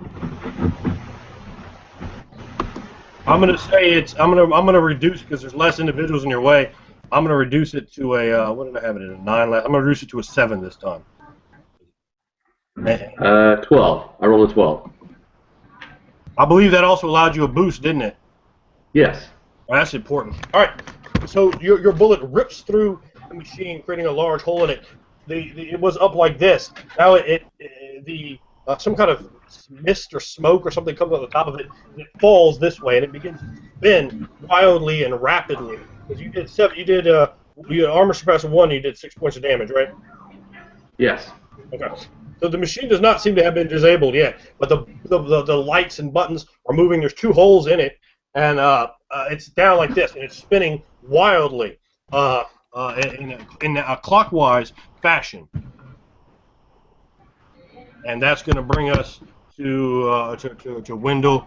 There are 2 cultists with daggers on you. There's 2 that are still trying to pick themselves up. There are 2 available. Who on There you? are 2 cultists with daggers on me, but there seems to be more coming up behind OB, stabbing him in the back while he's holding his daughter. Well, these women are. So if at all possible, I'd like to push either them aside or push them away so I can get to the cultists attacking OB. Absolutely.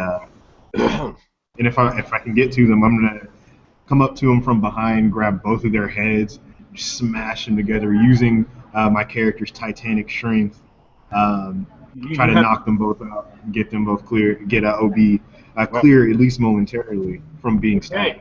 You can use strikes or grapple for that if you have either one. I'll use.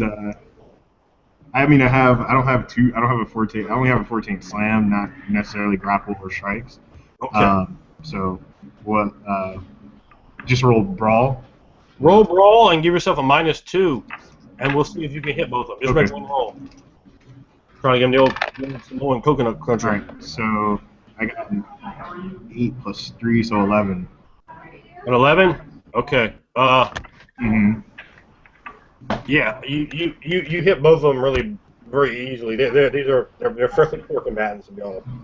So you have both of them, and they're on top of him. They're like raking and ripping at his body, kicking him. They're going to kill him. They're going to eventually rip him to death. You come up behind like Andre the Giant. You grab the heads, you pull them back. Their eyes get wide, and then what happens? You can dispatch them. They are defeated. And I push them together, and, like crush their skulls as close as I can together, hopefully knocking them out. And if I can do that, if I can smash their skulls together, I'm going to turn around and reach. What? Are you trying to knock them out or kill them? I'm trying to kill them or do as much damage to either. Yeah, well, you can. You've defeated them. Yeah. So when their heads come together, you hear a telltale like crushing sound, and then I turn around and my hand goes for the pepper spray that I got off the security officer. But as I turn around, I'm not able to keep my eyes on the 2 cultists, especially the one that stabbed me.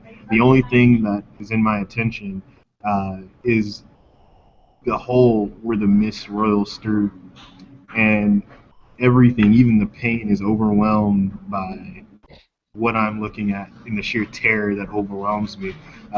It seems, what I'm looking at seems to fill every sense that I have, the smell of an aeon-old funk and the feeling of despair that's tangible on my skin, and the all-encompassing wall and terror and multi-armed amorphous being that's behind the void that is coming, and all these cultists praying, and I hear their cries, and at that moment I realize that I don't think I'm going to get out of here, but I resound myself to make sure that OB and his daughter get out of here. So I stand strong, ready for the other cultists to come at me. Well, you do feel the men on your back. They had moved with you, and you're going to make some defense rolls. Okay. You're going to need to go against a 12. Ooh, and a 14. And a 14? 12 was the first one. Of course, that's for those at home. 13 is one bonus for attacking. I definitely didn't make the first one. Only got a 6. What about the second one? Well, that's going to be a boost, too. Second one. Okay, that one's actually a lot better. So that one's going to be 14. All right, well, the second one you make. The first one, however, is going to be 3 more points of damage. Oh, damage. wait. Let me re-roll this 8, because I did roll an 8. So let me re-roll that. Okay, so it's 16, actually. For the second one. Yeah, the second one's a 16. That's irrelevant. All you needed was a 13. Or actually, all you needed was a 14. Okay. So, the second blade mission, the first one connects, driving in almost towards your kidney, but missing it slightly. You take 3 more damage. And so he immediately coughs up a little blood. Absolutely. As We're going to go ahead. drives inside of him. Yeah, you're being cut up a little bit, and you see the girls there. Phil, we're gonna go ahead and have you do something. What would you like to do? Phil, there you go. While I'm being while I'm burning alive, I Yes, you are. basically I want to try to just at this point he's resided into himself that he is possibly going to die. So he's going to go ahead and try to just grapple this cultist and just embrace him in the flames. You do, and he has, unfortunately for him, very, very non-flame retardant robes on. All those robes are not what's good for not being inflamed, and you are inflamed. And the flames leap from you and lick upon him. No, no, my moment of glory! My moment of glory shall not be snatched from me! Ah! And the flames begin to race up his throat and begin to lick his burning his teeth, his lips, and his neck. Burning, and the smell of burning hair and burning clothing is coming off of both of you. Both of your skin roasts and burns as the machine spins wildly and violently, and all of a sudden, a pale green ray emanates from the machine and strikes directly against the portal. You see the portal itself go out and slowly be ripped open like an egg yolk as the bird comes to the light. And behind you, the light trickles in, seeming to be suppressed in some fashion from beyond. And the seagulls, their caws seem so far away, and the sweet, salty breeze of the bay, it does not tickle your nose. It does not refresh you, but that gravel, dust, and moats, and rotting cardboard, and broken bits of boxes, all those smells come together with the smells of some sort of perfumed oil, and the smells of blood, and oily flesh, and hair on fire, with the smells of burning candle wax, and with the smell of death as the thing enters into the world. It tears it asunder, and as it moves towards you, it continues to rip the very fabric of reality. Imagine if it's not assaulting you, it's not assaulting material items, but space itself is being rendered as it moves. And as it moves, it twists and changes and shapes and forms, but somehow, some way, it appears as a silhouette of a black pharaoh with all of the accoutrement and a grand staff of power. But it seems like that, and it changes and shifts with three insectoid-like legs, with long, hard, demonic claws, with a whip snake tail for a head, with a maw of horror and death, and it rips reality apart. Each and every one of you feel your bodies slowly being pulled apart, molecule by molecule. The foulest entropic fate befalls each of you. For one moment, your eyes are open, Simon, and you see your daughter. She looks at you, smiling, her love turned in your eyes as both of you are unwound from reality. As your molecules of each and every one of you, of everything you have, of everything you could be, of every thought is pulled apart, raped, and devoured in the knowledge in crawling chaos's destiny to acquire all that is, and to know that which is an unfolding, this portion of that avatar splinter of old gods. Know and devour this ceremony profaned, and he profanes back the world itself for those who dare entreat upon him and trespass upon his sacred fame. Though it be only a warehouse, that warehouse comes to be no longer, as every fabric and molecule of it, as every dust mote is devoured. It's split into an infinite number of pieces, each come to be known, consecrated, consumed, and infinitely understood by the crawling chaos. And as each of you looks out, the light dies. Eternal darkness reigns on you in that last moment of life and existence that you possess.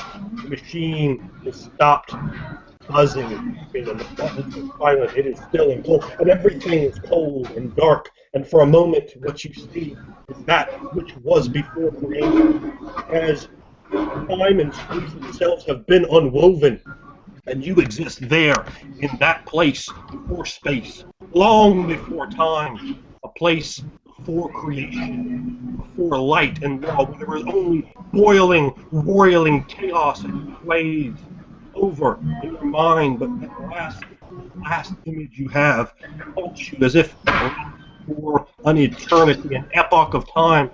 You see the bubbling sea of madness that no sane entity, no living entity may ever return from. You are entered into the primordial sludge known as Azathoth, as his avatar delivers you home for your transgressions in the fane of the Black Pharaoh. Weeks later, a small crater is found, reported with seismic abnormalities. Why the warehouse is disappeared. It must have fallen in some great quake, as there was much damage to the area. There was a Richter scale earthquake of 8, and many other warehouses are gone, but this one there is no sign of, merely a huge scooped out depression, as if some huge hand had come down and judged all within it unworthy of its eye and time, taken that away, taken all that was matter, all that was life, all that was light, all that was energy, and then ripped it from reality. And each of you spends what seems like forever upon the seas of madness. And that is the first installment, the first playtest, live in public, if you will, for A.I.R, the system to encompass all games, the crawling chaos. And I'd like to thank these players for putting themselves out there on the line first time and playtesting this with me, and for each and every one of you viewers out there in RPG land. Thank you, and good night.